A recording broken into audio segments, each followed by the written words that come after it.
Welcome back to another Moist Criticals compilation to fall asleep to relax. Grab your premium slumber gear and prepare for a lady tier drowsiness. If this helps you drift off to dreamland, drop a like, subscribe, and comment goodnight below. Sweet dreams, you beautiful sleepy souls. I know what you're thinking.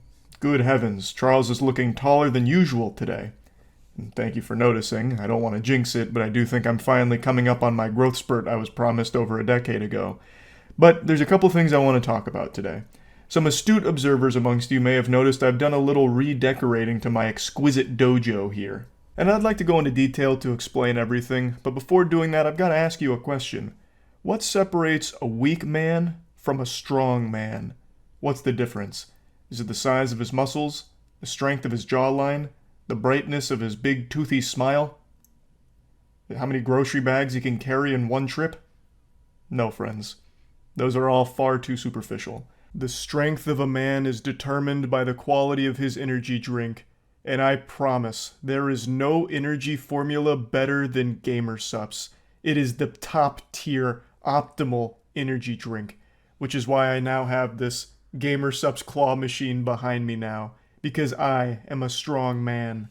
Yeah, right now you can use code MOIST at gamersupps.gg to get a discount on products, or click the link in the description of this video and you can get free samples. No shipping, charge, nothing, no credit card, just completely free samples to give it a try. But I'll stop getting ahead of myself. The claw machine does look amazing. I do have big plans for that puppy, but let's address the elephant in my ass first. I was with G Fuel for a long time, many years, since the Stone Ages, since before we discovered fire. I was out there preaching about G Fuel, even had my own custom flavor with them, so why did I switch? Well, I initially started with them because so many friends were with them and recommended them highly, saying that they were a great company, great people with a great product. Until then, I hadn't even tried their flavors, but when I did, I liked it. We got to talking. I enjoyed everyone I communicated with at that company, and it seemed like they had a good direction they wanted to go, so I happily hopped on board, and for a little while, it was sunshine and rainbows. But then, about a year and a half into our partnership, things went tits up. The Fire Nation swooped in and everything changed. And by Fire Nation, I mean NFT craze. I actually think this was the turning point for the company internally when they tried to do G Fuel NFTs. Despite so many of us voicing concerns, it wasn't really taken seriously. And then I can remember distinctly after that, everyone we had talked to at G Fuel and had been talking to for like a year and a half, they had all either been fired or left. And then, over the last year or so that we were with G Fuel, everyone that came in to replace those people had also either been fired or left. So communication became non-existent. We couldn't talk to anyone with a pulse at that company. Just overall, it was a mess. So at the beginning of 2023, we decided not to renew our contract. Still very proud of the work we did with G Fuel and the flavor we made, but the company itself isn't one that we had a lot of faith in anymore. So after saddling up, hopping on a horse, and going our separate ways from G Fuel, I wanted to see if there were better products out there because I really did enjoy having an energy drink before a workout, before basketball. I'd usually use them pretty much anytime I was about to do anything outside of my house. So in the pursuit of perfection, we started trying a bunch of wacky things. We initially started with like the standard stuff like Red Bull, which I'd never liked. Even when I used to drink it in mixed drinks, it was like the worst part of it. I'd rather just drink straight shots than mix it with Red Bull. There's just something about the taste I've never liked. Monster, for some reason, always makes me feel sick. Like, it actually gives me a big tummy ache. Bang Energy just tastes like Jack Owok's sweat. Really just all of the front shelf of Walmart energy drinks I just wasn't liking at all. So I reached back out to a bunch of friends that I know do work with other energy drinks, and I tried a bunch of them. Most of my friends went from G Fuel to GamerSupps. But I had actually tried GamerSupps like 4 years ago or something like that, and I just didn't really like their flavors that much. But after talking to my friends, they told me that they actually refined their formula and changed all of their flavors and how they make their flavors. So I decided to give them another chance, and I am super thankful I did. Because the GamerSupps flavors are by far the best I've had in the space, period. And it's not even really close. And I'd also heard from my friends that they're amazing to work with, just super nice and like really great people, which is very refreshing to hear coming from G Fuel. So we started talking with GamerSupps and it just felt like a perfect fit. One thing leads to another. The marriage is wonderful, ceremony is fantastic, and I don't have like a custom flavor or a custom shaker cup at the moment. Down the line, maybe, hopefully. But right now they did make me a custom GamerSupps claw machine that's fully functional. So I want to show you that, and I also do have a really cool plan for that. I got my room looking like a goddamn rave right now. About to pop a molly and start shuffling. All these lights in here making it look like an arcade from the future, like what Disney Quest was supposed to be. And the Gamer Subs claw machine comes with this beautiful music that makes it feel like you're in a late 90s nightclub. Code MOIST up there, of course. Trust me, you're going to want to use code MOIST at gamersubs.gg. Like I mentioned, this puppy is fully functional. So let me go ahead and show you it in action. It's a little hard to film and play it and catch everything, but I'm doing my best.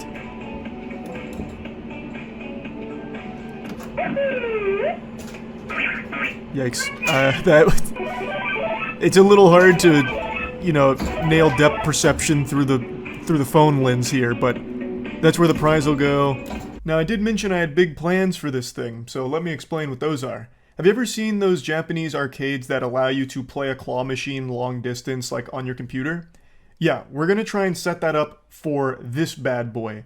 So during streams, when I'm doing like just chatting or going over wacky stories, I can have that claw machine running the entire time and allow some of the viewers to actually play it in real time. I thought this would actually be a really fun thing to do for everyone who's a member, a YouTube member to my streams. Big thanks to everyone who is a member. I thought this would be like a fun perk for it.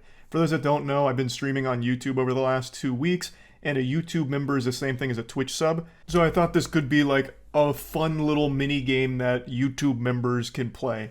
There won't be like a custom camera for a better view of it or anything, at least not yet. So you're just gonna have to like eyeball it from a distance. So it's gonna be playing on actual fucking Ultra Nightmare mode, but it's going to be set to free play. So it's not like each attempt is gonna cost money to try or anything. Many of you probably know this, but I'm gonna break the magician's code here and reveal a secret that I guess maybe some people don't know. Claw machines are rigged. And I can say that with 100% certainty beyond a shadow of a doubt now that I own one. You, as the owner of the claw machine, set the probability on it. So, like, you choose how many games that there will likely be until a winner, meaning, like, the grip strength, which you can change. It's all variable. And there's a bunch of different modes. So I thought it'd be fun to set it to randomized mode, where you don't know if it's going to grip hard or grip light or whatever, and you would win things out of my claw machine, and I'd actually send you the prizes. We're working on setting up this kind of technology where we can make this feasible. We have someone that knows how to do things like this, so it's just a matter of getting it set up. And I was thinking the prizes you'd win could vary from all types of different things, so some of them could be Gamer Subs related for sure, but they could also have a wide range of things, like, you'd lift out the shaker cups, which I've only done a couple of times. It's pretty difficult, but it's free to play. Like, it's not like you're losing anything besides patience if it falls at the very end or something.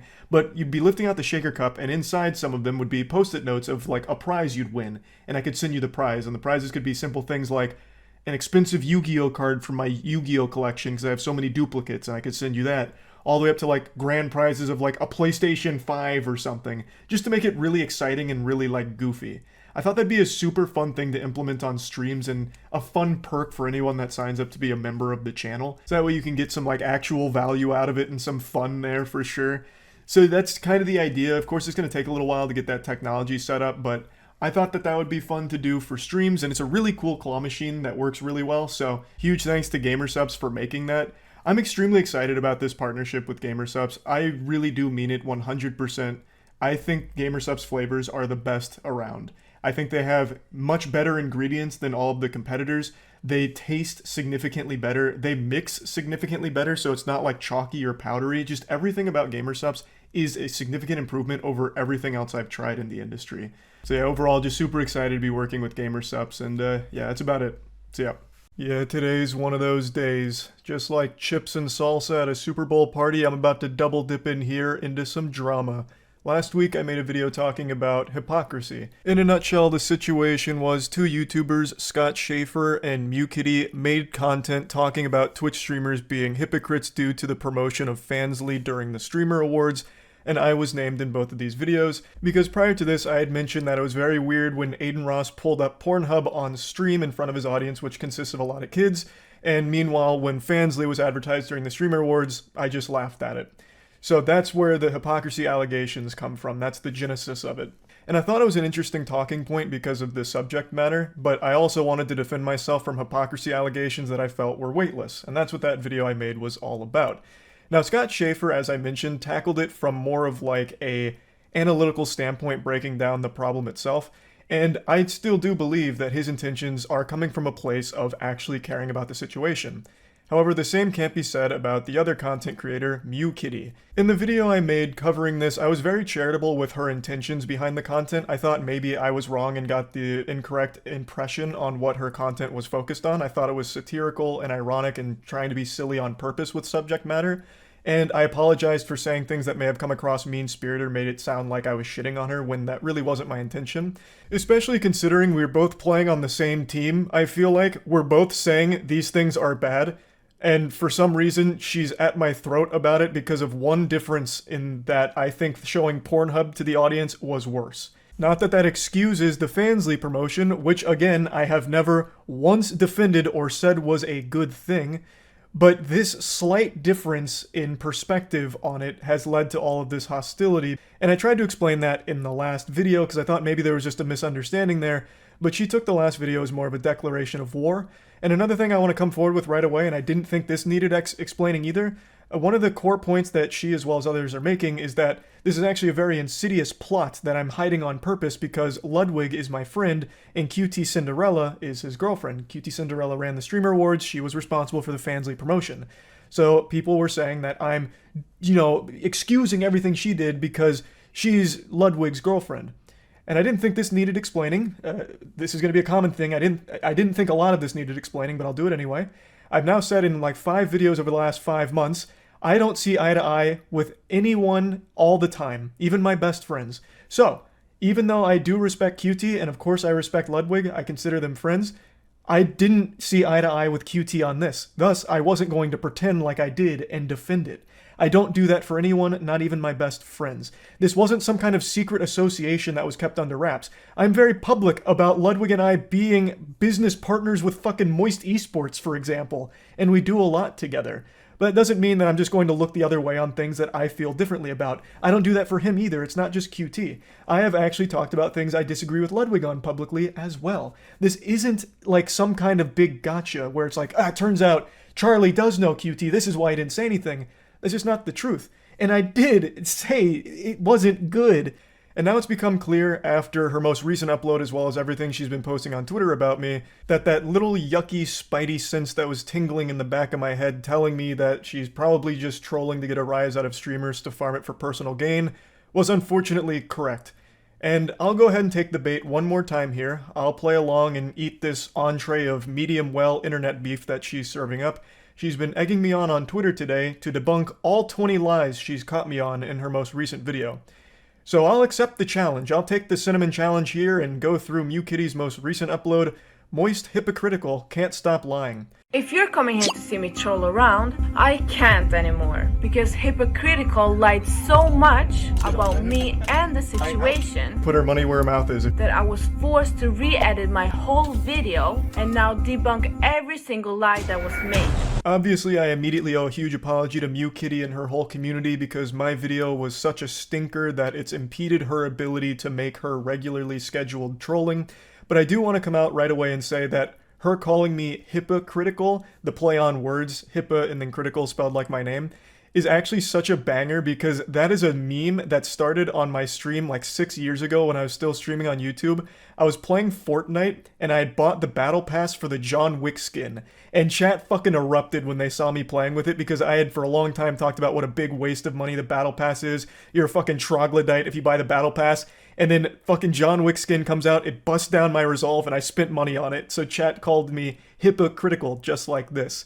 And it became a bit of a meme. So to see her unironically use it here is almost nostalgic to a certain extent, but she's clearly using it to be combative as opposed to like jovial and kidding around. Everybody, including me, is tired of this subject, on him defending promotion of porn to kids.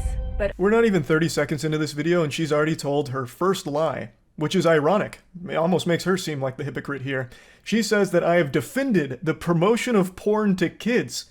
Do you have any evidence to back that up? Do you have a clip of me saying that what QT Cinderella did with promoting Fansly during the Streamer Awards is good? Defending it in any way? Because as far as I can recall, I have only ever said that it's not a good decision. And that as well as Pornhub that Aiden Ross brought up on stream are both bad. I've never once said that what she did was good or defended it, or defended her for the decision to do it. but she likes to tell her audience that I have, without ever showing any clips of me doing it. Because it hasn't happened. That is a blatant, bold-faced lie. First lie manipulates the narrative that he already said both are bad. But that clip happened after my video, when his own fans has pressed him for 1 week for saying nothing. And on stream I talked about this last night.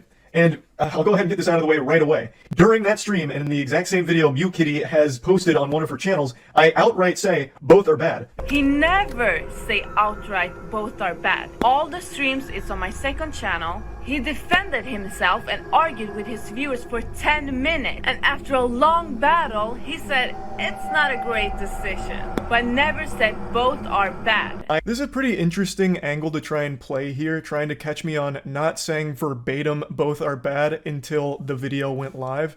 Even though I had explicitly said that it wasn't a good decision, which you outright acknowledge in this clip here, in your video, and the point I was making in the last video is in that same piece of content you posted on your second channel proudly, I do say it is not a good decision. I don't understand why she's trying to make this argument here, acting like her whole audience has their brain off and can't understand what it means when I say something is not a good decision. That means it's not good, thus is bad. And since I'm talking about the Cutie Cinderella Fansly promotion moment, that is me saying it is bad. Same way I was saying the Aiden Ross Pornhub moment was bad. And I'd actually like to cannonball into the deep end of this pool a little bit and swim around a little more and explore it, because I didn't think this would be necessary. I thought we were all able to deduce human emotion, but it seems like a lot of her arguments are going to pretend like everyone is an actual bot and can't, like, think. So I'm just going to over-explain everything. She makes it seem like I never outright said anything or condemned the Fansly promotion during the Streamer Awards or called it weird or anything at all. I was just completely tight-lipped, radio silent, keeping a secret like I had Fairly Odd Parents and I didn't want to tell anyone. When that's just not the case. During the Fansly promotional moment, I laughed at it. Now, let me ask you, what would I be laughing at, if not the absurdity of a Fansly promotion being on Twitch? Scott Schaefer seemed to understand what the joke I was laughing at was, which was the wild nature of a Fansly ad being played. And when the ad for Fansly actually came up during the Streamer Awards, you can see he actually lets out a little laugh, and it seems like he's at least somewhat uncomfortable that this type of content was being promoted during the Streamer Awards. For exclusive behind-the-scenes content and a free trial of some of our hottest creators. On top of that, sign in using your Twitch account and see which is your... Did I just get a little tickle from under the desk or something? There is nothing to laugh about there, except for the absurdity of the situation. I didn't think that needed explanation, so I didn't even bother in the last one, but it's something she seems to harp on that I never made any indication that I found it uncomfortable or weird. And to go a step further, in the following stream or the stream after, in one of the days following the Streamer Awards, someone in chat had asked me if I thought it was weird that Fansly was advertised during it, and I point blank said yes.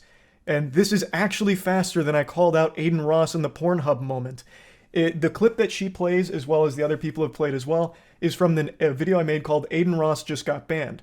Maybe you've heard of him over the last week or so because he also just freely streamed porn on Kick. The astute listeners will have heard something very crucial there. I had said, over the last week, you may have heard of this. It had been about a week since the Aiden Ross Pornhub Armageddon moment, and I had only mentioned it for around 50 seconds of this 11-minute video, which was focused on something else entirely. I just mentioned it because I was talking about a lot of the goofy things he had done recently.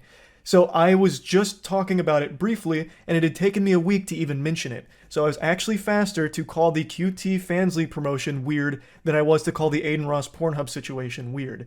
I didn't just ignore it. That is just a blatant lie. However, I don't want to be guilty of the same sin Mew Kitty's already committed of making a claim without any evidence to back it up, where she said at the beginning of this video that I defended the promotion of porn to minors, which is a sickening thing to even say, but the reason I'm mentioning this is because I cannot provide the clip of where I replied to chat about the Fansly promotion being weird because I don't fucking feel like combing through 14 hours worth of streams the day and the day after the Streamer Awards went live. I really don't feel like going through it, so since I'm not providing the video evidence for it, I'm not going to use this as a point in my defense. So going forward, we're going to work under the assumption that I never said anything publicly about it on stream, and the only indication I made to condemning it or that I thought it was bad was when I laughed at it during the moment. which is weeks after the call out. Pretty clear from reading her comments, not like her personal comments, but like the audience comments, that the majority of the people didn't even watch the full statement. There must be a ghost in the machine of this lie counter on screen because it's going wacko mode. I don't know what's being counted as lies here because her points haven't changed, yet the counter is going up. I'm guessing it's because she's trying to say that the timeline condemns me. It had been about a week before I responded to her video, so my speed to the response was suboptimal. I didn't, get there like the fucking Power Rangers in time to talk about it. The explanation there should be pretty obvious to any sentient human being out there. I didn't see it until a couple days before I talked about it on stream. I had meant to talk about it the next day, but I forgot. I don't remember why, and I apologize. Maybe I should have talked about it the very second that I had finished watching it, but I forgot. And then the following day or whatever, when the Mew Kitties community kept spamming it, I did get a little upset because I just don't like spam, and I was already talking about other things. So yes, I did get a little upset about the spam, and I do apologize for that. That's just something that always grinds my fucking ass. I don't like spam, but I'm being completely genuine. I actually don't understand what the point she's making here is. That I was slow to respond to it, thus I'm guilty, I guess. I don't really think that's a very strong point. The next lie is also very important, and it's done many times, where he words, I didn't do the exact same statement, when he didn't do any statement at all. Thus, I disagree that it's hypocritical that I made statements about Aiden Ross and the porn thing being really weird, and I didn't make the exact same statements for QT Cinderella's Fansly sponsor. What? I don't actually really get what you're saying with this one. Is it an issue with the way I laid out the situation? In the clip you played, I'm just laying out the situation where people were upset that I had made a statement about Aiden Ross and streaming Pornhub to be weird, and then didn't turn around and make the exact same statement for Cutie Cinderella and the Fansly promotion. Was the issue me saying exact same? The word exact? Was that the problem? The pressure point? Because if so, I mean, I guess we can dive into that a bit. Maybe we need to start with a definition of hypocrisy, I suppose. So again, this whole video I made was just defending me from the hypocrisy allegations, not minimizing the actual subject matter, which I find to be a pretty important talking point. It was just defending myself from claims of hypocrisy. So I tackled it by pointing out that the Aiden Ross Pornhub situation and the QT Fansly situation were different, albeit both bad, and do have similar elements to them. So in this section where I said I didn't say the exact same thing, I'm highlighting that when people were criticizing me, they're talking about me not making like a whole video talking about the QT Fansly promotion, I believe. So that's what that was my definition of exact same. And I'll clear up confusion. I didn't make a whole video about the Aiden Ross Pornhub thing either. That was 50 seconds of an 11-minute video that was unrelated to that. And I did mention that the QT thing was weird. So in order for the situation to have been hypocritical, I would have needed to shit all over Aiden Ross and call it the worst thing in the world, get the pitchfork out because he showed the Pornhub moment, and meanwhile, pat QT Cinderella on the back and defend it, applaud it, say that the Fansly promotion is totally fine. That would have been hypocritical, and I was arguing that since that wasn't the case, it wasn't. Like, the word exact wasn't really a core part of anything I was discussing. Now, I would like to, however, throw her a life raft on a point here, because I do think there is valid criticism of me here. I've said this for a long time. No one is above criticism. Of course, that includes me as well.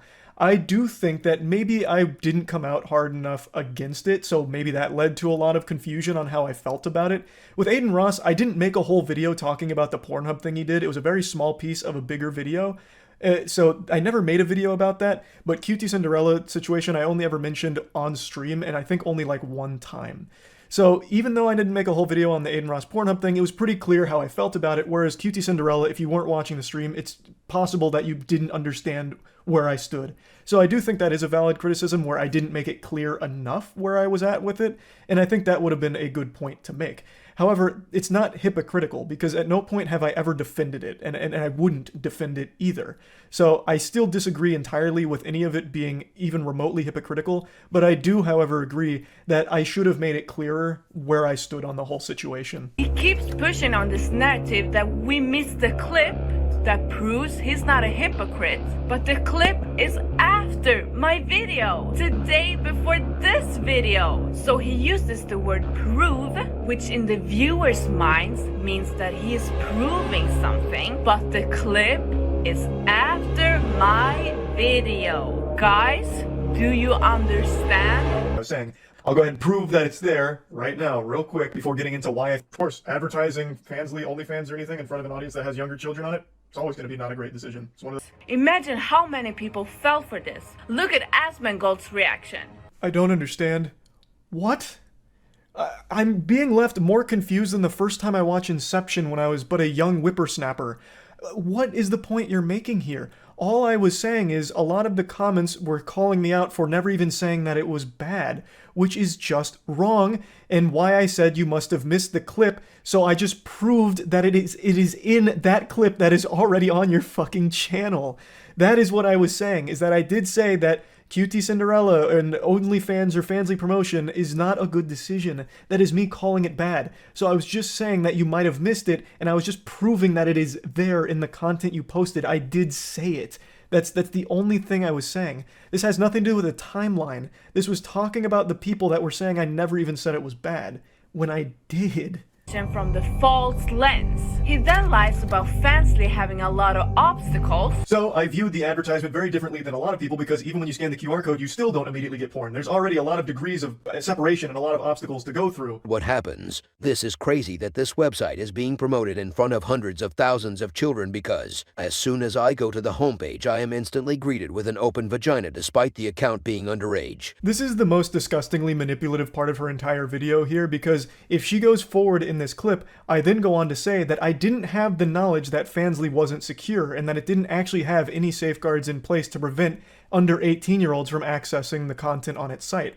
I was under the assumption that there was ID verification and a lot of obstacles in order to go through in order to set up your account. In that video that she is playing, I said that these things turned out to be false, and I was wrong, that it is actually easy for anyone to have an account there that is underage and access the content.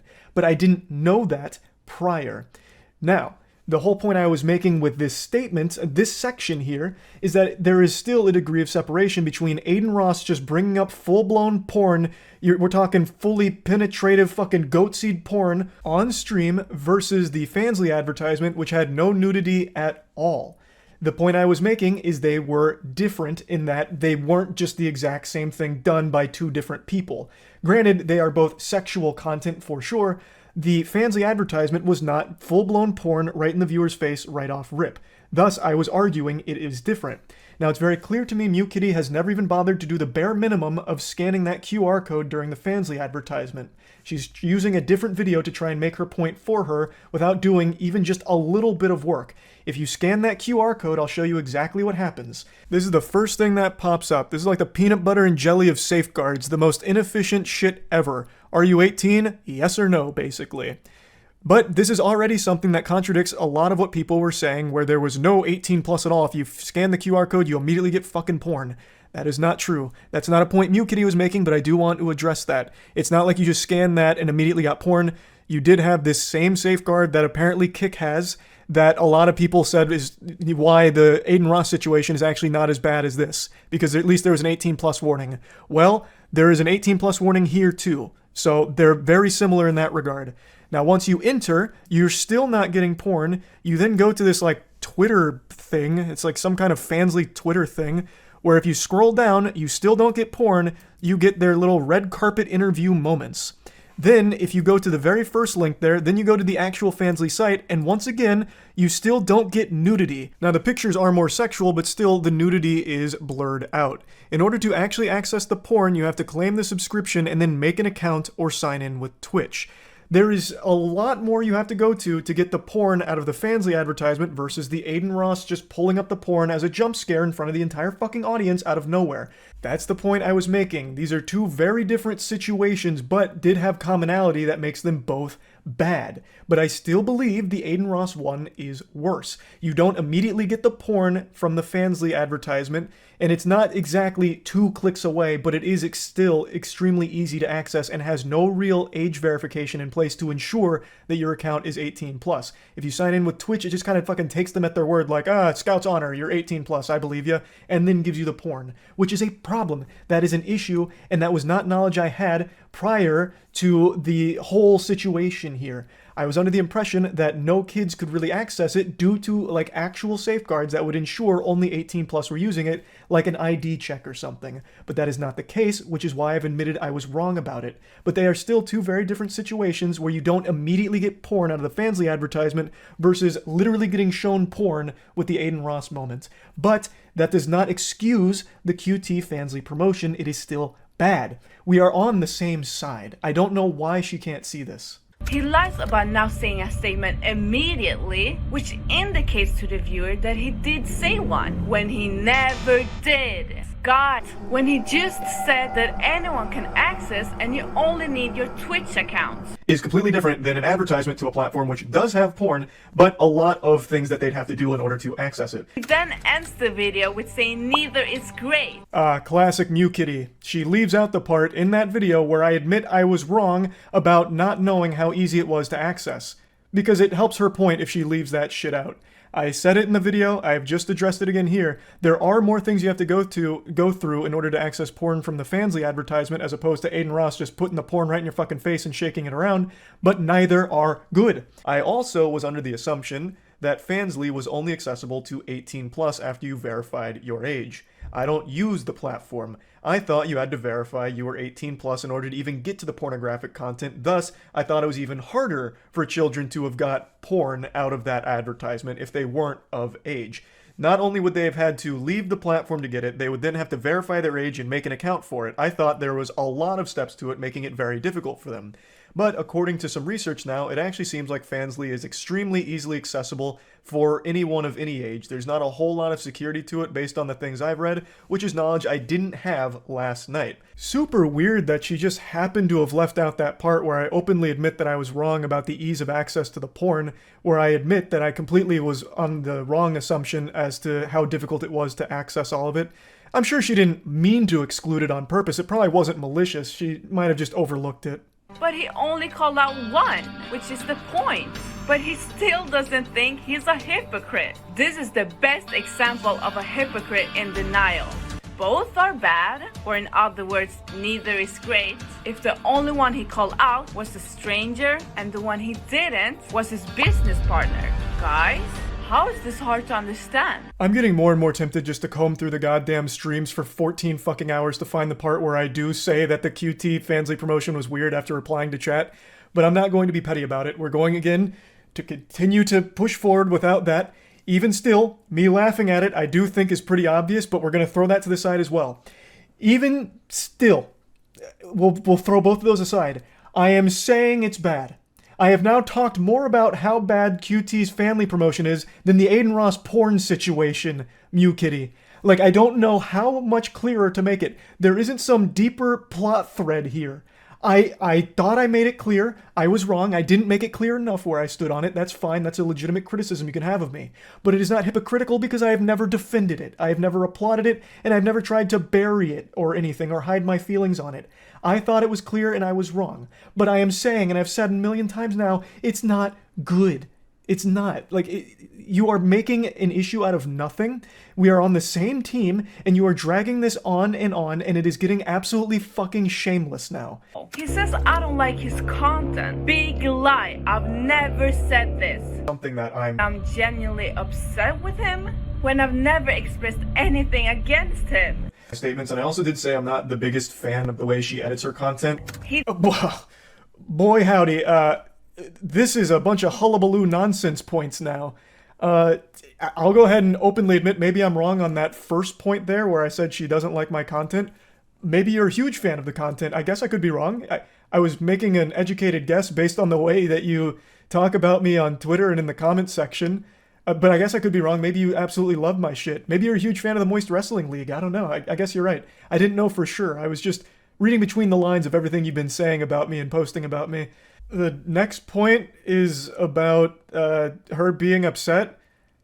I assumed she was passionate about the topic, but maybe that was the wrong thing to assume. Maybe she's only ever treated this like fake outrage. I gave her the benefit of the doubt that she actually cared about the subject, so I assumed she would be upset if she genuinely thought I was defending it. So I guess I was wrong about that. Maybe she doesn't care about any of this, and this is all just a big game to troll for her. So yeah, I guess I could have been wrong there too, for sure. I'll admit that could have been the wrong assumption to make. And then line number 11 had me really scratching my head here, and then calling it an ego thing. It was part of an apology to you, because I said on stream that I really didn't like the way you edited the content. I called it Zoomer editing, and I said that sounded mean-spirited when I didn't mean it to.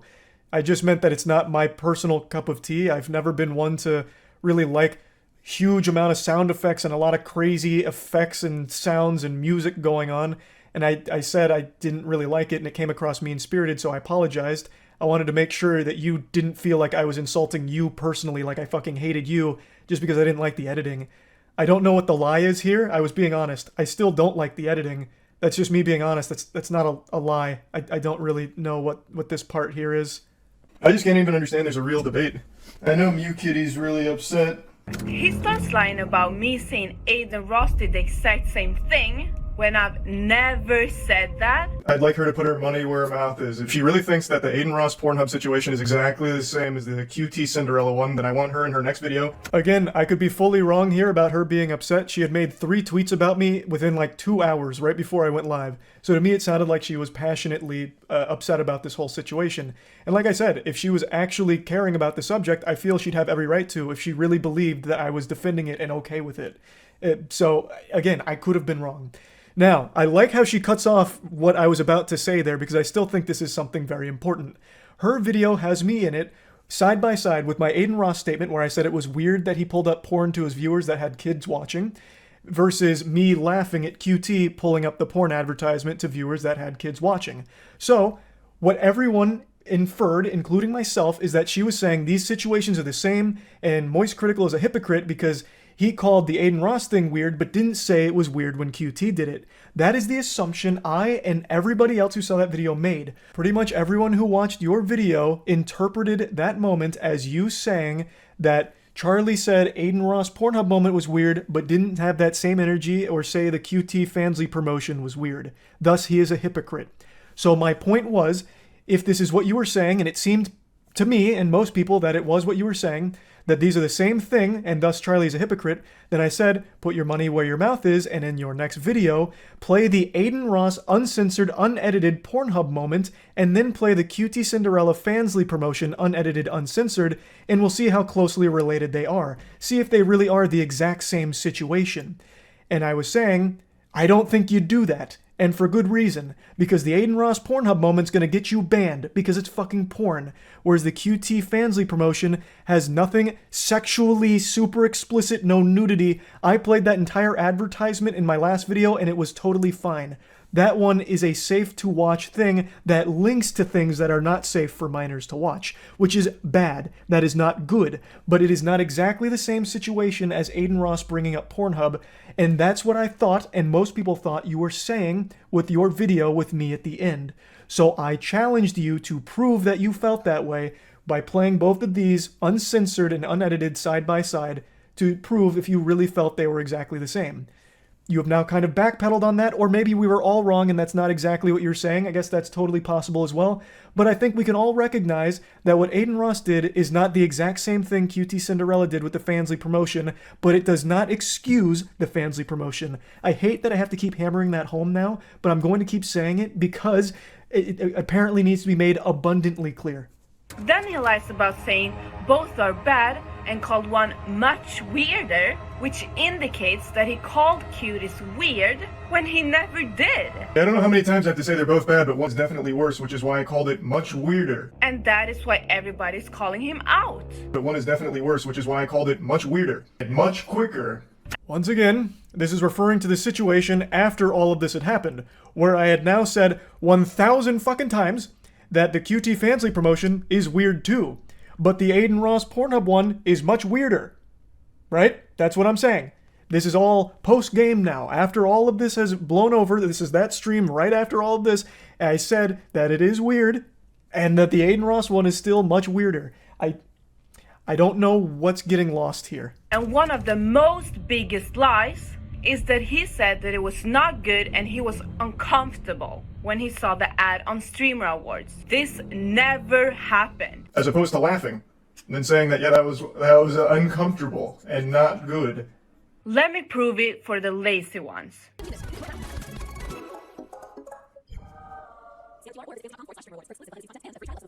That, sign in using your Twitch account and see which of your favorite streamers are all. I have to imagine she's doing this on purpose. It is just going in circles.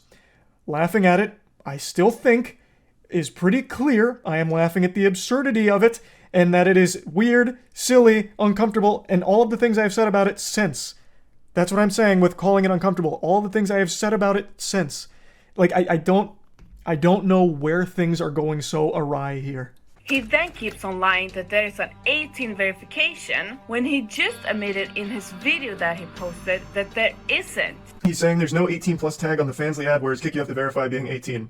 Yeah, but on the actual porn website you have to verify being 18. So if we're going to talk about verification, then you would still need to verify you're 18 to see the porn with Fansly. I thought you had to verify you were 18 plus in order to even get to the pornographic content, but according to some research now, it actually seems like Fansly is extremely easily accessible for anyone of any age. There's not a whole lot of security to it based on the things I've read, which is knowledge I didn't have last night. Still need to verify you're 18 to see the porn with Fansly. Hey, there we go. Mew Kitty finally came around to playing the rest of that clip where I admit that I got a lot of the information wrong about how easily accessible Fansly is, which contradicts a couple of the lies she pointed out earlier. I'm glad she finally shoehorned it in at the very end. Now, maybe I shouldn't use the word verify here, but I did just pull up on screen what happens when you scan the code. You have to confirm that you are 18 by hitting enter, which is the same thing Kick had. The whole context of that situation was people saying Kick had the 18 plus verification just to watch the stream. And I was saying, well, by that metric, Fansly had the same safeguard, where you still had to hit 18 to enter. I shouldn't have used the word verification. I should have used safeguard because it's not verification. That was an absolutely wrong word to use there, and I fully own up to that. That was not the correct word to use, but it was on the fly and we were heated, so I used the wrong word and fumbled it. It was a safeguard. Kick didn't have an 18 verification either. It was, are you 18 to start watching? Yes. Which is the exact same thing that Fansly had. Are you 18 to go to this next page? Yes. That's what I'm saying. That's the whole context there. He then keeps on brainwashing the narrative that he didn't do it immediately when he never did anything. It's a lie, guys. And then the one I didn't talk about immediately after happened. And now he lies again and said that it was kind of weird when I just proved that he didn't. Immediately after it happened, I laughed and then said later, wow, that was kind of weird. I don't know how many times she's going to make the exact same statement and chalk it up to a new lie. This is getting ridiculous now. For the 50th fucking time, she keeps saying that I didn't make a statement.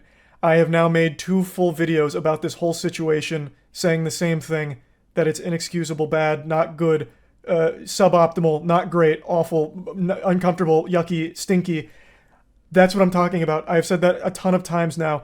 The initial laugh I thought was clear from the get-go at what I was laughing at, but I guess not. I forgot we're in the age of Twitter where you have to end everything with like a slash sarcasm or something to give like your tone indicator so everyone fully fucking understands what's going on in a situation.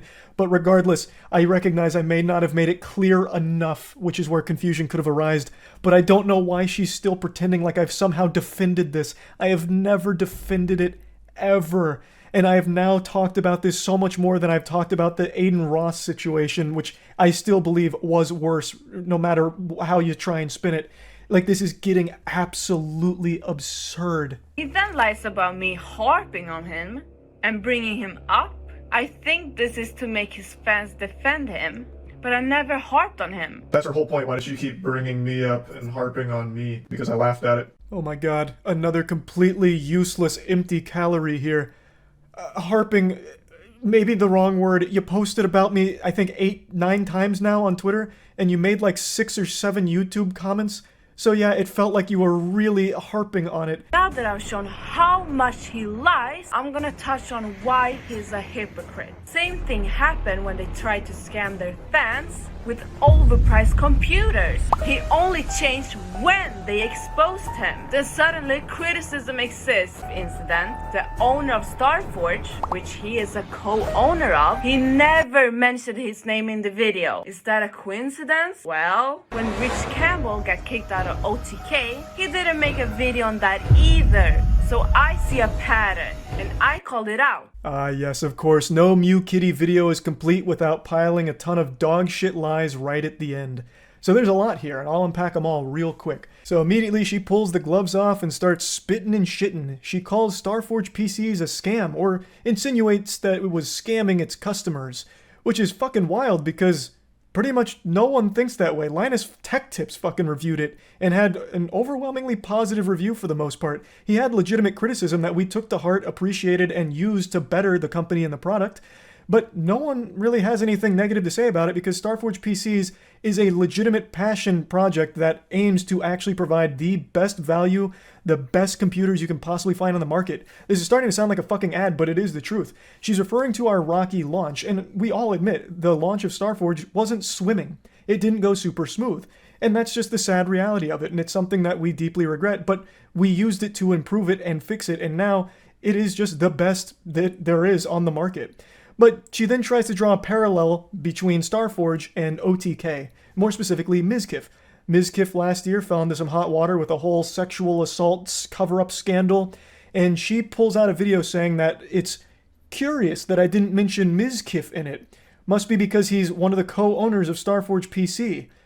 Well, that's fucking weird, because she pulled a video where I just wasn't talking about that situation in general. The video where I did talk about it was a totally unrelated one. So I'll go ahead and play the clip where I do mention it and say that I'm giving proper respect to the victim due to the severity of the case, because normally with internet drama, I'm just covering the wacky and goofy shit, and sexual assault is nothing wacky and goofy. That's fucking horrifying.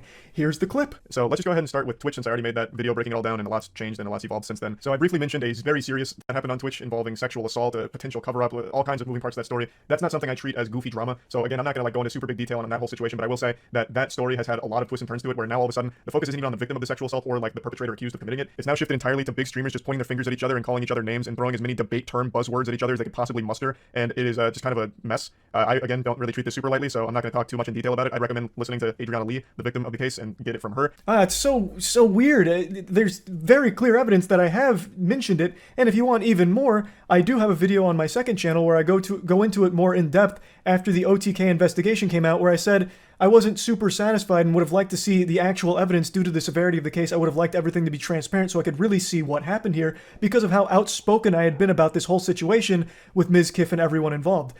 But she couldn't be bothered to do any amount of research, even the fucking bare minimum where if you just type in my name plus Mizkif, that video pops up right away. And I've talked about it on stream at length too, for hours. Like, it is something I very deeply did and do care about. She then makes another fucking lie saying that I never talked about Rich Campbell or made a video about him. Well, once again, that was another horrifying situation that is not wacky, goofy internet drama that I usually will cover. So that was one I didn't make a video on, she's correct, but I did have a whole stream dedicated to talking about the fucking situation, which she could easily find if she just typed in my name plus Rich Campbell. Here's just a small excerpt from it. She's blatantly fucking lying in a video where she's calling out my supposed lies. And just when you thought it couldn't get more embarrassing, she's got one more final point to make. Responded to this, to the promotion of porn to an audience full of minors. His response was, yeah, it's not a great decision. It's just one of those things. Of course, advertising Fansly, OnlyFans or anything in front of an audience that has younger children on it, it's always going to be not a great decision. It's one of those things, yeah. One of those things? Like it's a daily thing we all do? Yeah, it's one of those things. One of those bad things. I don't know how you even interpret that statement as just another one of those days in the calendar. It's one of those bad things, those bad decisions. It's all so plain and clear. I know she's doing this on purpose to get a rise out of me, and it has absolutely worked. It gets under my skin because there are actually people that think she's being serious, and it makes me fucking upset. And it is entirely her fault for that because she continues to play into this character that just says the most incendiary, off-the-wall nonsense shit and makes the worst points defending whatever she's trying to talk about. Now, I at first was very charitable, thinking that she was coming from a place of genuine care. That is obviously not the reality of the situation. So this is my full response to everything she said here, and hopefully this will be the end of it, because again, if she really does care about it, then we're on the same team, because I think it was a problem too. I don't think it was a good thing that Fansly got promoted at the Streamer Award. I've said it a lot. I've said it now again for the millionth fucking time. So this is, once again, me just defending myself from hypocrisy allegations, but there are real things you could criticize me for, like not making it clear enough in the beginning. That is something I do regret. I should have been a lot clearer with how I felt about it, and I feel like I missed the mark there, but hopefully all of this is cleared up exactly where I stand on all of it. I'm tired of her pretending that because Ludwig's my friend, I've defended QT. I haven't. I've done the opposite. I have said I don't support it. So I don't know why she keeps running with that narrative and trying to push that agenda that is just not the truth, which is very ironic considering her whole video is about how I wasn't being truthful. So it's wild. This whole situation is just stupid. Really fucking stupid. That's about it. See ya. For years now, alpha male content creators have caught more spit than 23andMe. It's almost basic human instinct at this point to see a self-proclaimed alpha male, point, laugh, and spit on them, and for years I've made content making fun of these clowns. But I thought the only true way to understand them was to meet them face to face. I decided to take the ultimate risk that not even Bear Grylls would fathom. I dove into the Shark Tank with an open wound and surrounded myself with alpha males. Our original idea was to make a video for the other channel where we fly out some of the internet's biggest alpha males that preach the most awful, useless advice ever and scam their audience, and just kind of confront them directly and then amongst themselves figure out who the true alpha is. But what's really weird is it's actually super hard to get in contact with a lot of them. It seems like they don't really want to defend their perspectives when challenged. That's so baffling. That's so weird. It must have just been lost in the emails somewhere along the pipeline. The cyberspace must have malfunctioned, which is why they didn't get back to us on it. Or even more likely than that, they were all too busy having threesomes with supermodels and just couldn't be bothered to check their email, because that shit's for nerds. So instead, what we did is we put out a casting call looking for alphas locally. So we were going to source alphas from the local Tampa area, as well as like a general casting call through like Backstage or whatever for anyone who identifies as an alpha male, and bring them together and figure out who Tampa's biggest alpha male happens to be. So I want to show you some clips and go over some of the process here. The whole video is up right now on the other channel. I'll put a link to it in the description. It's a straight up banger. Alright, what's being an alpha male mean to you? Being an alpha male is a lifestyle. It's either in you or it's on you. For me, it's in me. So it wasn't something that I just stumbled across. This has kind of been my lifestyle my whole life. What does it mean to be an alpha male to you? I think being an alpha male is, a lot of people think about just the physical presence and maybe competing or being able to defend yourself, but I think being an alpha male is a lot about being a protector. What's that? We met before. Where at? Creator Clash. Like you got something you're passionate about, you got something you're dreaming about, go and chase it. Do it. Why not? Okay. You're living. You have the life. Actually, yes. I do remember meeting him now. He was having a threesome when I walked in on him. It was so embarrassing. And he was so enlightened. Charlie, what does being an alpha male mean to you? I'm picking up on some subtle clues. Non-stop vagina. Okay. And nothing else. And that's all. And that's all it is. All right. I'm going to ask you, what does it mean to you? I don't know, but I'm feeling that guy a lot. I was getting electricity. I feel like once he gets in there, he's going to fucking domain expansion all the other fucking guys. My name is Blandino Olivero. Okay, what's it mean to you to be an alpha? I guess strength, primarily. Just be strong, be someone to lead and guide people. All right, tell us your name. Oh, Will. Will. All right, and what does it mean to you to be an alpha male? No, I always consider myself like a Sigma. You know, yeah. What's the difference between an alpha and a Sigma in your eyes? You know, I'd say Sigma's like quiet, you know, it's like the alpha, but the quiet version. The calculating one. Right. How important is pussy in the Sigma world? I didn't expect to see a Sigma male here, because that is like I rare knew, find. Yeah, I knew one entered because earlier, like 10 minutes ago, I felt like this presence kind of shake the waiting room. Like when we went to the ghost hunting and stuff, and we could feel like something's here. I'd like Aaron to kick us off with a real brain buster. Yeah, so we're gonna start right down here, and we're gonna move this way. You guys can't repeat each other's answers. I want you to name 5 women. Michelle Obama, Angela Davis, AOC, What's her name, though? Not initials? Alexandria Ocasio-Cortez. Yep. 5th woman. You're on 4. Or 4. Bernie Sanders' wife. She's got a name. Wait, she does have a name. Mrs. Sanders. Mrs. Sanders. Get your name. Okay, I can move on. Benigno Aquino Jr.'s wife.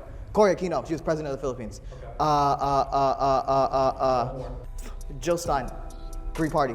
I was thinking Jill Stein a minute ago when you started saying Bernie Sanders' wife. That's crazy. Alpha or not alpha? That's a third-party candidate. I think they're. I do think it's kind of alpha because he kept thinking of men's wives. Yeah, he was thinking women of men directly. first, which I think is very. That's super alpha. This was about intelligence. Intelligence. Where are we starting? Well, there's Monica Lewinsky. Yeah, okay. That'll work. That'll work. That is 5 How do you women. put your head down after Monica Lewinsky? What? And how is it so hard to name 5 women? All right. So now it's your turn. Yeah, Show how us it those sounds 5 good. women. Jessica Simpson, Beyonce, Kehlani. Do I have to have full names? That- Or is I think Kehlani she's cool? recognizable as that, Okay, Shakira, her hips don't lie. Megan Good, that's 5. That was speed ran that. Okay. What we had happen next is after they all listed 5 women, some of them struggling greatly through the challenge, I suppose. I guess that was like an ultra nightmare mode ask on some of them. We then asked them to rank each other based on intelligence, and the only question we asked was that. So their intelligence was based off their ability or inability to name 5 women, which led to a little hootin' and hollerin', as you would expect, a lot of testosterone flaring up. But what they didn't realize is this in and of itself was an alpha test, because a real alpha would put every other man beneath them. They wouldn't amicably meet in the middle somewhere saying, oh, actually, you're more intelligent than me.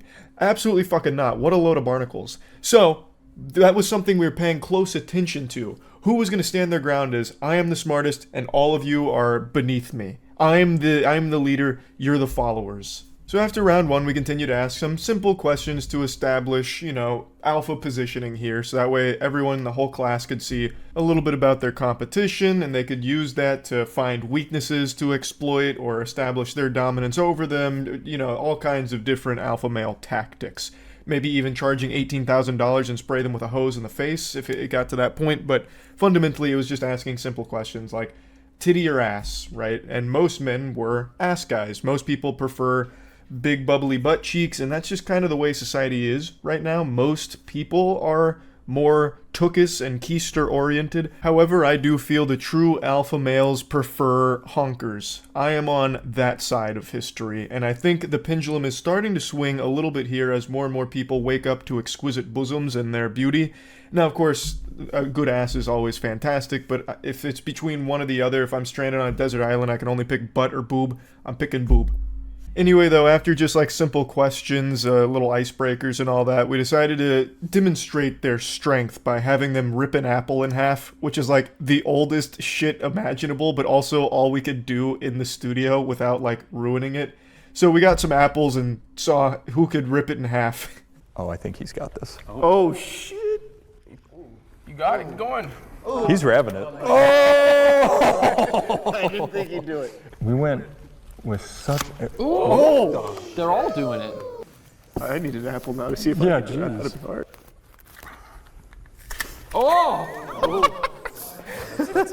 Jesus! That opened before you even touched it. That was insane. The apple was afraid of him. You gotta go down. You got it. Go down straight.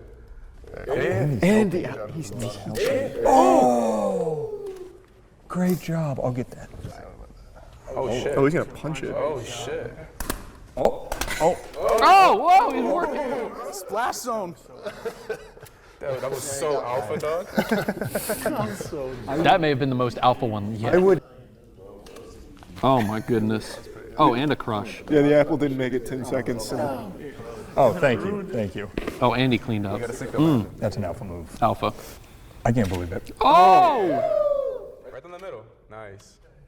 All right, these we got Can prop we get apples. some apples? yeah, it's sugar glass. Yeah, I was gonna say. Are we being pranked? All right, well that was Great, that went a great lot better job. than I thought it Great would. job.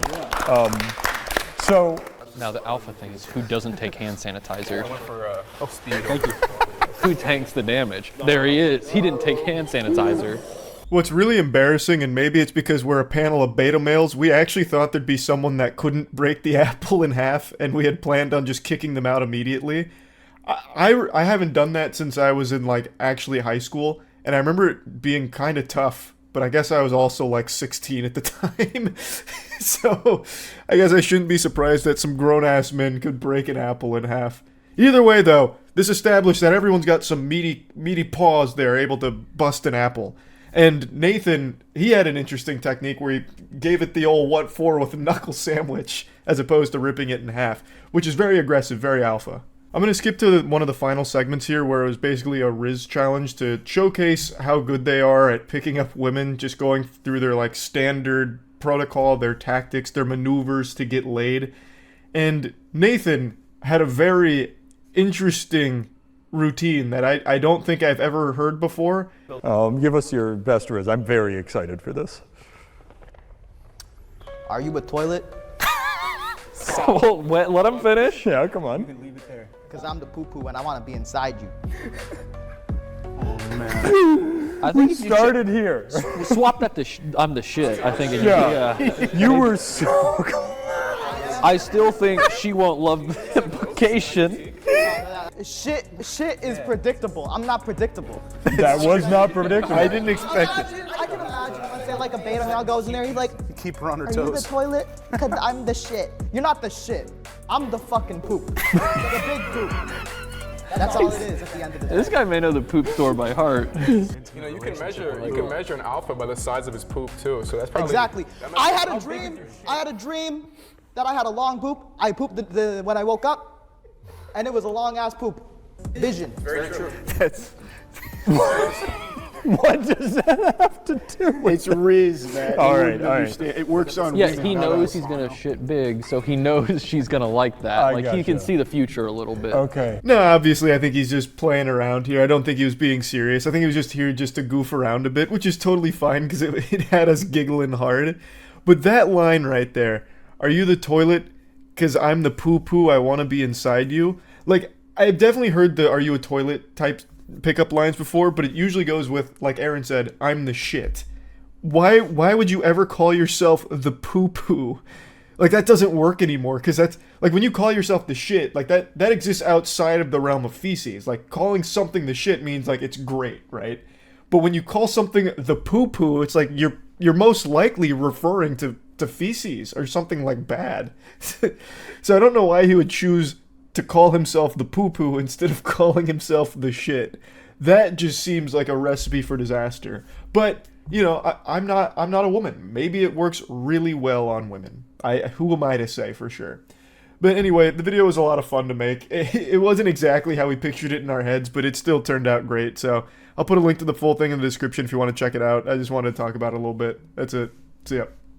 I'm not usually one who believes in the paranormal, unexplained hocus-pocus like ghouls, goblins, gnomes, ghosts, and birds. But with this situation, I am starting to believe there might be something that science can't explain. 3 days ago, I made that video on Kenneth Copeland, the man whom I believe to be a demon in human skin.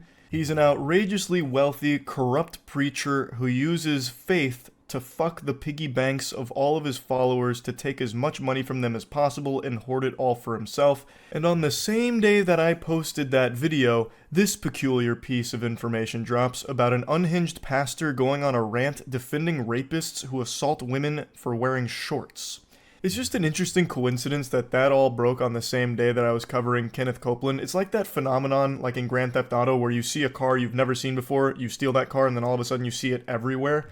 It's one of those things where I made that video, and it's not like I go out of my way looking for, like, corrupt preachers or anything like that, but then I saw this happening at the same time. And it's just one of those head-scratching moments like, is this a message from the universe letting me know that it can always be worse? You know, in the words of Qui-Gon Jinn, there's always a bigger fish. This is the kind of preaching we need. I told my wife, I said, Mama, when we go to Pigeon Forge, to the outlet malls, when you go uptown here. Goober's out here looking like Kingpin from Into the Spider-Verse. He's got that fucking wide bowling ball build here. His name is Bobby Leonard. and the way he delivers his sermons is a lot like a record constantly skipping a little bit, like he's glitching out constantly, and I have no doubt that's because he's this archaic fossil of a man. And I know that might sound a little harsh, and I'd almost feel bad for insulting this senile geriatric octogenarian, but he's also defending rape, so I really don't feel bad at all. He's a piece of shit. We'll go sit at the parking lot at the outlet mall, the mall here. I said, you watch it. I said, count them. You'll find more women going to have shorts on than you will with pants and dresses put together. Oh, say it ain't so. Shorts on as a woman? Those whores. Those harlots. Charlatans. Oh my goodness, Bobby. You're right. What an astute observation. It's so despicable. Wearing shorts as a female? Have some decency, have some class, have some shame. Oh, goodness gracious. So Bobby's sitting in the parking lot just looking at women, I guess. Sounding like a real creepy weirdo here, just sitting in his car looking at all the girls that go into the mall. Probably got some fucking binoculars out, spying on them with hand on his meat. And he's just pointing out to his wife, look at this, can you believe it? There's more girls going in there with shorts than there are girls going in there with dresses and pants. Who could have guessed, huh? Heavens to Betsy. So I sat there, I just want to be sure, but I sat there some time ago for, I don't know who's out in there, I guess it must have been some of the family. My wife don't go shopping down. And I sat there in my car. What the fuck did you just say there, Bobby? It sounded like he casted an ancient spell. If I popped that sentence into Google Translate, it would destroy the service globally. It'd shut that bitch down because this is incomprehensible. What in the world? He just hit a full-blown scat man in the middle of his sermon. Sounded like Porky Pig. I thought, I'm going to see if that's right. And I counted. Try that. You'll find more women go in those places with shorts than you will women with pants and dresses put together. Try it. Yeah, go ahead, everyone. Try it. Land yourself on the sex offenders registry for being some kind of alarming creep in your car just looking at women's bottom half to count if they're wearing shorts versus dresses or pants. Very normal thing to do for a sane individual, Bobby. Great advice. What a remarkable challenge to issue your followers. He is way too fucking old to be speaking in front of people, by the way.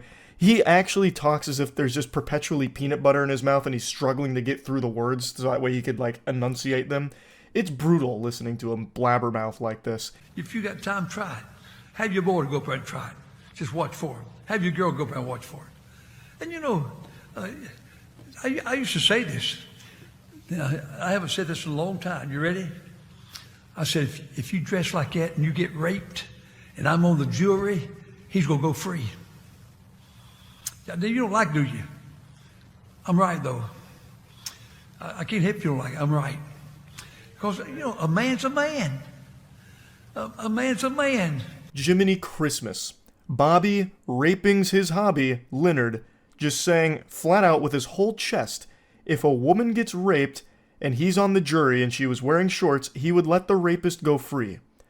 What an outrageously evil individual you are, Bobby. What chapter of the Bible was this in? I don't remember this excerpt anywhere. When I first read these headlines, I thought it was potentially it being interpreted as a pastor defending rapists. But nope, he just outright says it. He's not beating around the bush. He's not trying to hide anything. He's going full mask off, just saying point blank that if he is on the jury and a woman gets raped and she's wearing shorts, Bobby would let the rapist go free. What a dangerous thought process that is. He just believes that men are going to rape a woman because she's in shorts, and that they're justified in doing so. This leads me to so many questions I'd like to ask Bobby on a personal level. For instance, how many women have you sexually assaulted because of their clothing choice, Bobby? That was probably too many words. His brain can't process all that. Let me break it down in simpler terms. How many women have you raped, Bobby? I feel as though the only people that would ever defend a heinous action such as rape would be a rapist. Like, I don't think you have many rape allies. And meanwhile, Bobby Leonard here, in front of the entire church service, takes time to justify that. So that is really alarming shit. I don't know how this plays into Christianity at all. I don't know why he would say any of this during a sermon. I don't know what he expected to happen. Like, I was with my wife the other day looking at girls going in the mall. They're all wearing shorts and stuff. And you know what? I used to say this. I'm going to say it right now. If a woman's wearing shorts and she gets raped and I'm on the jury, that man's going free. Can I get an amen? Hey, what are all these boos for? When I was a boy, 80 years ago, I was raised in Martinsville, Virginia, partly known Moxfield, North Carolina. Listen, I don't even remember women wearing anything but dresses. So what, you senile worm? It doesn't matter what a woman is wearing, she shouldn't be raped. Rape is bad no matter what. There's no justifying it, you absolute fucking scumbag. Back then, well, anyway, I want you to go home depressed tonight. I'd rather go home encouraged, but I want you to go home wanting to serve God. But it seems that it seems like we've paid no attention to God. Oh yeah, this is all about God at the end of the day here. Yeah, I'm sure this whole little tangent you're going on is very biblical. You know, the Lord was famous for justifying rape. You know, in fact, it was the 11th commandment that unfortunately Moses just left at the top of the mountain. Thou shalt not rape unless it is a woman wearing shorts. Am I right, Bobby? Isn't that right? And the Bible says sometime that people think God has delayed his coming. And so as a result of thinking God delayed his coming, they begin to eat and drink and be drunken. And it seemed like right tonight, if all of our people, everybody comes to our church, thought that Jesus was coming Friday night, Saturday morning, you think they'll all be here? What are you even saying? Are you drunk? Are you overdosing on Xanax? What is going on? There wasn't even a coherent thought in that entire, like, long fucking slurred speech there. That was actually nothing. It was a whole bunch of gobbledygook. There was nothing there. They're just letting anyone be a pastor these days, I guess. It's actually super interesting that the only time he's even lucid, like the only time when he's talking that makes any sense, is when he's saying that if he was on the jury and a woman got raped wearing shorts, the man would go free. That's the only thing he actually said that he didn't stumble his way through the statement of, saying a man's a man, a man's a man, so he would let the rapist go free. Maybe it's because that's the only thing he truly believes out of everything he was spouting during the sermon, so that's the only thing he was able to deliver with conviction, without just like falling and stumbling his way through his statements.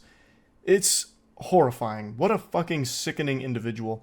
Now, he did respond to the backlash, basically just apologizing. He said, "I am sorry for any hurt, I was wrong." So extremely concise, and I feel as though he's not sorry, he just doesn't like all of the negative attention it's brought to him in the church. Also, apparently the way he apologized was by putting it on their sign out front, so like the fucking billboard, "I am sorry for any hurt, I was wrong, Pastor Leonard." Literally has it like a new McDonald's item that they put on those boards out front of McDonald's. That's where he posted his apology for all of it. Again, I don't think he's remorseful even slightly. I think that's what he truly believes. He is a piece of shit. That's really about it. So yeah. Today there were a handful of moments that went viral on Twitter from the Young Thug trial that's ongoing. And I really want to talk about them. I need to make it clear right away, I know next to nothing about the Young Thug trial. I don't know what the particulars of the case are, what he's being accused of, what he's potentially facing. I don't really have a clue, but you don't need to know the lore behind why the trial is happening to understand why these moments are so wacky. I'm going to go ahead and start by showing you what I believe is potentially one of the biggest head-scratcher moments the American justice system has ever heard. Regardless, is less than 1% of this whole indictment. This reminds me of this anime named Bleach, where it's 16 seasons. Every episode is about 18, 20 episodes. Sorry, every season is 18 to 20 episodes. And they have season 4 and 5. They have these bouts. They're villains of the whole thing in season 4 and season 5. The main characters are trying to get them out of soul society. Pardon the interruption. I'm not trying to jump scare you here, nor am I trying to intrude on this passionate speech about the Bount arc from Bleach, but I think it's important because I imagine most of you haven't seen what she's referring to, and God bless you, keep it that way. The Bount arc in Bleach is regarded by many, myself included, as one of the worst arcs in all of anime. It's basically about vampires that get introduced out of nowhere and then leave out of nowhere, never to be addressed again. It is a garbage filler arc that serves only to waste your time and insult your intelligence. It is truly trash. And I'm one of those poor souls that endured the torture of watching it. I didn't know the Bount arc was filler. So I subjected myself to that almost never-ending nightmare. So when she brought up the Bount arc here, it was like an old wound reopening and then having salt poured in it. I had a repressed memory come forefront and then like post-traumatic stress disorder as a result because she brought up the Bount arc in this fucking trial for some reason. Now, she is representing someone else who is involved in this case. His name is Rodalius Ryan, and the way she's trying to weave in the anime reference with the point she's trying to make is interesting. You go to season 6, you don't hear about the bounce. You go to season 7, you don't hear about the bounce. Why don't you hear about these important characters? Because they're filler characters. It's a filler season. Me and Rodalius, we're fillers. We're not integral to the story. They just drag him out of prison to jail to make this bigger than it has to be. We're basically distractions. So, as a juror, what can you do to tell the state we're not going to be distracted? We don't need to listen to filler. You come back at the end of this with a not guilty for Rodalius Ryan. You tell them we do not want to waste our time on fillers. We just want to get to substance. So I guess sit back, enjoy the show, get some popcorn, because this is not justice, this is a circus. Thank you. I find that closing remark, "This isn't justice, this is a circus," hits even harder since it follows an entire speech about anime in a legal setting. Like, she isn't wrong. This is set the dial from serious all the way to silly. We have cranked that shit up now. We're talking anime. Like, what the fuck? Like, this is how I imagine a Discord trial might go. You have Judge Wumpus presiding over a case, slamming the gavel. Order! Order! Huh. Interesting. Tipping a fedora. This reminds me of that time in Naruto when Rock Lee took off those training weights against Gaara. Am I right? Isn't that right, jury? Like, it's just... It is taken anime and put it in a setting where it shouldn't be. This is a very professional spot that deals with people's lives. Like, you're there to represent your client, and you're using anime in your opening statements here, I think is probably the wrong move here on the chessboard. Not the strongest opening. Based on how she sums up her opening statements, it seems like the point she's trying to get across is that her client is not important in the overall case, thus their presence is only there to serve as a distraction or inflating everything. Thus, it's filler, like Bleach Bount arc. Now, for the next clip I'd like to show you, you're going to have to really open up your ears here because the audio on it is some dog ass. It's pretty bad. For some reason, quite a few times throughout the trial, the audio would just get really fucked up. But to Jeffrey, thug had a different meaning. Now, some of you read books about Tupac and what it meant to be thug life.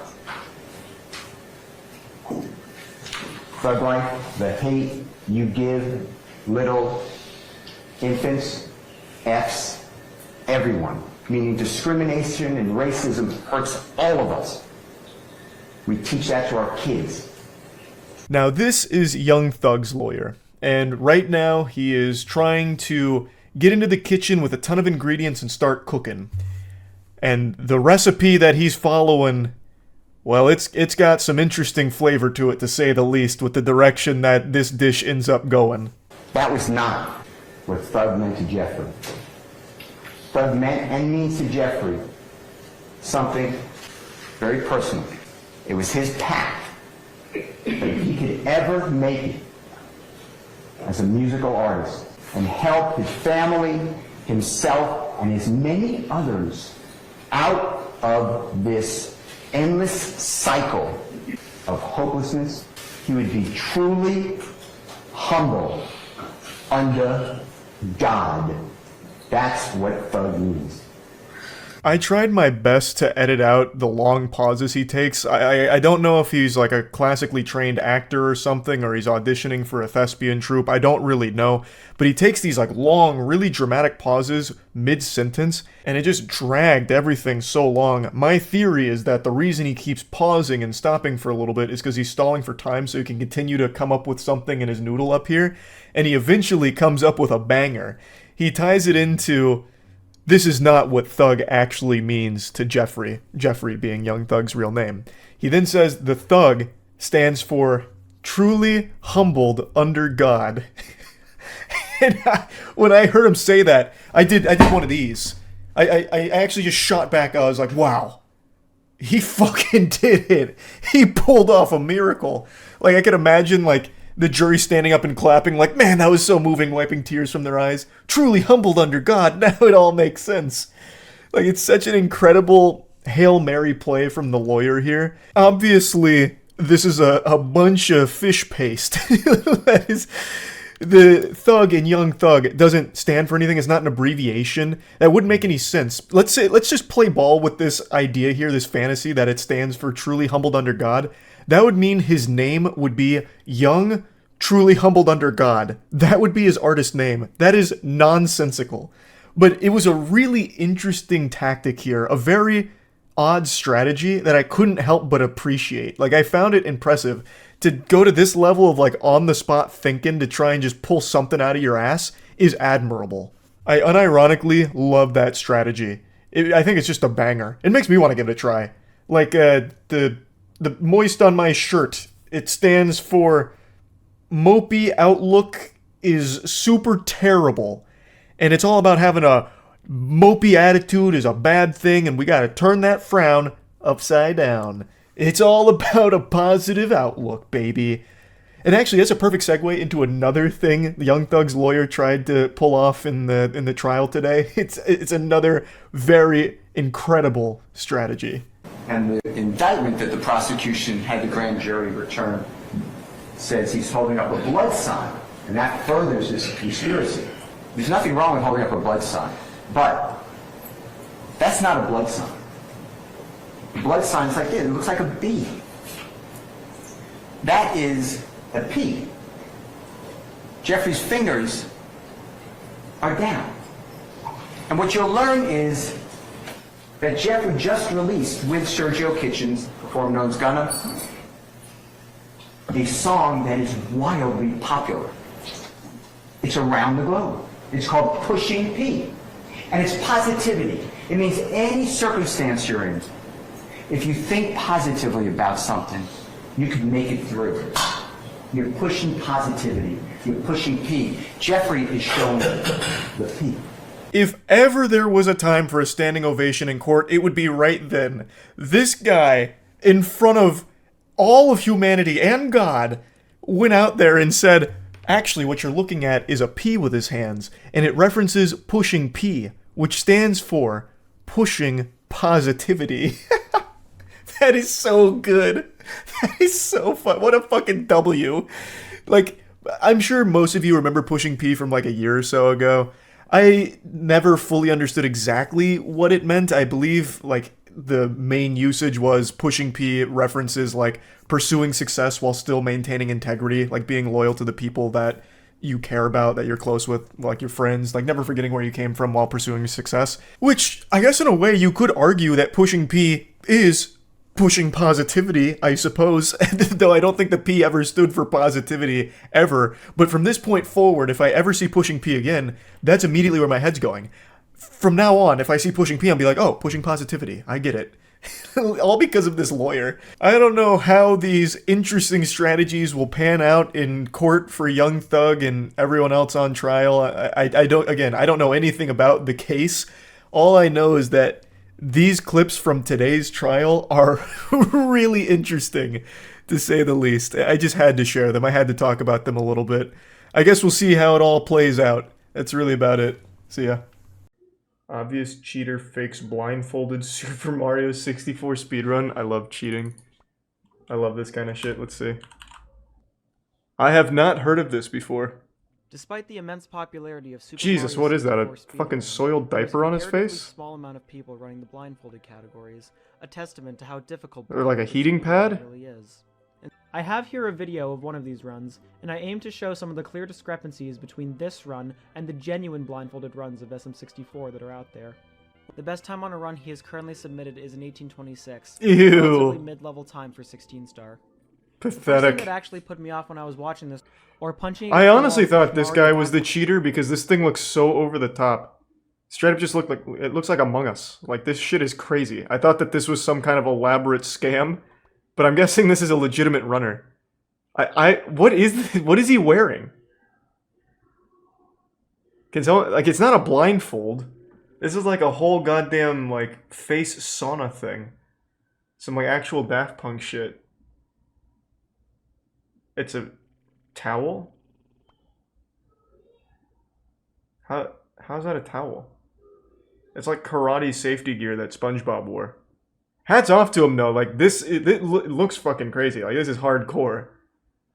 Looking at a legitimate example by Bubsia, you can see that a consistent setup with clear intention is being used in order to get onto the Chain Chomp's pole.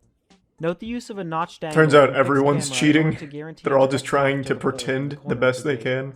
Comparatively, this runner seemed to have absolutely no normalized setup whatsoever. He takes what looks like either an intentional death or a legitimate mistake, and then tries again a second time. This time around, he seems to be using an almost completely different, yet still unnormalized setup to get onto the pole. With how much focus and skill are required to complete a blindfolded run, it's an anomaly that this runner with barely any practice is so casually able to do a strat that no other blindfolded runner has attempted. Well, he's And just yet the with god absolutely gamer. No normalized strats, he seems to do everything with some relative ease. In the next star, he goes for the traditional cannonless He's setup some that you would random normally guy. see in most sighted runs. Once again, looking at a blindfolded version of this strat, there is a clear intention with every input using normalized movements and guaranteed setups. Looking back God, at the this blindfolded however, run is the movement crazy. across the falling bridge and over to the piranha plant is extremely wobbly and very inconsistent. He then lines up next to the plank using these extremely small adjustments that have no audio cues whatsoever. Anyone that runs this game or has even tried this trick before knows that it's Yeah, this is precise. super fake. Oh The my only possible god. way anyone could do it He didn't even blindfolded with try. The movement used here would be if they weren't actually blindfolded at all, and were instead using a distinctly visual cue. Here, only a true gamer such as this man would be able to somehow sidestep this Goomba, quickly make his way up the path, and then do this long jump to the next red, all completely blindfolded and with absolutely no setup necessary. Simply amazing. What was the point though? Like, surely he didn't think that. He then pushes a Goomba that he claims he heard, even though there is no good He way smelt of it. gauging distance that precise with sound cues. No, he's got a super sniffer. He's like Scooby Doo. Faster and safer to just keep walking forward anyway. There's no way he'd think that he'd Notice fool the then whole small community that adjustment he actively makes in runs order to this be game lined up though, with the final blindfolded. slope. Anyone who is actually blindfolded here would have almost certainly What's the kept point? holding right with no adjustment. Moving on to basement, we see another series of extremely suspicious and inconsistent setups. In Shifting Sandland, he is somehow able to get the Talon Star using a strategy only viable for visual runs. The Until amount of adjustment now. needed to long jump to the Fly Guy and twirl over to Klepto is simply too precise to be done consistently in a blindfolded run. More That like doesn't to be stop done this at guy. all. He's able to do it first try with no issues. The last half of this run is so blatantly fake that it makes the previous 20 Well, minutes thank you, look Bryce. completely legit by comparison. Yes. Oh, come on, let's go. Yeah, let's We now come fucking to the next go. point. In my opinion, there is absolutely no way he can know how close or far away he is from the door because he is using literally no No, setup. he's The exact same is true for he's his smelling the completely game, restored door. baby. Once again, with absolutely no discernible audio cues and no real setup whatsoever, he somehow either knows exactly where he is on the door, or just gets lucky enough to clip through it after randomly guessing. He spends around 30 seconds here walking back and forth along the door, and somehow is able to find the exact right spot to make it through. Somehow it still gets worse after this. At this point, I'm he pretty much actually knows the convinced that he's doing it for thinking real. about what a He real is blindfolded run blindfolded. should look like. It really I think looks I'm like just he's seeing an given up ultimate on gamer. trying to sell the illusion any further. I slid off something. Fuck, am I at the submarine? Yes, okay. The fact that he even says this is strange to me. There's literally nothing else in this level Overacting a little bit. besides the sub. So it doesn't Fuck, really am I make any playing sense Super to act Mario? as if he had to figure out what he was Jesus, following. okay, well, this is good. This is good He for needed us. to make it look like he had. Despite this, he is somehow able to Oh! loop back around at the perfect angle and lands back on the fin. It's his gamer Once again, senses. With absolutely zero sound cues or any setup. Nothing suspicious to see here. And then there's Fire Sea.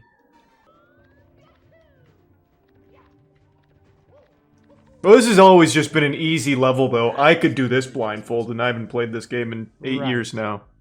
So after some It's more easy. fake strats in Fire Sea, That's some pussy one shit. fake Bowser throw setup, he then commits what is possibly the most obvious and completely shameless move in the entire run. I don't know how he tops some of the other shit, to be honest.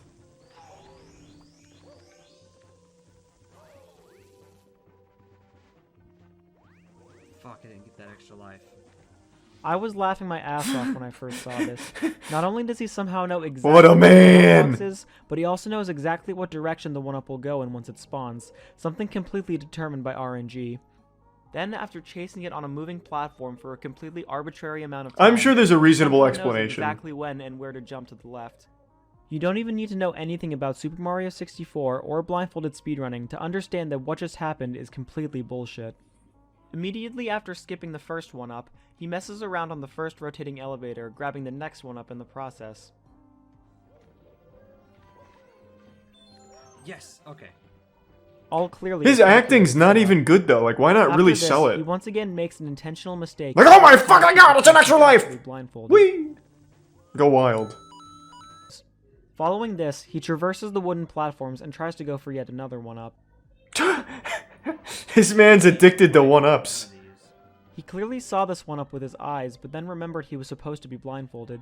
So he passes it off by acting like he knew there should be a 1-up there, and goes back to grab it. Again, no setup whatsoever. There should be, like, some bomb mobs up? Yes, okay. This is absolutely pointless, as he had already just verified where he was. All he had to do here was hold forward, and he would have reached the next wall. At this point, he once again reiterates the fact that this is only his third blindfolded run ever. Wow, he's a prodigy. This is your second blindfolded run, isn't it? Technically this is my third. And to be fair, The first one I did was like... while he can see, it is still blindfolded. There is a blindfold there. But this guy doesn't do that. He instead goes for a regrab and gets it, again with no setup and no sound cues. He hits the throw on his second try, again using the normal visual. This man's a hero! Let's go! During his second throw, he stops and talks for about 30 seconds. Maybe he's like the to explain how he Daredevil. first learned to speedrun He, blindfolded. like, he's like a superhuman who can do things blind. The viewer is asking. And well, during streams, I would like, because I knew before I did my first blind run. Holy fuck, James, you're good at blindfolded. Oh, that poor guy. No. Just like I guarantee he bought some shungite. or just look, is because I'm trying to time it based on like where my thumb is. Oh. On the controller. No, now it makes sense. Because that's typically like a right around where Mario is, like Right. the direction that he's gonna throw. So I need Usually. to be like, if I think the bomb is where I think it is, if the bomb is where I Mhm. think it is, and I'm looking at it, then Then we're golden. Obviously, none of Then this we're makes in. sense in the first place, but he is directly. Were you focused listening to on the the explanation? Here he He says feels the something vague chakra about using vibrations where in the his thumb air. is on the stick to know where Bowser is, which already makes no sense on its own. Except he also mentioned in his first Bowser throw that he was using sound cues. Maybe he's only pretending to be blindfolded so he can hide the fact that he sucks at Bowser throws. Oh, let's not get personal here. Okay? Come on now. Let's be professional about this. He eventually does land the last throw, luckily avoiding all the fire on the ground Unbelievable. and barely avoiding Besmirching this good man's Nothing but name. pure skill and game sense. So would you be opposed to doing Bowser in the sky and throws while turned around with a blanket over my head? Yeah, that's reasonable. Say yes. $50 if I do it turned around with a blanket over my head? I'll give you 500. Start a bidding war. Don't cry. Say yes. Yeah. Let's get hungry. Yeah. Yeah. No. Fuck. Despite the glaring flaws in this person's gameplay, he has somehow been able to convince all but a few of his viewers that his blindfolded runs are legit. Messages in his Twitch and Facebook gaming chats show that most of the people watching him are completely convinced that what they're seeing is real. The best I can possibly assume in this situation is that he may actually be doing some of these parts at least partially blindfolded, only peeking through the blindfold whenever he's completely lost or doesn't know what to do. It's either that or the blindfold is just completely see-through, and his only goal during the run is to make it look like he can't actually see. I think that's exactly what it is. I almost thought this run was a joke, but So, before we get to the conclusion and his apology, I am going to speculate he can see the whole time and just does his best to act like it's blindfolded, but he doesn't know like how to ride that line. So he's either extremely overacting or underacting. It's never like good acting. It's just a poor performance all around. I was in the Hunger Games. I don't like to bring that up too often, but with my acting expertise, I can always pick apart acting, whether it's good or bad. So I just have to make that clear. And his explanation of Bowser with his thumb on the control stick correlating to where Mario is in the Nether Realm, the Shadow Realm, whatever. There's some real merit to that, though, I think. I want to give a big shout out to both Katoon and Bubzia for their incredible help on this video. They helped to clarify a lot of questions I had about blindfolded Mario 64, and this video would not have been as comprehensive without their inputs. Also thanks to both them and Nabori for allowing me to use their footage for comparisons. I've left links to all of their streams. Holy shit, did you see that? There's like 15 blindfolds on him. Also thanks to both them and Nabori It was a towel, a blindfold, I've left links to all of their streams all and together. YouTube channels in the description. Please check all 3 of them out if you want to see some legitimate blindfolded runs of Mario. I kind of want to learn Super Mario speedrunning, to be honest. I tried back in 2012, watching Siglimic. It's hard, but it looks so fun. That was a great video. So, you said the guy apologized?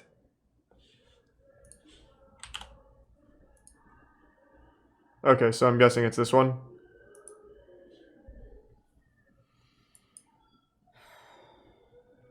That is the... I don't want to just keep pausing it, but a PSA to anyone. Never start an apology video like that. That is the most cliche shit ever. I'm surprised he doesn't have a dog on his lap. Rough. The sigh. If he follows it up by saying, I didn't want to have to make this video, I'm going to lose my fucking mind. Now, what you may not know is that that speedrun was purposely fake. Oh, fuck yeah. Let's go. At all similar to other blindfolded speedruns. I've watched blindfolded speedruns, and they're very impressive. They're very impressive. They are. They are very impressive. And I never once wanted to take away anything from those individuals that do those runs. I have the utmost respect for them. Those runs are very impressive.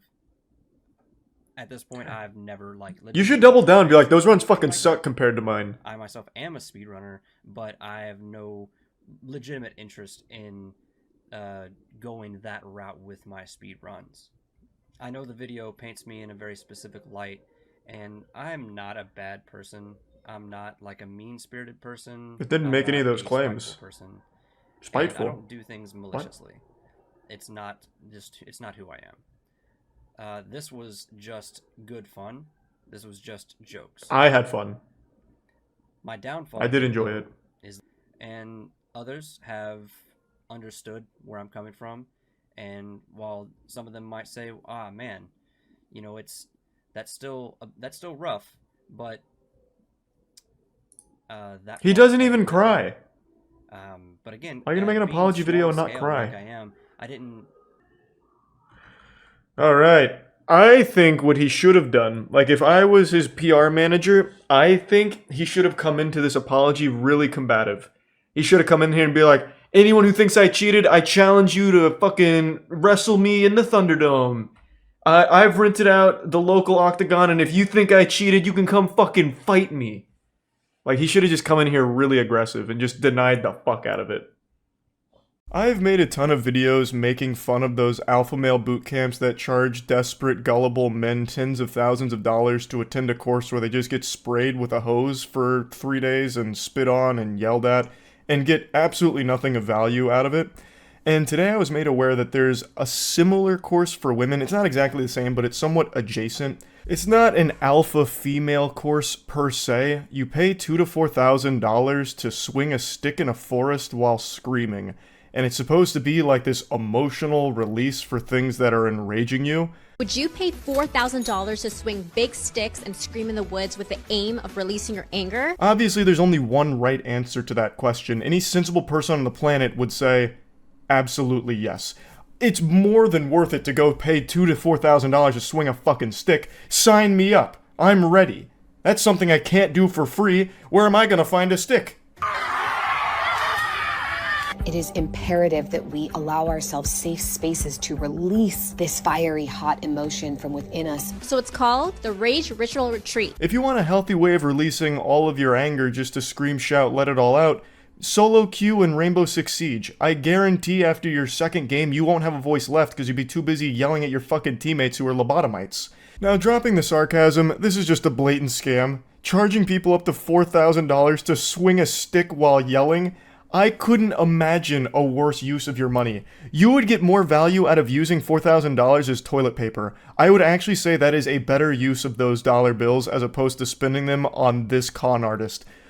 Like, there's not even an overhead cost here. It's like genius from the scammer's perspective. All you do is just go into a forest and give them sticks and tell them to yell. One of their big selling points, at least from what I can tell, is that this is a safe space to do it in, a controlled environment where there's going to be no judgment and no one's going to hear you. Bah humbug, what a load of fucking horseradish. It's not like the lead lady here, who you're about to meet, surveyed the entire area within 3 miles to ensure that it's a closed set that no one's going to infiltrate.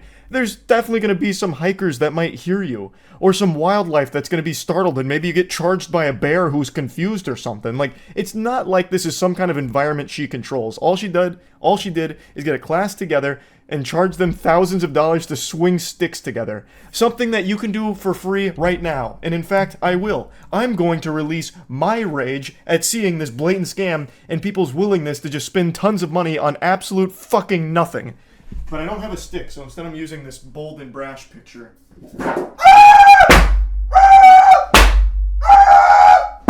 And the founder's name is Mia, and she describes herself as a spiritual fairy godmother and is known online as Mia Magic. You're gonna need big sticks. Right now I feel angry, right now I feel frustrated. Everything, whatever you're feeling, let it out, express yourself. Basically paying thousands of dollars for a guided anti-meditation class. So you visualize something you don't like. So for me, I've got a big mental image of James Corden. Grrr, I'm gritting my teeth. I gotta let all this anger out. Where's my stick? And then spiritual fairy godmother gives you permission to start yelling while hitting the ground with a stick till your arms give out. It's an actual caveman course. The lady behind it is a self-proclaimed mystic whose supernatural ability is getting middle-aged women to empty their piggy banks for her. And her rage ritual she describes as, when people do this and give themselves permission to release their anger, their capacity for joy actually expands. Which is a bunch of fucking mumbo-jumbo. Like, this gobbledygook is something you see in every angle of these scams. Like, alpha male boot camps do the same thing. Right now, you're a broken man and only we can fix you because we're gonna give you the capacity for success. So give us $18,000 so we can stick this hose up your ass. They're able to feel more happiness and pleasure, and they go home to their families with more gratitude and ease and peace. That's like the same goofy logic in the Purge movies. Alright, we're gonna make murder legal for one day, so that way you can get it all out of your system, and you won't want to murder anyone else for the entire 364 other days. This is like that same thought process. Alright, we're gonna go to the rage retreat for a little while, and you can scream a lot while swinging a stick, so when you go home, you're gonna be so much more peaceful, and you won't have any rage left, and you won't get angry again. As I've said in some of the alpha male courses where they have you scream into the instructor's bosom, literally just motorboating a dude's chest while screaming, I have said that it is definitely relieving to yell. Just have this big emotional dump. Ah! It feels great sometimes just to let it all out. I get it. And you know what the beauty of that is? It's free. You shouldn't be paying thousands of fucking dollars to do that. You can do it now. And I guess I should mention that she does have another more financially viable option where it's a one-day ticket at $222 per person. Now, just to put that in perspective, for 222 clams, you can just go to a fucking smash room right now, get yourself a sledgehammer or a baseball bat or your medieval weapon of choice, and just start breaking shit while yelling and screaming. That is like a full body release. It's very emotional if you want it to be, I guess. It's significantly cheaper, you're not getting scammed, and you get to have fun with it. Why not just do a Smash Room? Like, this has no advantages at all except you go into a forest for it, which doesn't do anything. And it's not even like she's trying to sell it as that, like, oh, it improves your connection to nature through like this, chakra realignment with the Earth's magnetic crust. Like, she's not even trying any of those weird angles that we see a lot. She is literally just saying, hey, come swing a stick and yell. Well, then let me cosplay as your financial advisor real quick. Save yourself the doubloons and go to a Smash Room right now if you think this is something that's going to help you feel better and like let off some steam. Go to Smash Room, save yourselves a lot of money, and bust up a car, destroy a toaster, fucking, I don't know, blast an old kitchen sink, whatever they have there, and start yelling and screaming, get real primal and guttural with it. Like, there is no reason anyone should be paying thousands of dollars or even the couple hundred dollars to do this rage retreat. It's just a scam. Now, participants are encouraged to scream, to think of people and experiences that have wronged them, and swing big sticks for up to 20 minutes or until they can no longer move their arms as a way to release their emotions. This is a place where we get to go full out without any feeling of restriction. Hey, it's me, Charles, again, your spiritual Gary Godfather, your spiritual fairy godfather here. Just go to a Smash Room instead. You don't have to pay me for this advice here. Wish granted. You want to blow off some steam and scream and swing a stick? Go to a Smash Room. It's not nearly as much money as this. Okay, fairy godfather out. Poof. Who has made me angry? Who has hurt me? Who has broken me? Who has cut me down? Now, the rage rituals go down in the forest so that they don't have to worry about bothering people nearby. And if you're thinking of joining a rage ritual, the packages range from $2,000 to $4,000. And you know people online are sharing their thoughts on this creative therapeutic outlet. One user said, where is this? Asking for a friend. This has nothing to do with the rage ritual anymore, but the video that I was linked here, I just find it very interesting, the comments they pick out. So that one right there, that has no updates at all. That seems like a comment production might have left there just to seed something in here that's positive. Somehow they only found positive comments when I know people would be clowning on this. 100%. I know for a fact they are because I looked at other uploads and most of the comments are laughing at it. Yet somehow they found the only 3 positive comments buried deep within there. I just thought that was kind of interesting to point out. And this user said, I want in. While this user said, I wish women would just take their rage out on the people that are enraging them. These rituals are like a bandage for a bleeding wound. Now, Mia Magic said the next retreat will be in August and the location will be in France. So BG Squad, how do you feel about this rage ritual? And are you thinking of going to one too? Share your thoughts in the comments. I hope you don't mind if I share my thoughts in this video. I will not be attending. And I encourage everybody else to do the same. Please stop paying thousands of dollars for things you can do yourself for free. You are getting absolutely nothing of value out of this, except I guess if you wanted to go to France. I mean, I guess if you want to take a vacation to France, but it seems like all you do there is go to France and swing a stick in the forests. Basically what you're doing is you're paying for this lady's vacation spots. That's more what it seems like to me. She's like, oh yeah, this one's going to be in France because you're able to scream louder there, and like the forests are super isolated and serene. So yeah, this next one's gonna be in France. It's $4,000, by the way. Like, it seems like all you're doing is financing her traveling.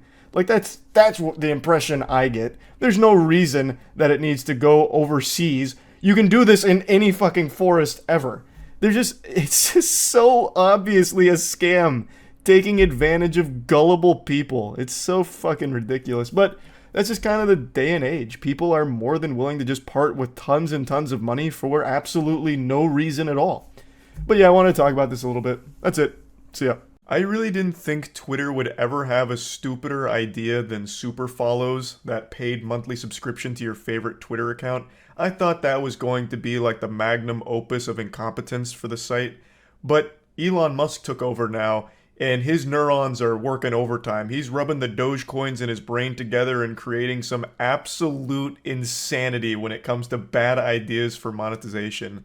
So let's talk about his new $8 a month subscription for check marks on Twitter.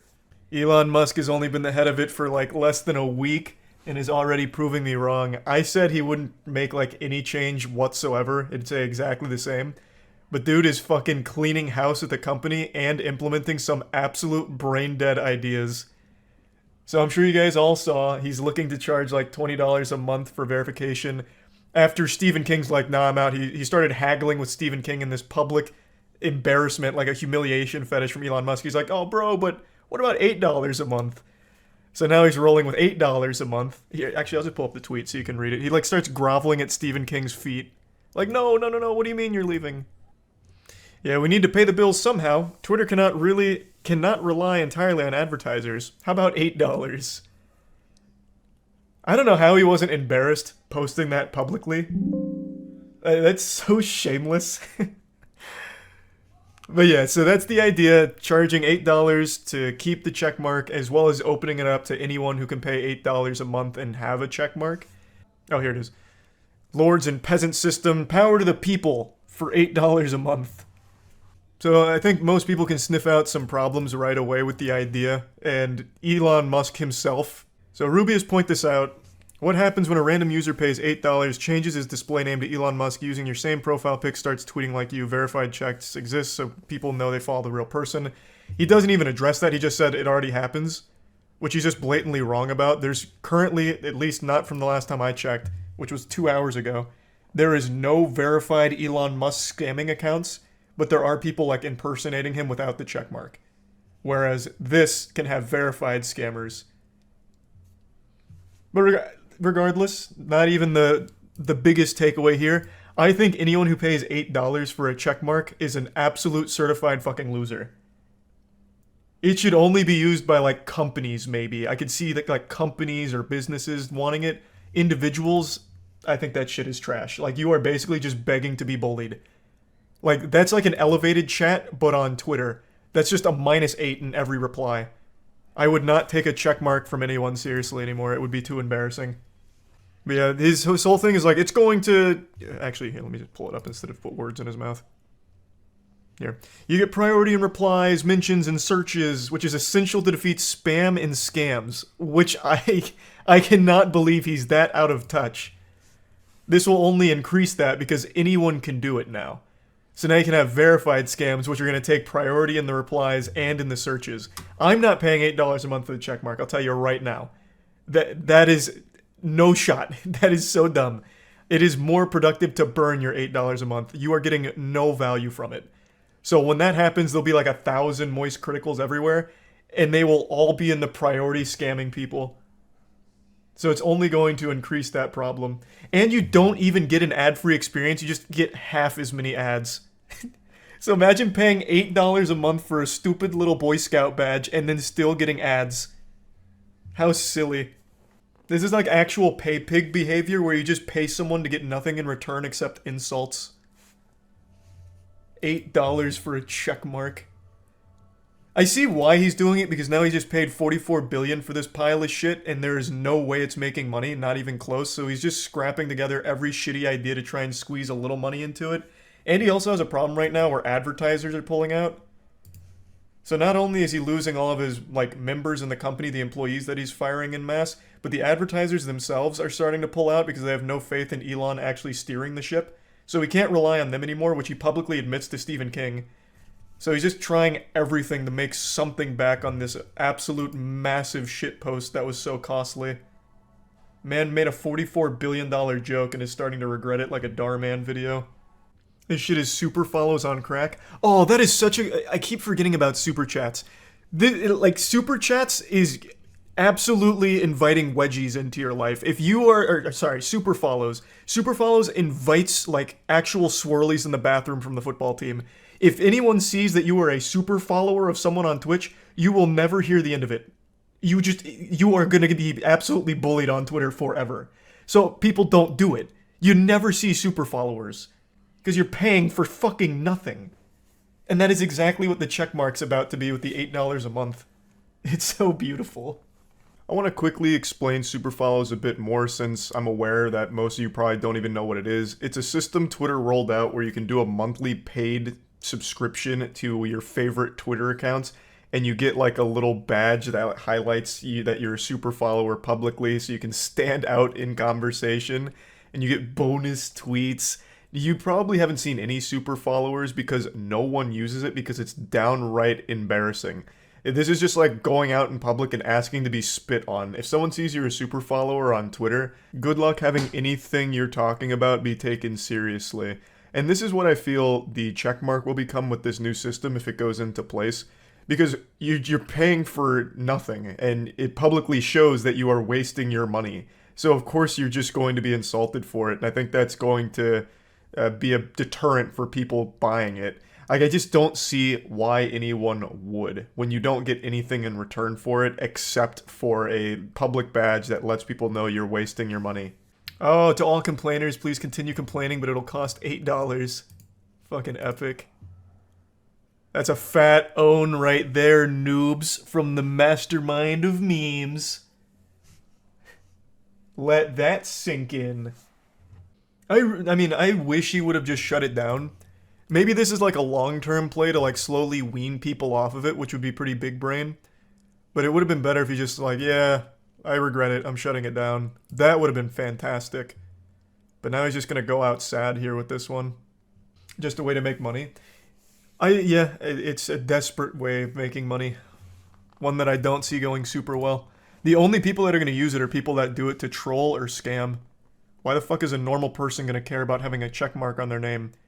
Yeah, I'm Biff Cheeseburger from North Baptist University. I want to be verified on Twitter. I'll pay $8 a month for it.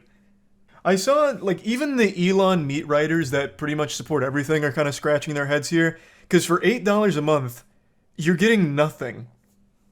You get priority in replies, yeehaw, so you can say L plus ratio quicker than most people and have it at the top. Like, you don't get anything out of that subscription. They keep comparing it to things like Netflix or Hulu subs, but think of all the content you get from anything else with a subscription. Fucking RuneScape, you get an entire thousands hours worth of gameplay. World of Warcraft, and then any streaming service ever. You get fucking tons of content. On Twitter, what you get a check mark, you get a badge. It's worthless. Like, if it was a one-time payment, I could see some people doing it, but a subscription, a monthly subscription to have that, nobody's doing that, except for businesses, maybe. No shot. And you don't even get an ad-free experience, so it's even worse than, like, anything else, like, alternative. O.J. Simpson finally getting his check mark. True! O.J. Simpson made that post to Elon. Now that Elon's got Twitter under his control, maybe now I can get verified. And he can for only $8. So we finally got the real OJ with that check mark. You can be like O.J. Simpson on Twitter. Let's go. Fucking huge. So I can make fake government accounts for only $8. We were talking about this on the podcast, and someone in the chat made like a really fun suggestion of just impersonating foreign policy like higher ups, because you can do this infinitely, right? Even if you have to verify via photo ID and you get banned for impersonation, you can just do it again. You can just keep doing this over and over again and keep changing your handle to like anyone with a position of power and just going fucking hog wild. He said the $8 will help fund content creators. Is there any info on this? Oh yeah, he did say that. No, that just seems like buzzwords to get people more on his side because people love that kind of sentiment. I don't know how the fuck that's going to fund content creators on Twitter. Like, what the fuck is a Twitter content creator? Like, just anyone with a big following on Twitter? I think the payable verification at this point is meant to reduce bots and not meant to signify that an account belongs to a public figure. Yeah, but it's not going to stop anything with bots or scams or anything. Because it's open to anyone. You can just pay $8 a month. It's just going to be a little costly to promote your scams, but you're going to get more out of it because it's going to fool more people because of the check mark.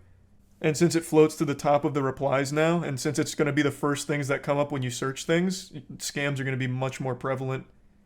Assuming it goes as he has it stated so far. Maybe he has fail-safes in mind, but he certainly hasn't said that yet. How will this stop bots? Bots already exist now, and when you implement buying verification, you'll have the same bots plus easily verified bots. I don't know, like, he's not very in touch. It doesn't, like, I don't see how this stops spam or bots. It seems to me to only increase spam and scams, but I guess we'll see. Like, it doesn't seem to stop bots. The bots are still there, and now some of them can be verified. I wasn't even going to bother covering Halo Season 2 because it doesn't seem like most people care about it anymore after how abominable Season 1 was. It was an affront to God that insulted the very technology that gave us the ability to watch moving pictures in the first place. Halo Season 1 was atrocious. So there were very low expectations going into Season 2, but as I said on stream multiple times, the first 2 episodes I actually thought were going in a pretty good direction. Like, I was impressed.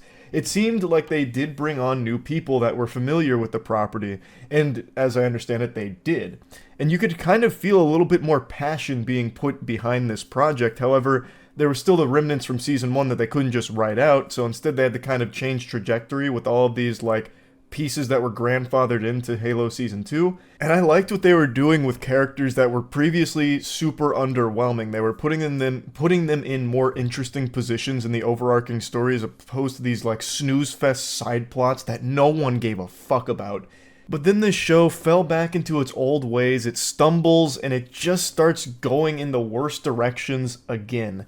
Until the season finale, which I actually thought was handled pretty well. There was a lot of really cool shit in the season finale, but then, even still, there was some really stupid shit too. Because it seems like, in this series, the way the plot advances is by characters making really dumb, out-of-character decisions. Like, really fucking, like, everyone happens to be getting pumped full of fucking stupid juice. And they'll just all of a sudden do something dumb, which then advances the plot in a big way. Like, that is something that's happened a couple of times now. But I do think Halo Season 2 is an improvement over Season 1, which of course isn't like the biggest compliment you can give, because that's a pretty low bar, but I am happy with some of the things about it, but overall, again, disappointed, because it's still not good. By no means is Halo Season 2 great or anything. And I wasn't going to talk about this because everyone expected it to be bad anyway. I'm not exactly enlightening anyone here by letting you know that, yep, Halo Season 2 is also bad. But then I saw this Kotaku headline. Halo Season 2 sticks the landing, I told you so. Halo series naysayers, show yourselves because the Paramount Plus show is hitting all the right notes. If those notes are fart sounds, I guess, the sound of like a fucking wet B flat in your trousers. They go on to say that it does everything a video game adaptation should do and then some, and then goes on to say that they've been saying for over a year that the show is good. That is mind-boggling to me. Like, I understand there's differences of opinions, but this opinion is so bad it should be borderline criminal. Like, this is something that should have you undergo like a psychiatric evaluation. What do you mean this is what every video game adaptation should do and then some? How? It doesn't use anything from what it's adapting. It doesn't take anything from the actual source material. It's telling its own fanfic, and it's doing an extremely poor job of it. Halo Season 1, they've been talking about this show being good for over a year, meaning they must have enjoyed Season 1. Halo Season 1 is bad, even if you don't know what Halo is. On its own 2 feet, it stumbles and eats shit. Halo Season 1 is just bad television, no matter how you spin it. It is a show that had a huge emphasis on the worst parts of television. For some reason, there was this fixation on showing Master Chief's cheeks, which is what gave it the title of Master Cheeks, because there were so many ass shots of him for no reason. I've already made a video covering everything I think that's wrong with Halo Season 1, so I'm not just going to regurgitate all of those points here. But the point I'm making is that this is not what video game adaptations should be by any means at all. The Halo television series is unrecognizable from the Halo franchise that it's taking from. The only thing they share in common is names and armor. That's it. You're not going to find Master Chief fucking a human that happens to be part of the Covenant, literally steaming her ham in the middle of this war by playing Halo 1 through 3, reading the books, or even, God forbid, playing the 343 Halo games. That is exclusive to just this misguided television show. Now, as I've always said, there's no point in adapting things one-to-one, because what's the point there? You need to take it in different creative directions, but this is so outlandish in the Halo universe that it doesn't have a connection. There's no point in calling it Halo. At least, this is still me talking about Season 1. I ended up focusing on that too hard because of how ridiculous that statement was in this article from Kotaku. And I know Kotaku is on life support right now, just pumping out as much rage bait as they can to try and get as many pity clicks and desperation as they can possibly muster. I get it. They're in their death spiral. But this still, like, even knowing it's rage bait was enough to make me just want to come in here and talk about Season 2 since it wrapped up. Now going back to this, there is one thing that I do agree with them on. It's this last sentence. Action sequences felt tighter and better choreographed, emotional beats hit when they were supposed to, and the interwoven story threads made for incredibly watchable television. What I agree with from that statement is that last part. Watchable television. That's not the high compliment that the writer thinks it is. Calling something watchable is like the bare minimum. That's like the lowest possible thing you can say. That's like if you're getting bullied and the teacher makes the bully say something nice to you. Like, that is like the tiniest compliment you can give it. And that's what I can say about season 2, is that it is watchable. And I'd even agree that the action sequences are pretty tight and well choreographed. I do think the action, when it's present in season 2, is pretty good and interesting. Granted, you still have to suspend disbelief and just accept that everyone on screen's a fucking moron at all times, because even right away, even in the 2 episodes I was praising, there's a scene where the Marines are in a dark tunnel, and there's a Covenant on the other side, and they know there's some danger out there, but instead of turning on their light, they just keep going in like groups of two or three into the darkness to die. Like they're being led by Noah to get on the ark. 2 by 2, they just go out there and just get fucking slaughtered by the Covenant in the dark without ever turning on their flashlight, which they have. They have the technology to turn on a fucking flashlight, and they just don't. Because, fuck you, that's why. It's silly. But again, the action sequences, I do agree, are tight and well choreographed for the most part. Anyway, I'll go ahead and start by saying a few things I think Halo Season 2 does well. And the biggest thing, the big standout here, is Ackerson. Ackerson is a villain that was present in Halo lore before Season 2, and he is played by an actor named Joseph Morgan, who is actually a fan of Halo. And you can feel it through his performance. He does a great job at being the villain. And I think he was a really helpful component of this season to bring in what he knew from Halo to his role. And that really helped elevate it. Ackerson was by far the best part of Season 2, hands down. Another thing I think they did really well is actually Master Chief this season. And not so much the way Master Chief is written, but Pablo Schreiber, I'm not sure how you say his last name, as Master Chief. There are a couple of really great moments with Pablo as Master Chief where I was like, damn, if he just had some better material, a better story to work with, he'd be a great Master Chief. Like, I really bought into him as Master Chief in this season. I was like, damn, this could be the guy. Like, if we had a good Halo show, if we were in, like, the multiverse where there was a good Halo show, and Pablo was spearheading it, that shit would be a banger. I think he really does get it as Master Chief on what that role would require. I do think that in a Halo television show, you can't have him in the armor 100% of the time. In the first season, I was like, man, he should always be in the armor at least 99% of the time. But in Season 2, seeing Pablo as Master Chief out of the armor, I still got that from him. Every scene he was in, even without his armor, which is pretty much the entire show, he's only in his armor twice, pretty much. 3 times, actually, I think. And the rest of the time, he's spent just human being. He's just spent as John.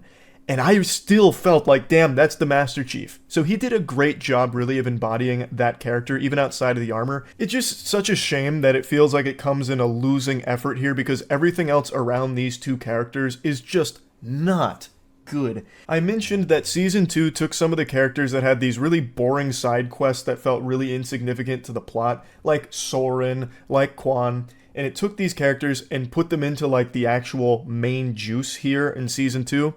And I really appreciated that effort, but it didn't seem like they were able to commit to just actually having them as a front and center component of the story. Instead, they're still, like, off on their own little adventures half the time that you just don't care about when you look at the actual meat of this.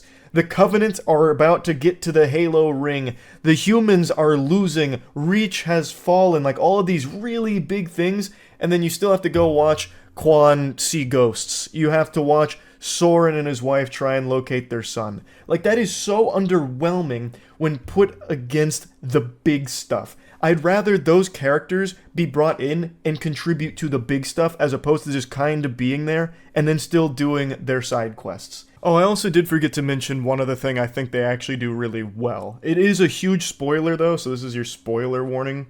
The Flood. I thought they crushed it with the Flood. I was shocked by how well they did the Flood here, so I won't get into any more detail than that. I won't dive like super deep into spoilers, but I actually thought they handled it really, really well. Impressed with that. But honestly, it actually makes me more upset that there were some good moments here and some like actually very impressive shots, because it showed what could be if the rest of the show could just follow suit.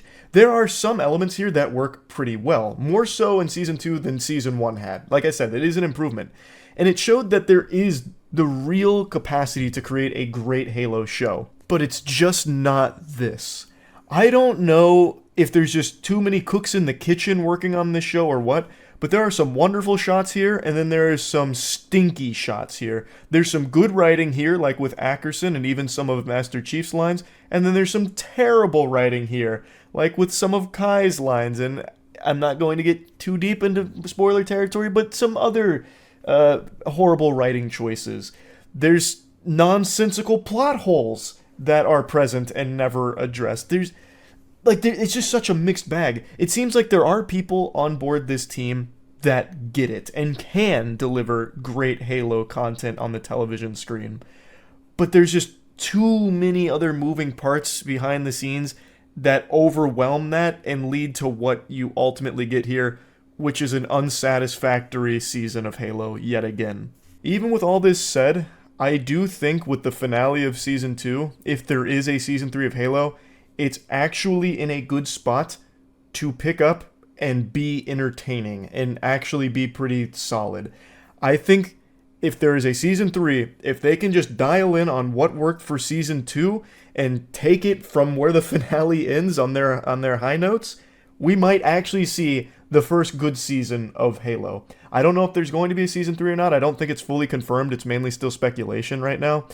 But yeah, I guess maybe I'm just being overly optimistic, but it's just there were some good moments here, and I just hate that it's still overall not good. Like, it's still bad. I don't think it's worth watching. Like, I don't think by any stretch of imagination Halo Season 2 redeems this show and it makes it worth the slog of getting through it. It's not. But Season 3 of this show could be decent with where it's at the moment. Anyway, though, maybe I'll get into like more spoiler heavy stuff about all the things I dislike about Season 2 on stream or something, but I won't do it here because I know people don't like to hear spoilers and all of that during these things, so I'll just leave it there and I won't continue ranting about it anymore. That's really about it. So yeah. Not long ago, there was that viral freakout on the airplane with the lady claiming that a passenger on board was not real. It was a huge meltdown and it really caught the internet by storm. It was a wild situation that had everyone confused and giggling, but it also really tickled the curiosity bone of a lot of unhinged lunatics. I don't know how better to say that. I can't be more charitable than that. There were so many people that started to speculate that she was onto something. This was all a ploy from the deep state with their 15-minute city agenda where they're sneaking robot, android, soulless husks disguised as people on our airline flights. And only this woman was able to see behind the curtain for the truth of the matter, calling out a fake person. And it was just this crazy conspiracy web about how, like, she's actually correct, there are fake people on these planes and she's onto something, and then they even started making up their own fanfic about how she's missing, the government must have found her, tracked her down, taken her out behind the barn and put her down like a sick animal, like just executed her for revealing the truth and opening her third eye with the Sharingan. Just pure pandemonium. This opened Pandora's box of mental illness on Twitter in particular.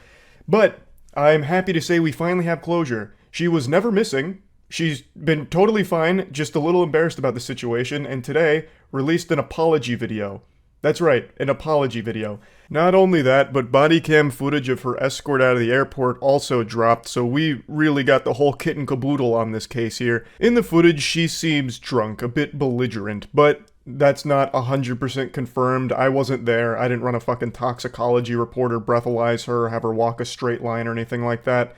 But that's how it seems. Just using my astute little peepers here, that's the impression I get, is she may have been hitting the alcohol a little hard before going on the flight, which would help explain the outburst. So, I want to show you a little bit of both of these things, and also what sparked this whole incident was allegedly she had misplaced her AirPods, she lost them, and accused a fellow passenger of stealing them. So, she just started pointing the finger like, this nefarious, no good pile of shit just stole my AirPods, so he's not real, that motherfucker's not real. That's what started all of this, I guess. Anyway, let's check out the body cam footage and then we'll see the apology video. Also, what an incredible year for apology videos. This is like the 1,000th one that's dropped this year. If apology videos were a renewable energy source, we would be able to power the entire fucking globe from just this year's load of apology videos alone. I don't care if I'm ever fly with y'all ever again. I want to know what happens to this flight right here. Hey, this is the after action post-game report. It's me from the future. I'll go ahead and tell you what happened to that flight. It had a completely safe, uneventful, scheduled flight and landed at its destination A-OK. Despite what a couple of weirdos on Twitter were trying to circulate, the plane was totally fine. Nothing happened on the flight, aside from her getting escorted off and causing a major delay and a headache for all the passengers on board. It was totally fine. Like, everything turned out okay. It's not like she was some kind of prophet who predicted that the plane would have a problem. Do not let that flight leave. Do not let that flight leave. Being dead serious. Do not let that flight leave. That flight's not going to make it to Orlando. Let's go. It's not going to. Can I just leave? You don't need to escort me out. Yeah. Can I just You had your own warning. So, keep walking. Oh yeah, until y'all see that fight blow up. Okay. It's clear she's very distressed, and it's also very clear that this is not a moment she's proud of. She made that much clear in her apology video as well.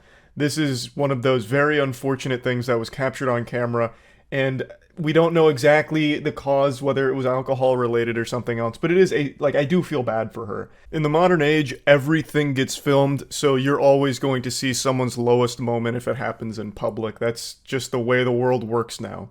And I was thinking about this when watching her apology video. I have a phobia of flying.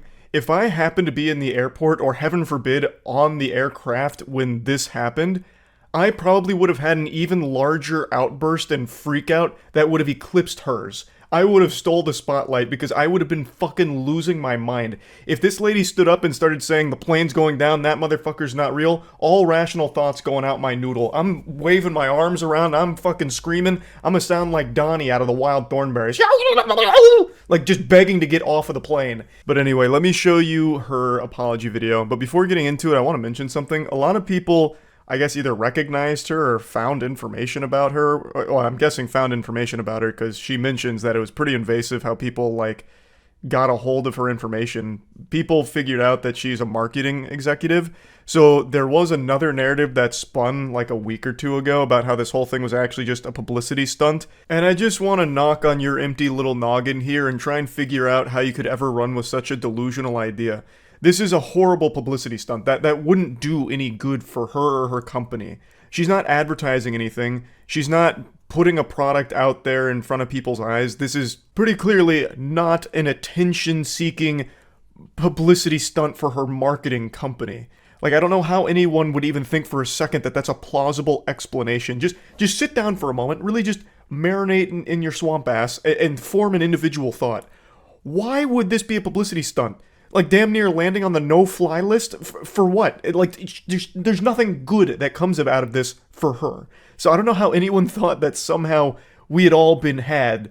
They pulled the rug out from under us. They bamboozled us. This was all just a marketing agency's calculated play.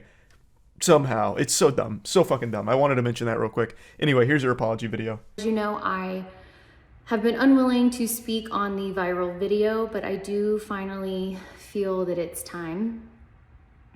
First and foremost, I want to take full accountability for my actions. They were completely unacceptable. And I want to apologize to everyone on that plane, especially those that had children aboard. Can't imagine going through that and trying to explain to your kid what in the world just happened. Overall, I think this was a totally fine apology video. It seems like she's very regretful of the whole thing because obviously this was very public.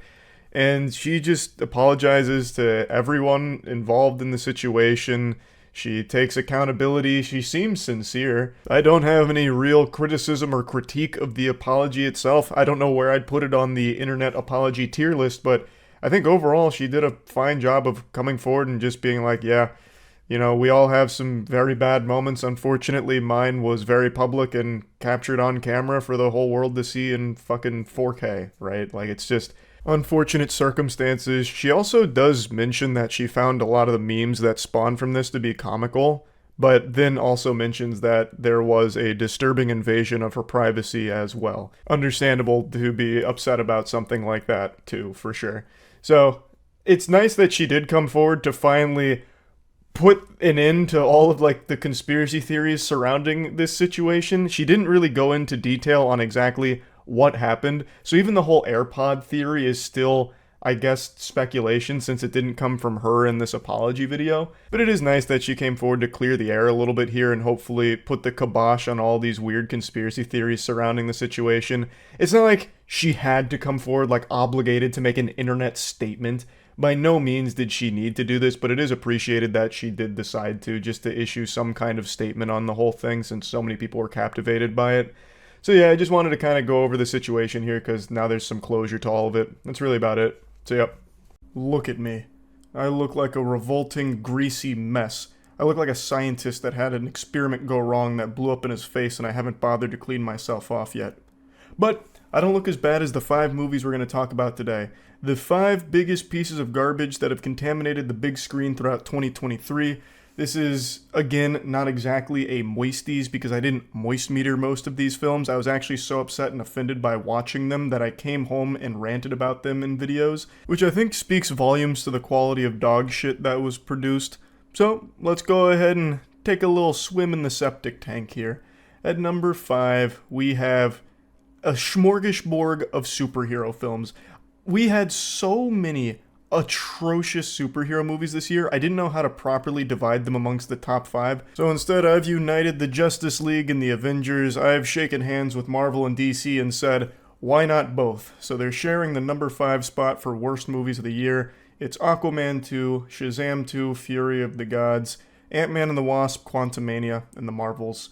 I actually moist metered all of these, but I'm going to briefly dissect why each one of them is here. Let's start with the most forgettable of the bunch, Shazam! Fury of the Gods.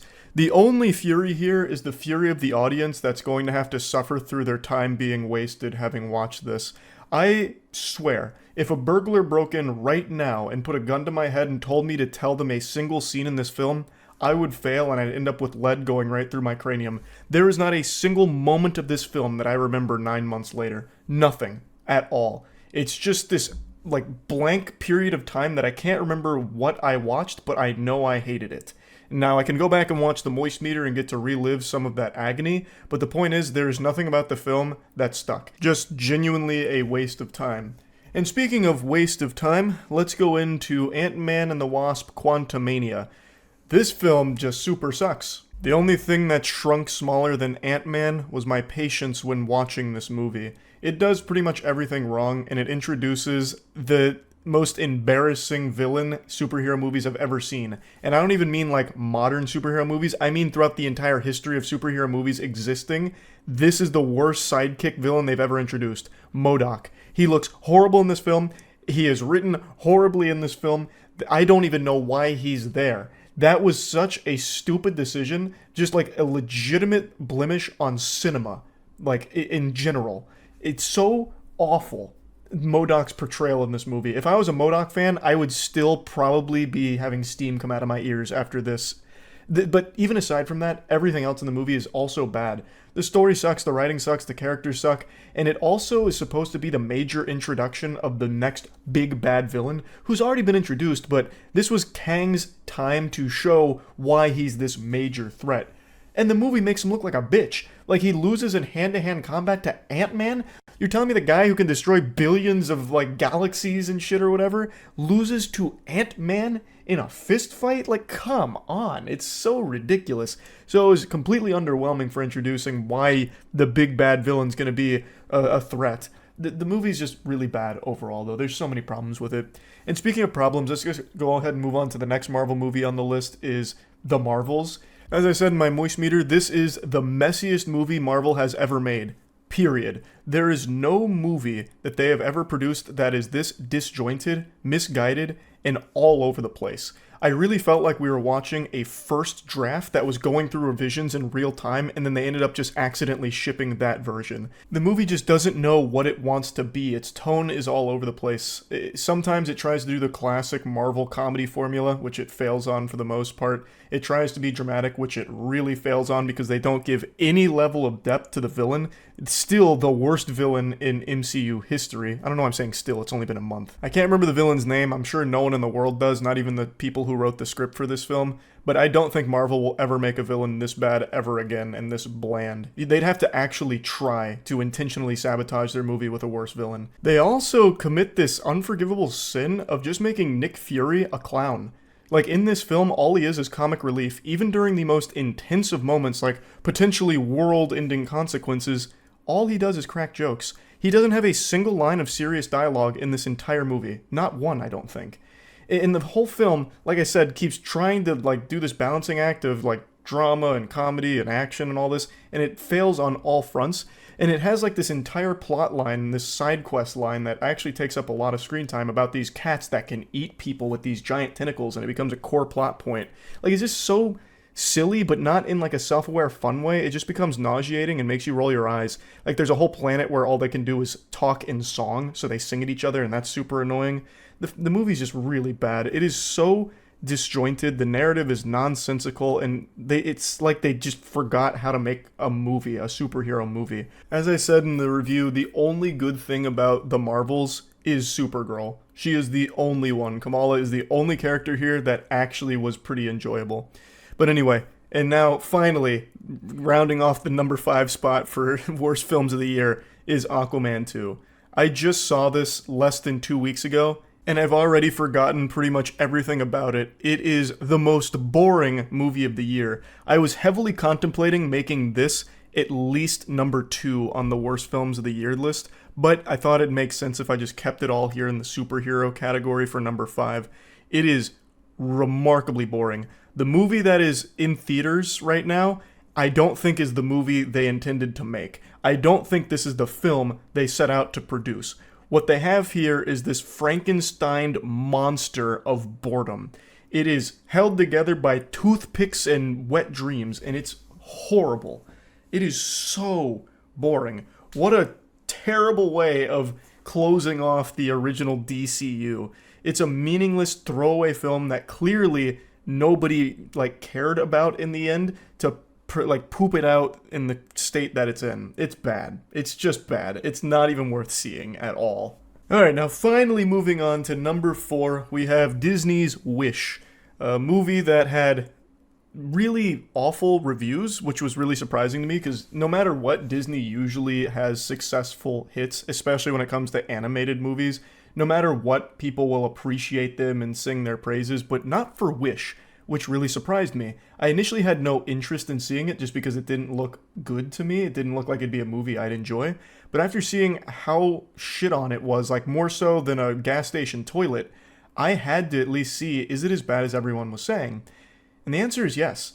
It is the most painfully generic movie Disney has ever produced. It's like it was trying to parody Disney animated films. It borrowed so much from everything and put it into the most throwaway garbage imaginable. It really felt like they were obligated to make a movie, and this is what they turned in. It's like homework they felt forced to do. There's no real passion behind Disney's Wish. All of the songs are extremely phoned in. There's no real effort here at all.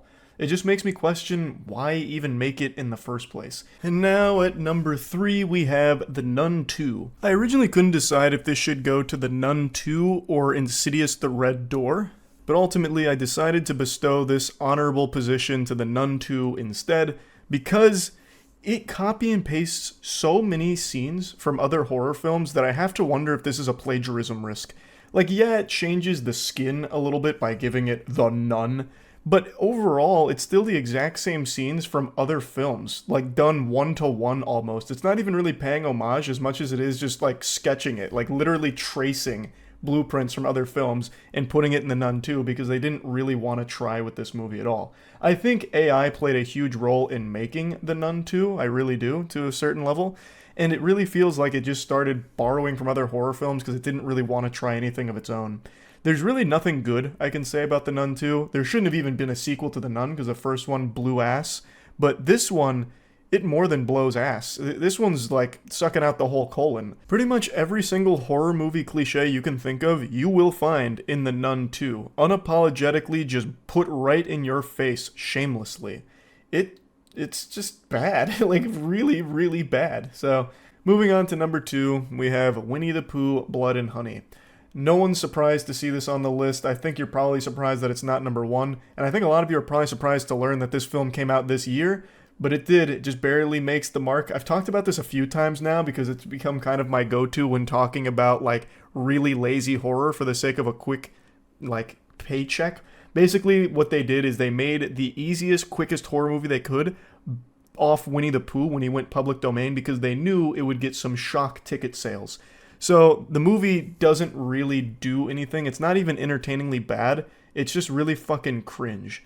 So the scene that I mentioned a couple times, even outside of my initial rant on it, is one of the first scenes where Winnie the Pooh is chasing this girl around. He gets her next to a wood chipper and then like rips her top off and her titties start jiggling around like it's an NVIDIA, physics showcase or something for a video game. And then Winnie the Pooh's like this and then throws her in the wood chipper. Like that's this kind of movie. Like it just takes the quickest idea you could think of for like a shocking Winnie the Pooh horror movie and puts it in here lazily. There's nothing of value here. I don't even think there's anything here that's fun bad. It's just truly wasteful of your time and intelligence. Like, it actually just feels insulting to know that you bought a ticket or rented, Winnie the Pooh Blood and Honey on Amazon Prime or something. It just sucks. It really does. But no movie sucks more shit than our number 1 spot, Exorcist Believer. Now, it's actually on here for 2 reasons. The reason why it takes home the first place trophy here, the gold medal for worst film of the year, is more than it just being stinky. Obviously, it smells. This movie is not good. But even more so than that, this is an extraordinarily expensive pile of trash. They paid like 400 million doubloons for the rights to The Exorcist to make this tragic pile of garbage. This has to be the worst investment I've ever seen in cinema. Like, this is one of the most expensive doo-doos ever put on the big screen here. And I believe they were trying to make this a new Exorcist trilogy. This was supposed to be one of a few more entries down the line. But this one was so bad off rip, I imagine they're just going to cancel it. Because where do you even go from here? They knew they needed this film to be good. And it wasn't. You can't even make a single argument for a fucking 10-minute stretch of this movie that's good. There is really nothing here at all. They produced an extremely generic, almost satirical take on The Exorcist, really. It's like they had just read a plot synopsis of The Exorcist 1, 2, and 3, and they're like, okay, we'll try something similar. And put one little quirky spin on it by having 2 girls be possessed. Ooh. Which I actually think could have been a cool idea if they had executed it better. But it really feels like they blew their load with budget getting the IP. They spent so much getting the IP that they didn't have any money left over to get writers. So then they just had to scramble and just fuck it, do it live. They had the actors on set and they just said improvise and we'll make the most out of it. It's just bad. It's just really bad. But more so than it just being bad is just how expensive it was to produce it and get the rights for it. It's just wild. So that's why it's the number 1 worst film of the year. That's really about it. So yeah. A few months ago, I watched what had to be one of the wildest encounters I've ever seen. This is a vigilante predator hunter group that was busting the person they were investigating in public. And this goes completely insano style. It becomes cartoonish. It's almost like a Benny Hill chase scene here. I couldn't believe what was unfolding in front of me. I am currently looking for my fiber. Your what? Fiber. Fiber? Yeah, because I gotta poop. You gotta poop? I'm constipated. I've been constipated. Yeah? Yeah. This is a very interesting tactic. This is a high-level maneuver. He is claiming that he's not there at the meat spot for a 13-year-old boy. He's there to get some fiber so he can take a shit. He's been constipated, so he's there for some poop pills. And it doesn't take some galaxy brain genius to put together the puzzle pieces here, connect the dots, and deduce that he is on meth. You know, he's getting loopy off that poopy right now. He is high on meth, which isn't just speculation. At the end of the video, they released their entire investigation screenshots of all the text messages that were exchanged between this guy and who he thought was a 13-year-old, and meth comes up a lot. Even right before meeting, meth was discussed, and as you can see in the title, he was arrested, and they did pretty much confirm meth was in his system. Hey man, I can involve the police or we can have a conversation. You want to have a conversation? Do you want to turn around and talk to me? I gotta find this first. Hey bro, I can call the cops right now, or we can just have a conversation. I'm actually really constipated, sir. Please, can you actually let me get my supplements so I can actually go home, so I can poop, and actually so I can poop well? Step 1 should have been involving the authorities the second you found a real pedophile that was trying to meet up for sex with a 13-year-old and like get them smoking meth or whatever. I don't understand why that wasn't the first thing you did. Luckily, there's spoilers in the title, so you know he does get arrested, but not for the reasons of this investigation. Some crazy shit happens towards the end. Had he involved law enforcement earlier, even from the start, I feel like this could have been far more effective. It seems like the first thing he did when he identified a real pedophile was try and figure out how to monetize it and make a viral video out of it or something. Because he gets like 2 different cameras out. He's got like the fucking Steadicam. He's got so many cameras set up. He's got like the GTA cinematic angle going on here. So it really feels like the number one concern was trying to figure out a way to monetize it. He also has like calls to action in the video to subscribe to his channel. He's got the People vs. Pred watermark. This shit is branded out of the wazoo. So it does really feel like the number one thing he was looking for here was a way of making money off of the bust, which is kind of weird. It is still good that this does lead to an arrest, but I really do wish it was handled with collaboration from the actual authorities. Can you help me find Do you want to fiber call- pills? do Can you you want help me me to find, call- find fiber pills Do you want for me to call the cops? Why would you want to call the cops for me when I'm trying to find my I fiber know pills? why you're here. Why am I to here? meet my 13-year-old little brother. Who is that? I don't know who that is. Who is that? I have no clue. Christ, where are they hiding the fiber pills in this bitch? Like, goodness gracious, are they underground? This man's out here trying to locate fiber pills, and it's like trying to find pirates' buried treasure, apparently. But anyway, you can see he's really starting to tweak quite a bit now. Things are getting escalated. The man filming is starting to call the cops, which is something I feel he should have done quite a long time ago. But we're only just beginning. Hey buddy, is this you? Can you please Why do I let have me? Why do I have a picture of you? Is this Why you? are you doing this to me? Is this you? Is this a picture of you? Why do I have a picture of you? How was this? What is it? Why do I have a picture of you? Oh my god, that's disgusting. Why do I have a Please do not picture? touch me. Why do I have a picture of your? Ew, ew, ew, ew. This guy's here to meet a 13-year-old boy for and to give him crystal meth. Oh my god. Negotiations crumble, diplomacy falls, and then things really pop the fuck off.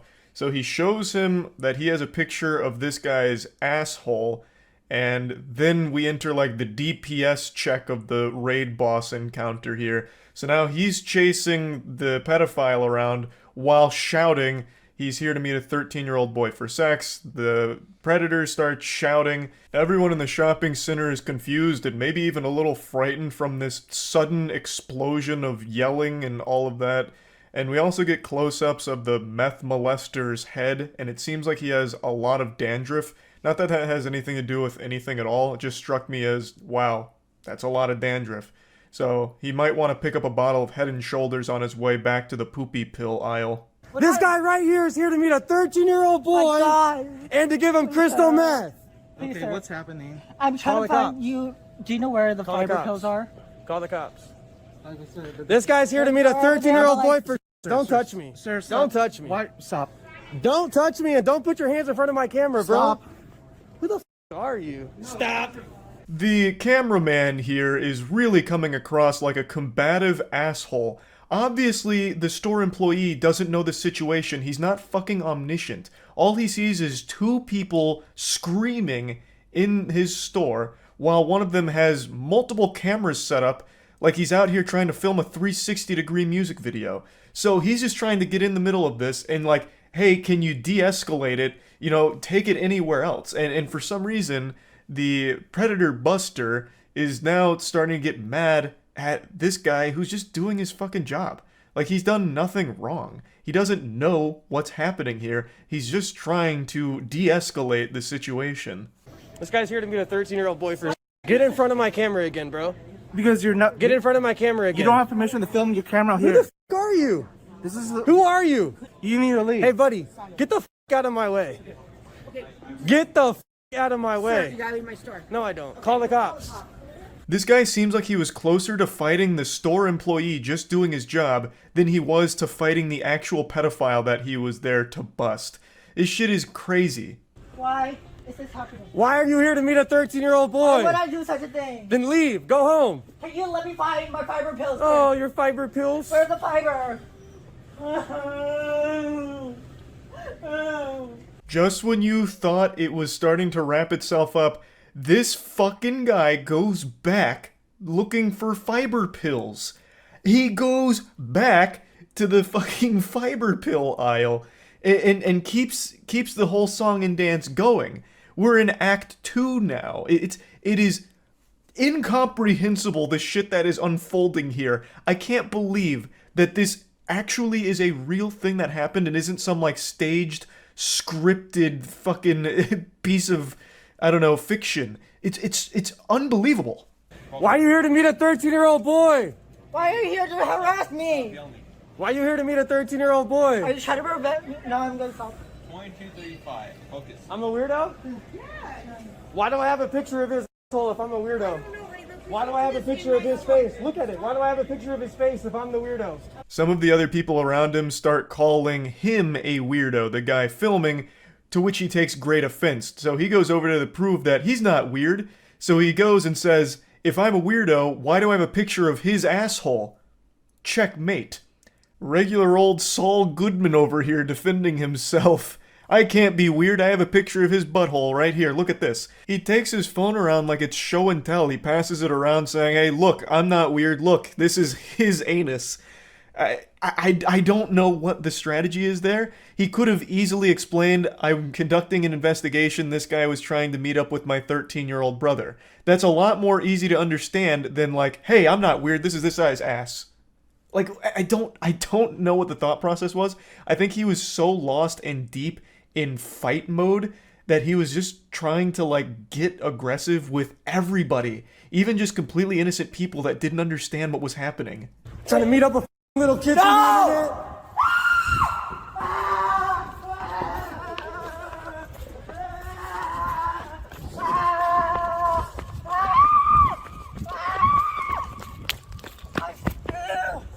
I saw a comment that perfectly described how this part in the parking lot plays out.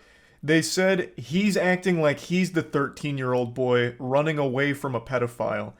And that is so accurate. He's running around like hysterically screaming and just going absolutely ballistic. He runs in a circle and then even lays on the ground for a little bit, kind of wiggling around. Can I just go poop? Ah! Ah!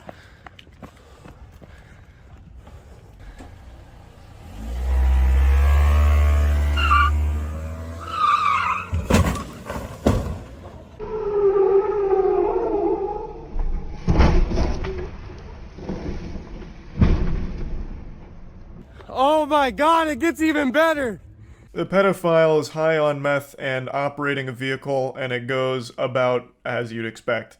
He immediately peels out and fucking blasts himself like right over like a small little tree and some bushes. It really looked like it was about to take flight. That was some shit out of Need for Speed, honestly. Like, god damn. Oh my god! Whoa, hit and run, call the police! Call the police! Immediately after vaporizing a tree and destroying that like area of bushes, he peels out once again and manages to hit one of only two potential obstacles in the entire fucking parking lot. Someone else's car. He goes by and hits someone else's car. There is literally only two cars in this entire fucking parking lot. It is actually more impressive that he managed to hit something. Like, I don't even fathom how he could have fucked up even worse. It's unbelievable. Just call the police, guys. I got the tags. Call the police. Call the police. Call the police. Call the cops, bro. I got the video. You don't need the video. Just call the cops. Tackle his dumb. I always hate that fucking mentality. Hey, someone else call the police. I'm busy recording. No. I'm recording, so someone else call the police to handle this. There's only a handful of situations where that makes any sense, and that's when there's already a large group there. Then having a video of the situation can be helpful to the overall thing. So you could have one person video while someone else is calling the authorities, but in this case it was just him for the entire thing right up until the very end. He should have been the one to call the police, but didn't. And the predator makes another inexplicable decision.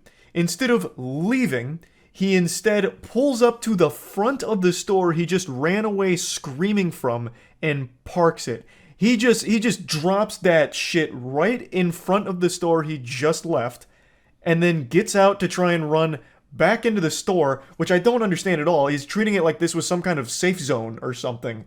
And as he gets out of the car and tries to run back in the store, he gets tackled by a good Samaritan who had just seen the hit and run, and everything that unfolded in the parking lot.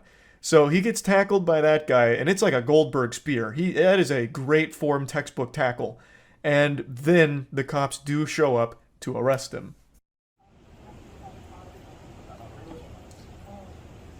Yeah, that's the one thing, sir.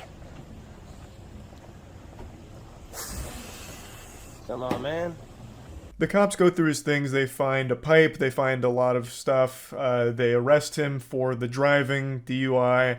They don't seem super interested in the predator catcher's investigation and what he's talking about. They don't really pay too much attention to that.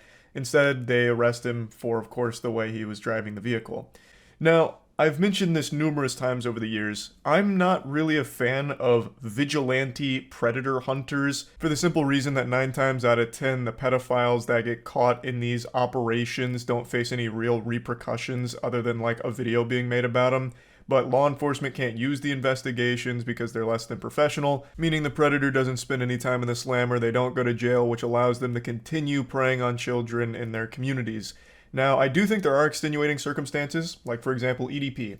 EDP may have not gone to jail, but that video that was made about him by the, fucking Gotham Knights of Predator Catchers did a great service to the whole community because it exposed him for abusing his platform, trying to meet up with children, and even if he didn't go to jail, it still took away his access to more potential victims. So overall, it was a positive thing, though ideal outcome would have been him also going to jail.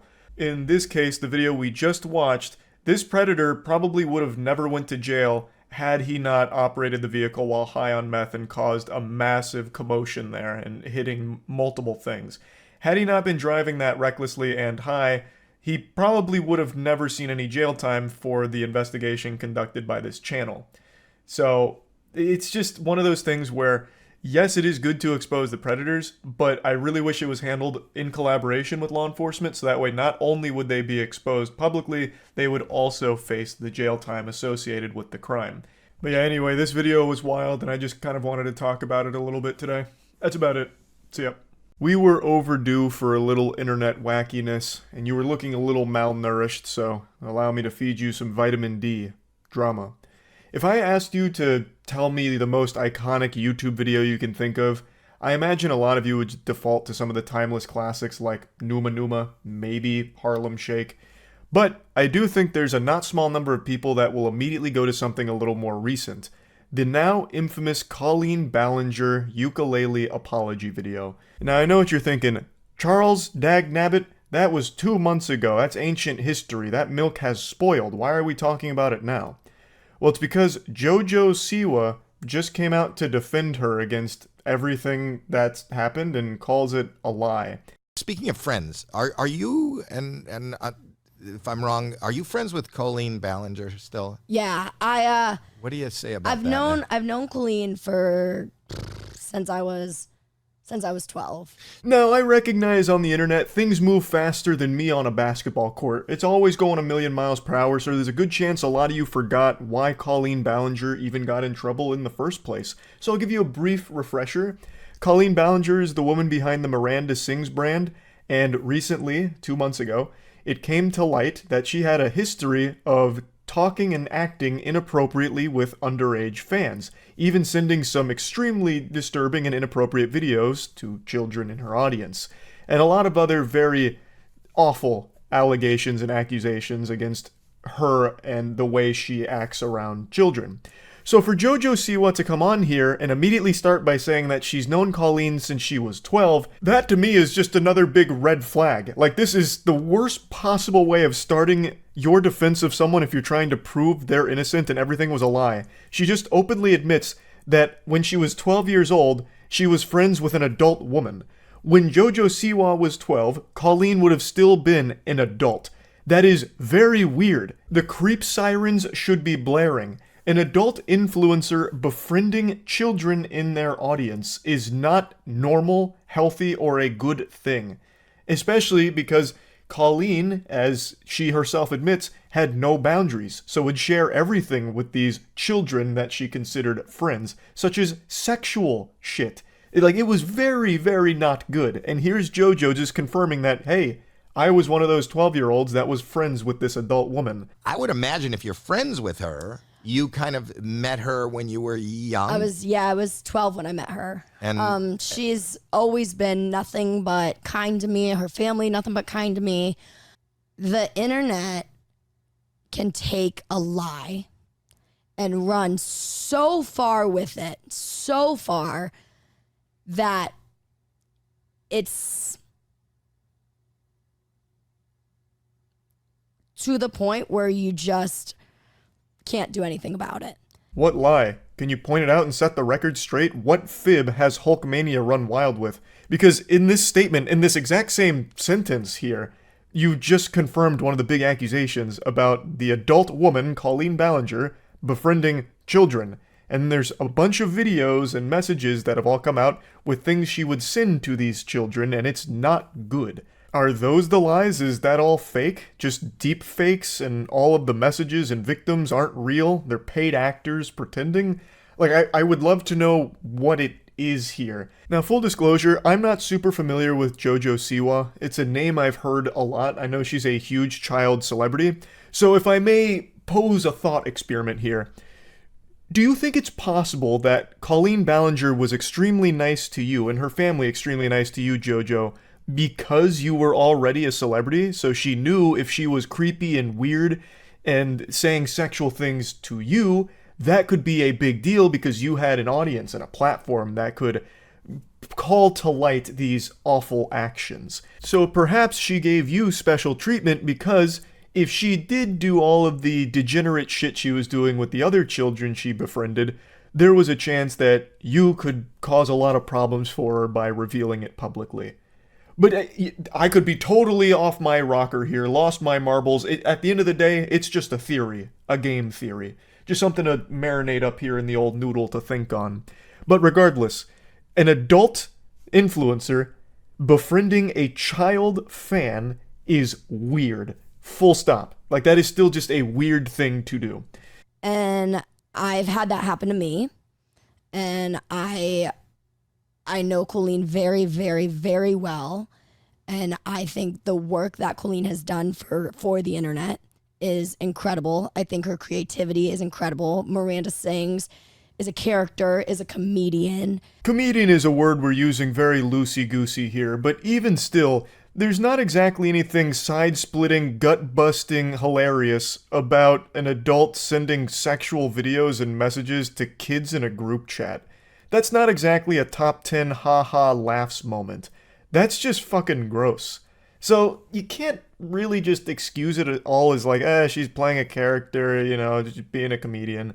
It doesn't really work here. And once again, you should not know Colleen Ballinger very, very well. You were a child. You were 12 years old. You should not know intricate details about this adult influencer's life who is a stranger to you. You're not like related or anything. You shouldn't have been friends to begin with. That in and of itself, I believe, is a problem. And I think that it's very hard to be a character where people are also looking at you as you're a real human behind that character. And I think being a comedian is very hard because you were able to do things years ago that were okay, and now that we've grown and we've matured, we've realized that they're not okay. You know what I mean? Like, in and of itself, that statement's not entirely wrong. Of course, things were different, like, 15 years ago on the internet. Like, some of the videos then have not aged well and would be very differently in terms of their perception today. But I don't recall there ever being a time in the internet's history where it was looked at in a positive light with an adult sending sexual shit to children. That's never really been something that's been written off as just comedy. So, this is kind of a nothing statement here, and by no means does this defend her at all or prove her innocence. You said that the internet ran with a lie, but now, instead of trying to prove that it's a lie, you're just saying, things were different a while ago, and now that we've matured, things aren't okay like that anymore. It's like, well, what the fuck are you actually even trying to say with this? I don't think JoJo herself knows. She just doesn't want to accept that someone that she was close with was actually just not a good person, I think.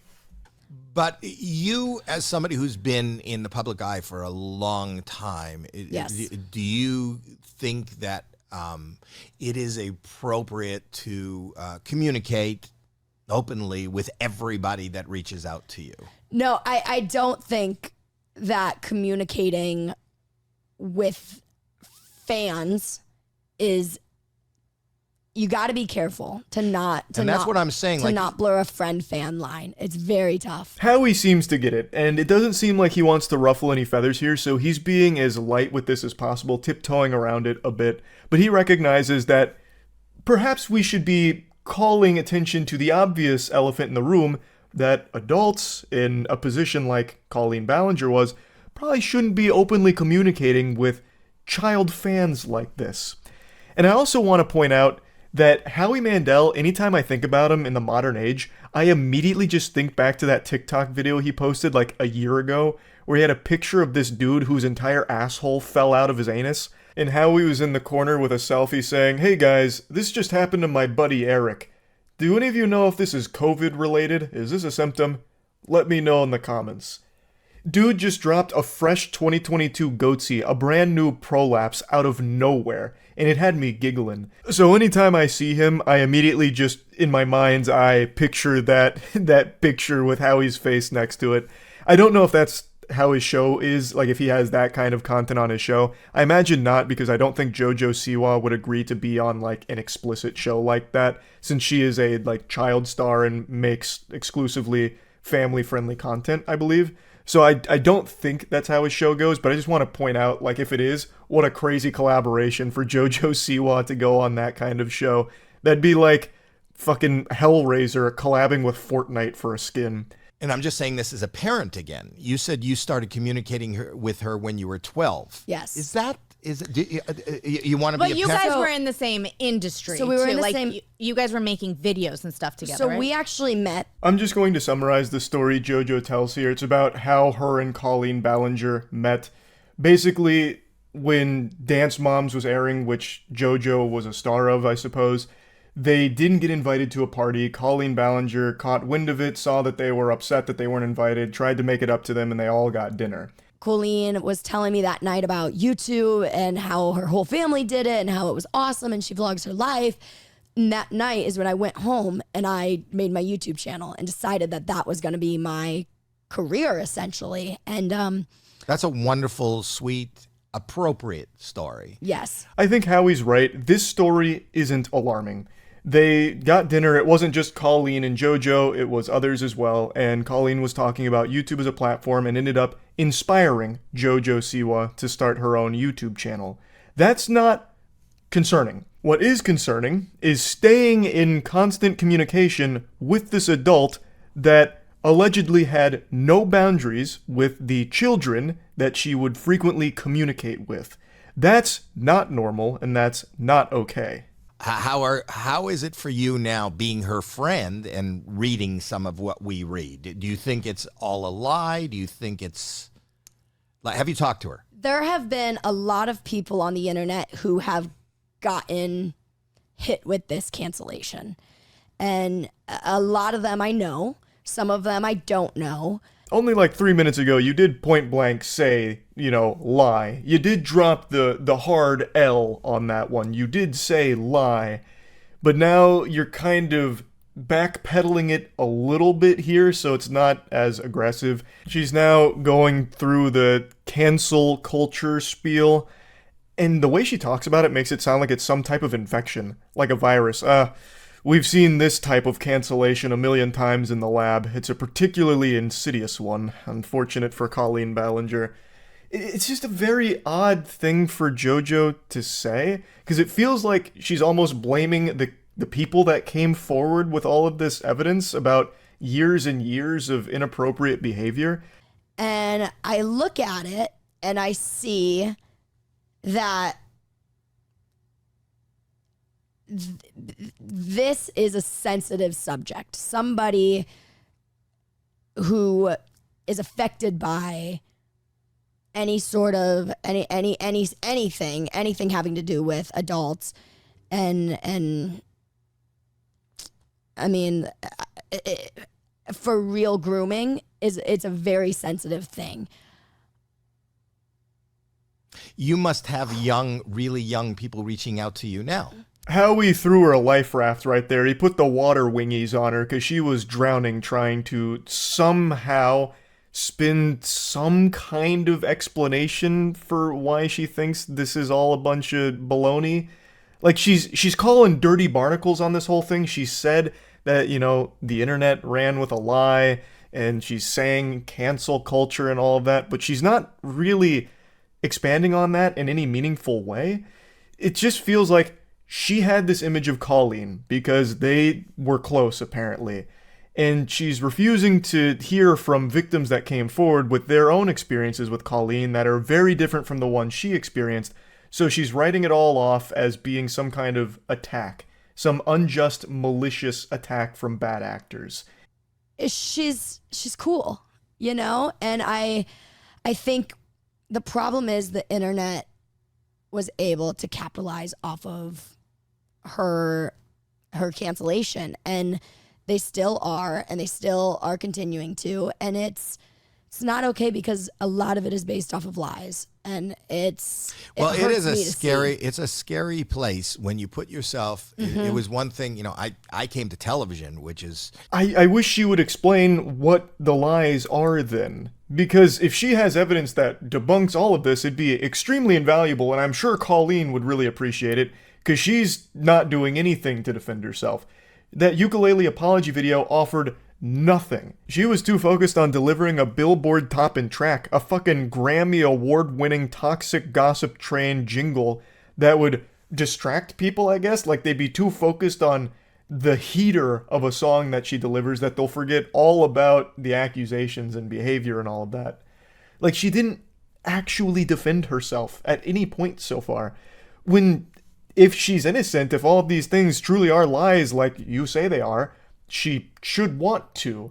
There is a lot of evidence. There are videos that she sent. And unless that's deepfaked, that's a very hard thing to prove is wrong or justified in any way.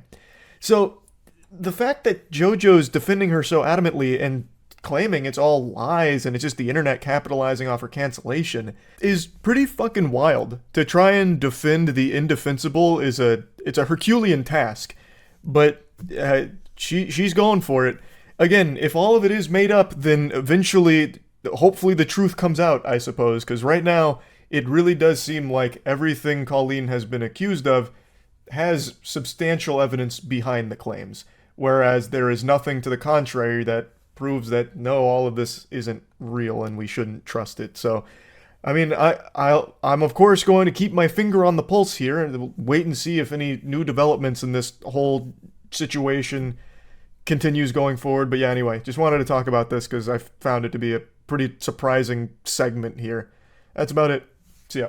Whatever you do, don't turn around. You won't like what you might see behind you. It's AI. It's everywhere. You may even be AI soon, if you're not already. I've made so many videos, fear-mongering for AI, to be honest, but I really can't overstate just how big of a deal this technology is. Every single time I say that everything is going to be affected by it, every job, every industry, everything, people doubt it, and they'll have these holdouts for things that AI won't ever replace. And I just have to sit there and giggle and put my pinky to my lip like Dr. Evil as I once again say, firmly, you're fucking wrong. AI is such an unbelievable innovation, it's incomprehensible the effect that it's going to have on us in 10, 15, 20 years. Once again, look at where we started with Will Smith eating a plate of spaghetti that looked like some kind of LSD fever dream type experience, to now, where you can have a very convincing video of Will Smith eating spaghetti and you need him to come out and deny it in order to confirm its authenticity. But for some people, that wouldn't even be good enough because he could be lying. He could be lying about eating that spaghetti, or not eating it for that matter. It's so crazy how quickly it's advancing. And one of the big things that I think is going to be affected probably before any other major industry is music. AI music is in a state that I didn't even recognize was this far along. There's a few tools to make AI music right now, but by far the easiest and most accessible, also probably the most sophisticated, is one called Suno, which I was using on stream and just goofing around making dog shit AI songs, but the songs themselves aren't really dog shit. If I didn't tell you they were AI and you just happened to have heard that in the background of a YouTube video, you might legitimately think a person made it. It's already come so far from the beginning of AI music a year ago where it was really easy to tell that it was all AI generated, but now it's getting tough. So I just wanted to show you this. Like, I'll tell you that right now, the eclipse tomorrow, or 2 days from now, isn't going to open any kind of portals. It's not going to do anything. The Hadron Collider, the Devil's Comet aren't working in cahoots to bring forth the Antichrist or anything. But I will tell you something that doesn't have anything to do with the eclipse, but is bringing about a doomsday, is AI music. How many of you heard of Suno? Because I only recently just checked this out. This is alarming. So I've been playing with an AI music creator called Suno, and it is making jams that I would have no idea is AI. So you can put in your own lyrics or whatever, or you can have it generate based off a prompt. So let me just show you a couple. I was trying to make like a Deftones style song, but you can't use an artist name, so you have to just describe the music. And I basically just spit out lyrics in 30 seconds about someone's dick breaking in half. And the AI does an unbelievable job with it. It's fucking frightening.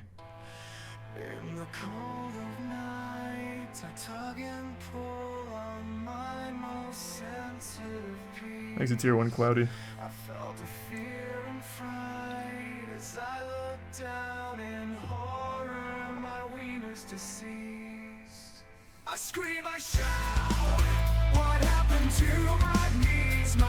It wouldn't let me type penis, so I did penis, but he just says penis, unfortunately.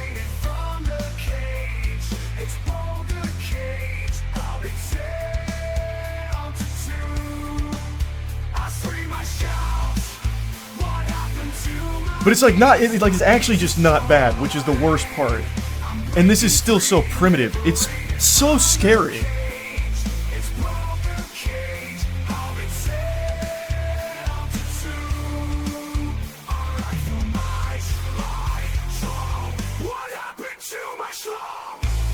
And that is a great hook. What happened to my schlong? I didn't even put that in there, by the way. That was the AI just starting to feel itself and get into a flow state, so it hits you with the what happened to my schlong. I could see an arena going crazy for that. But this has been out for, I think, about a month now. V3 just came out, I think, 2 weeks ago.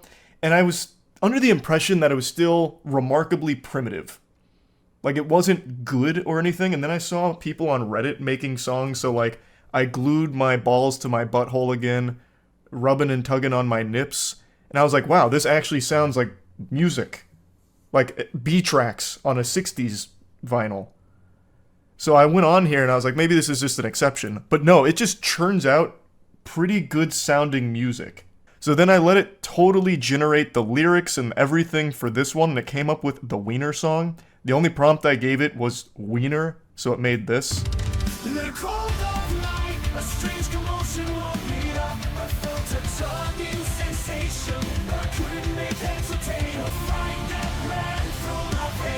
But this sounds like something you'd hear in like The Hobbit when they're marching up marching up the mountain, or when they're on their way to the Erebor or something. This is just Devil May Cry music.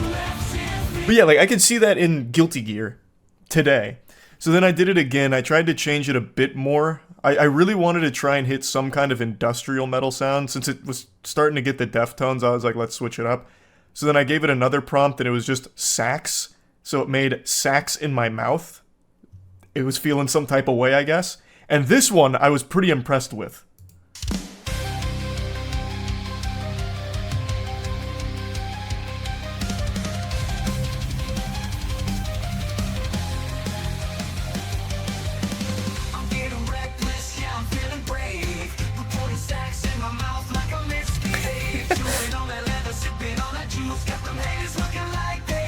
I did not write these lyrics, by the way. This is purely AI generated.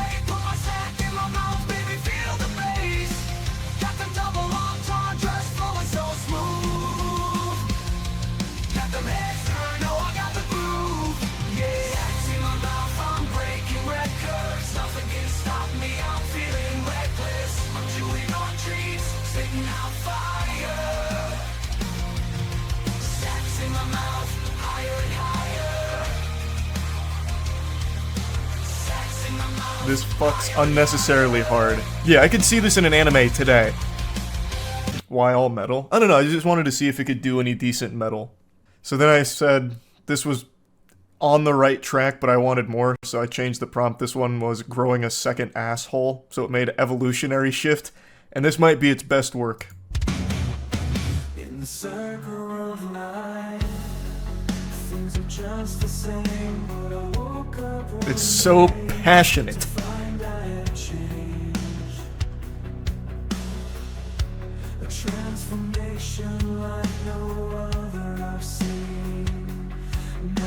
I poop twice as hard. I'll give it that prompt and we'll see what we can make. But this is just so alarming that this exists and it's already at this stage. Nothing is safe from AI, and you guys need to understand that. You need to get it through your fucking thick skull. Nothing. Everything will change with AI. Here's a Prime Restless.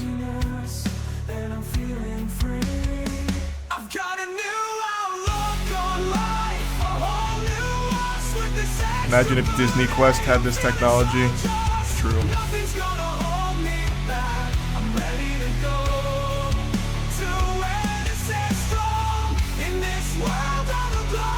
Two anuses strong. Amen. I have no doubt that a ton of artists are going to be using this. Maybe not to like fully make songs, but to kind of steer their craft. AI is just going to be integrated into everything. Actually everything. So here, that guy said, I poop twice as hard. Let's see what it makes with that. What kind of style? Oh, Midwest emo is not bad. Yeah, let's see a Midwest emo track for I poop twice as hard.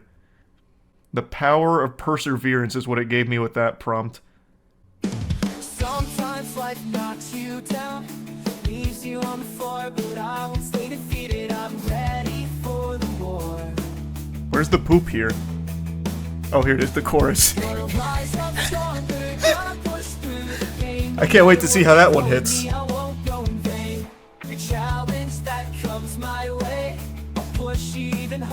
Very snappy.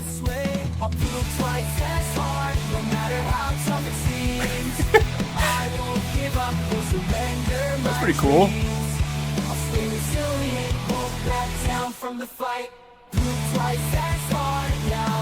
Twice as hard. What they needed there is like a powerful one there. Just like an echo in the back. Poop twice as hard. Emotional country blues regret is the style of music. I don't know if it'll let me do ball they let me do ball torture.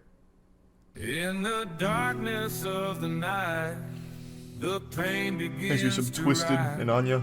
A twisted game of pleasure where agony amplifies the weight upon my chest. Man, makes you want to get a lighter out. I can't escape the torment. It's a sick and twisted show. The knots of agony tighten as my body rise in pain. All torture, the brutality will never be the same. In the depths of agony, I'm lost in this painful zone. This sounds like the song they played at John McCain's funeral. I can't escape, can't atone. Yeah, the ball torture ballad. That's the one. Had a meth head steal our tractor at work today and ram our gate 7 times before the police came. Jesus Christ, Dean, I'm sorry to hear about that. I'll write you a song for it.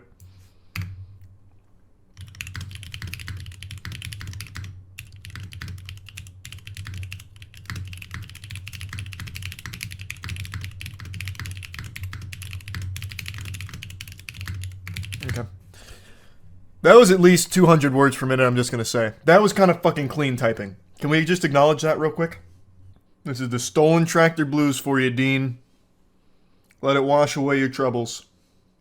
Well, my name is Dean and I got a tale to tell. Tell it, Dean. About a reckless soul and a stolen tractor as well. What do you do? Not just any tractor, it was our pride and joy. But that meth-head thief he wanted to destroy. Shit. Sing it. Came roaring in, ramming our gate with rage. 7 times he hit like a wild animal in a cage. Gooning for Christ. That's not bad. Do like break. Here, we'll mix 2 different styles very, very seamlessly. We'll do breakcore gospel. And see what it makes with that. That feels like it's gonna be tough. This might not even work. Chorus goonin' for Christ, that's what we do. Woo.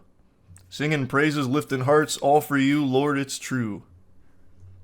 Kind of lost the plot in here somewhere along the way. I'm a goon for Christ, ready to spread your love. I like that. Lord have mercy, I done gooned again. Tripping on my own 2 feet, can't pretend. Alright. Lord have mercy, I done gooned again. Tripping on my own 2 feet, can't pretend. Oh, I came in hot. I can see playing Sonic Frontiers to this. That's nice.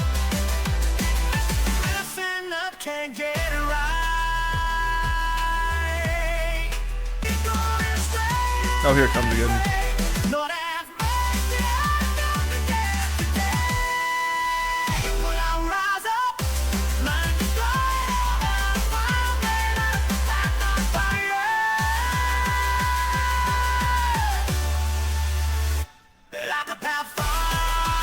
Oh, that was a perfect time for Goon.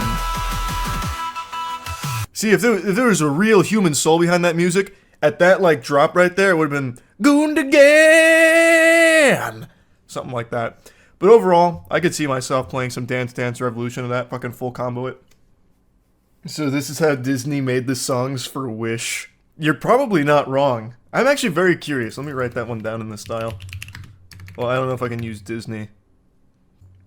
This is a great, okay, this is a really good title it came up with. Messes and Memories. For the dude who was telling me about the guy that came in and took a shit on his floor at work or whatever. That's a banger title. Very Blue Man Group.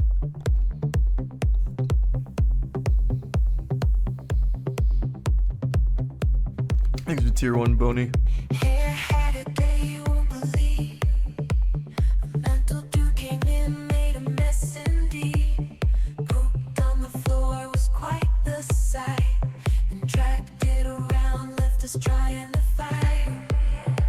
Woo! That's kind of flames. Holding back the gag, oh, I couldn't cope. Cleaning up the chaos, it felt like a joke. But we won't let this ruin our vibe. We'll clean it up with a smile so wide. Did you clean it up with a smile on your face, brother? Is that how that went, jailer? I bet you did. I bet you're happy. Messes and memories, they come our way, but we'll keep shining.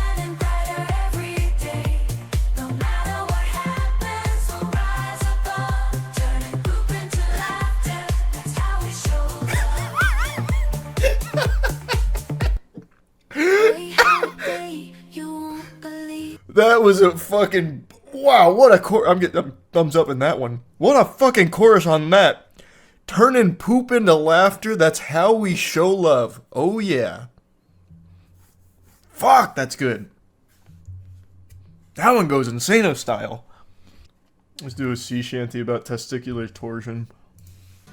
There's a condition that can cause a fright. Testicular torsion, a painful twist. Gotta fix it fast, can't resist. Take care of your jewels, don't let them. Hey, that's not bad. Medical help, don't let it utter.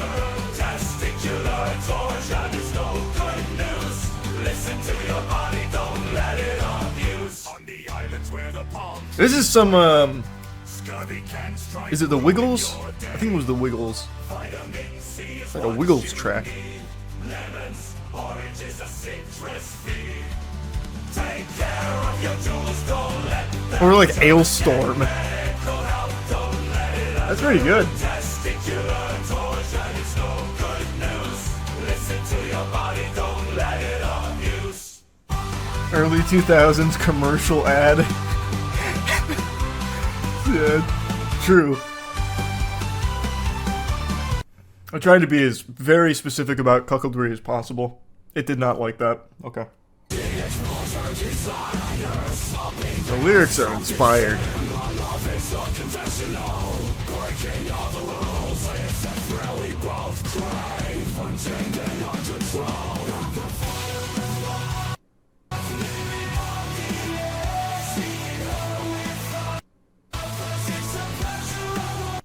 Damn it, stop breaking up. The chorus is actually kind of good. Damn, stop. I'm trying to listen to Voyeur of Love. Stop fucking with the aux chord.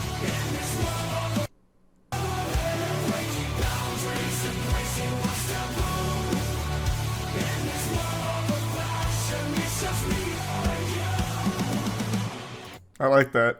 In this world of passion, it's just me, her, and you. That's fucking great. I like that line a lot. They did a good job with the cuckoldry lyrics. The metalcore, not so much, but chorus was kind of nice. Really good final line. Well, we're gonna go ahead and get AI mixed up in the Kendrick J. Cole beef. Oh wait, can I don't know if it'll let me use names in lyrics. Let me see.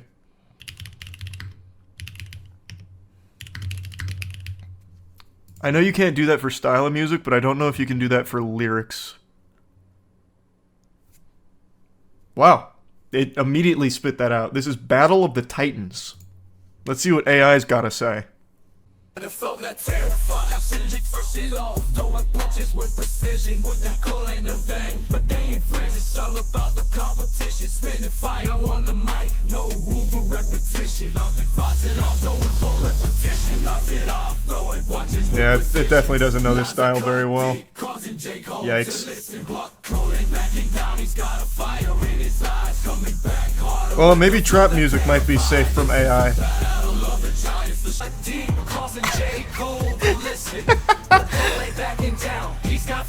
It's like what the Disney Channel would have put out for a trap song. This is the battle of the giants, the showdown, the kings. Kendrick versus J. Cole, hear the crowds as they sing. Alright, so trap music might be safe from AI. That's... Looks like we found one genre that's going to be okay for a little bit. This sounds like The Lonely Island. Yeah. Diddy versus Dan Schneider rap battle. Okay, we'll do that one next. Markiplier walked in with his goofy smile and his heart full of sin. He ordered up a plate of It's more like Kavinsky. Like Night Call.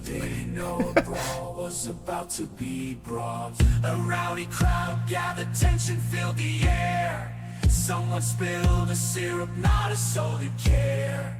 My fruit out his napkin, ready for a fight. That's pretty cool though. He ain't leave until his waffles are done right.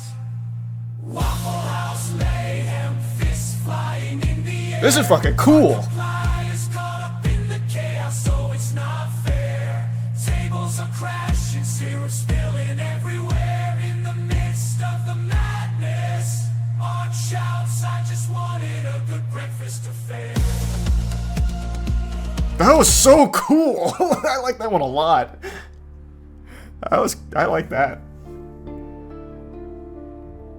It's really working hard on this Viking sound.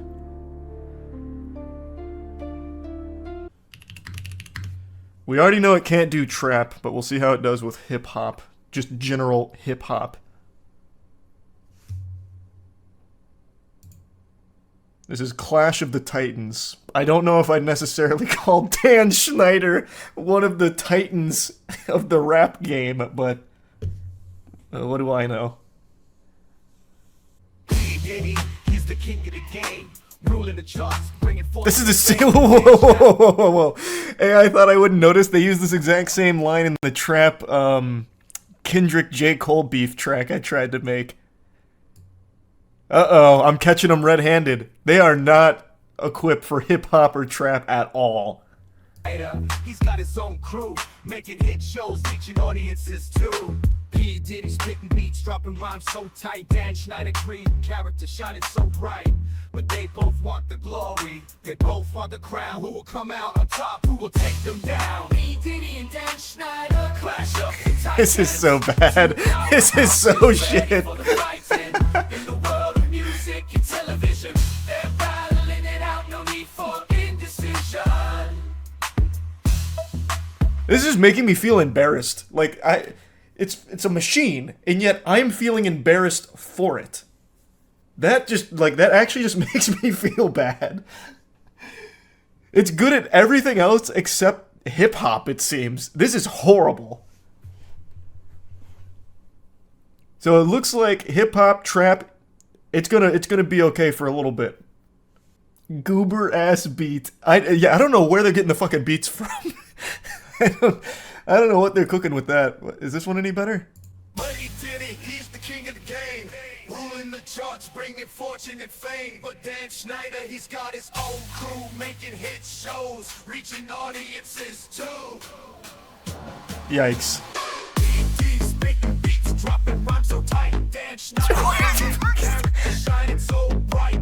Yes, my favorite hip-hop beat, the one that sounds like Eiffel 65. I tried to get like a little more, because I think if I just did JFK tossing my salad, it'd only use it for a line. So I'm trying to give like tone indicators. A weird sensation in my mind I couldn't erase. I had a dream about JFK, oh my, what a surprise. Cool line. In my dream he did something that caught me by surprise. JFK, why'd you toss my salad, baby? Ooh, that's crispy. It's driving me crazy. Salad sensation, a strange fascination. JFK, what were you thinking? What was your motivation? That's good.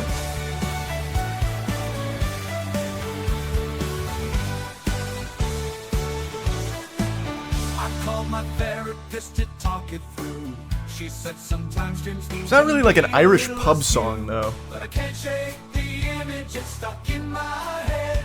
JFK tossing my salad, now I'm catching myself wondering what he said. That's pretty good. Shadows of the Truth. I like that. These titles go so fucking hard. That's great. Shadows of the Truth for an Epstein didn't kill himself song. The AI knows.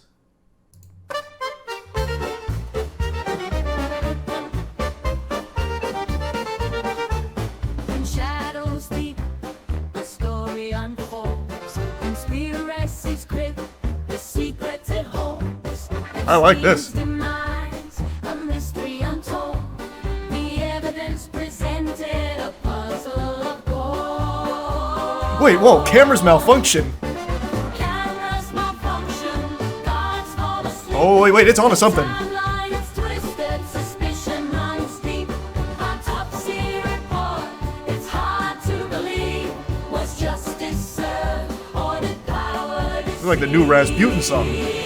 after standing up himself? The truth we pursue, the whispers in the darkness, they echo as truth. Uncovering the secrets, exposing what's been done in the shadows.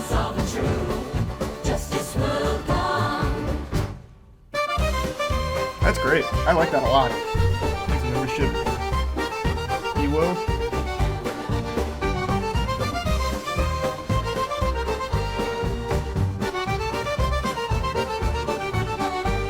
Some smooth things jazz.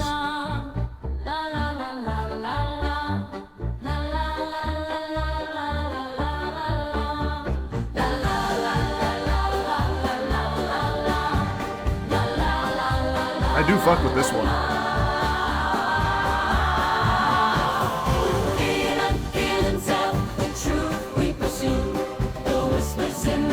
This one's got a whole full 2-minute song for it. It's passionate. Epstein didn't kill himself.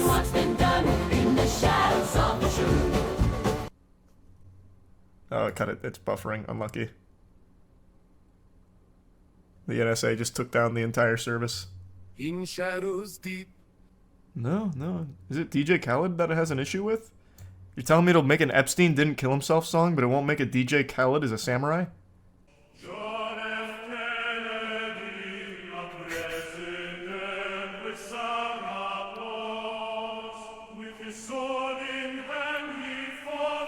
Brings a tear to your eye.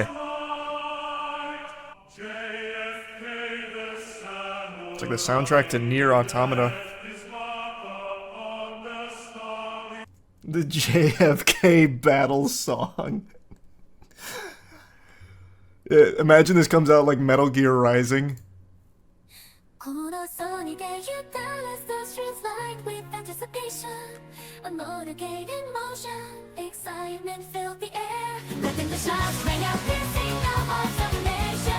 Fuck.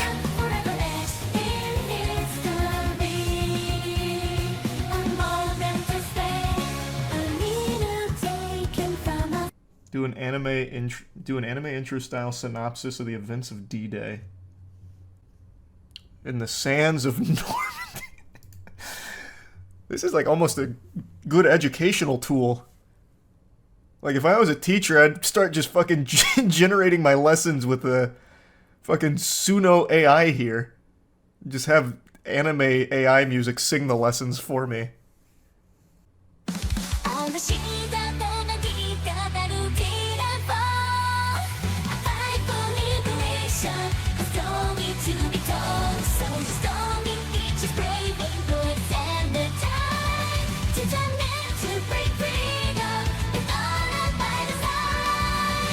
Not bad. That ain't bad.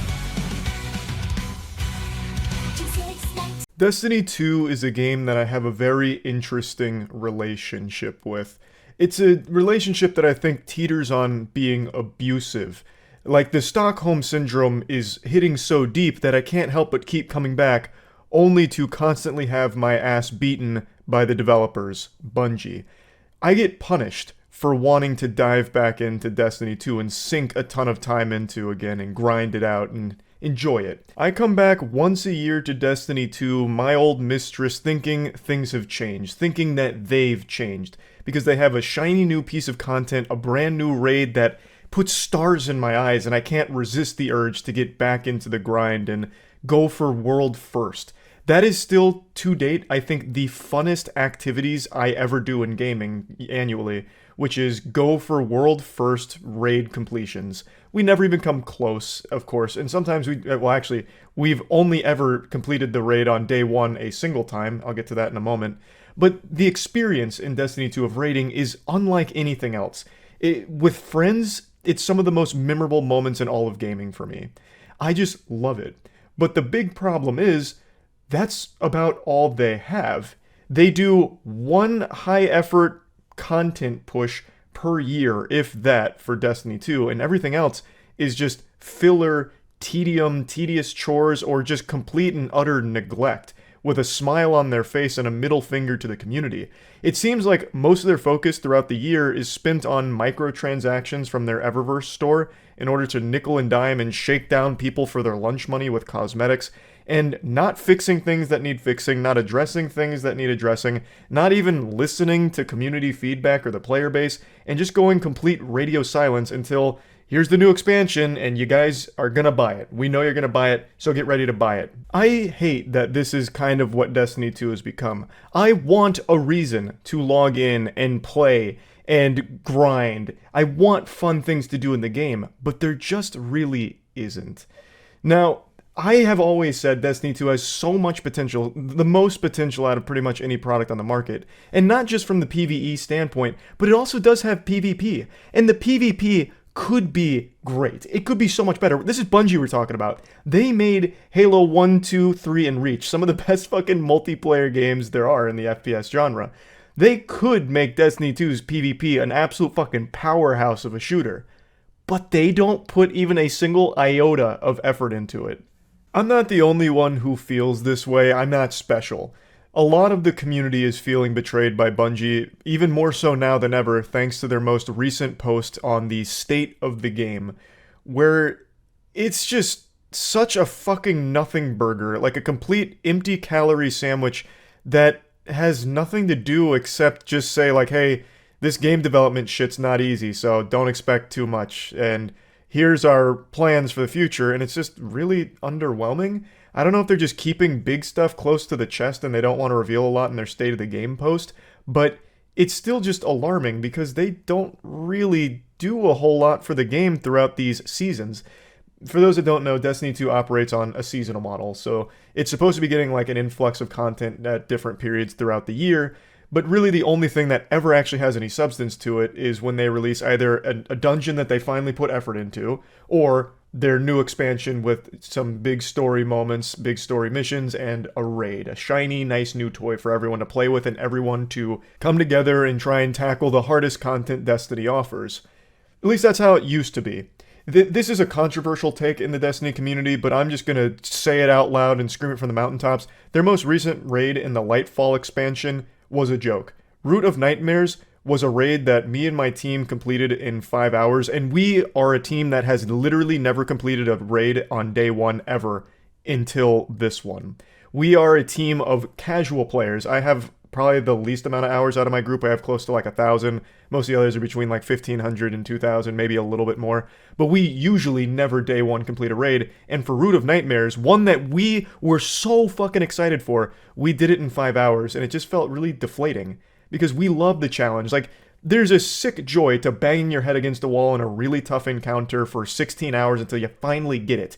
That euphoric moment when everything clicks and you complete the encounter it's so triumphant. But in Root of Nightmares, it was really, like, underwhelming. It felt really half-baked. Usually in raids, each encounter is a whole different ballgame in what you have to do in order to overcome the challenge. Of course, mechanics are borrowed from previous encounters, but they're expanded. They're given more and more depth.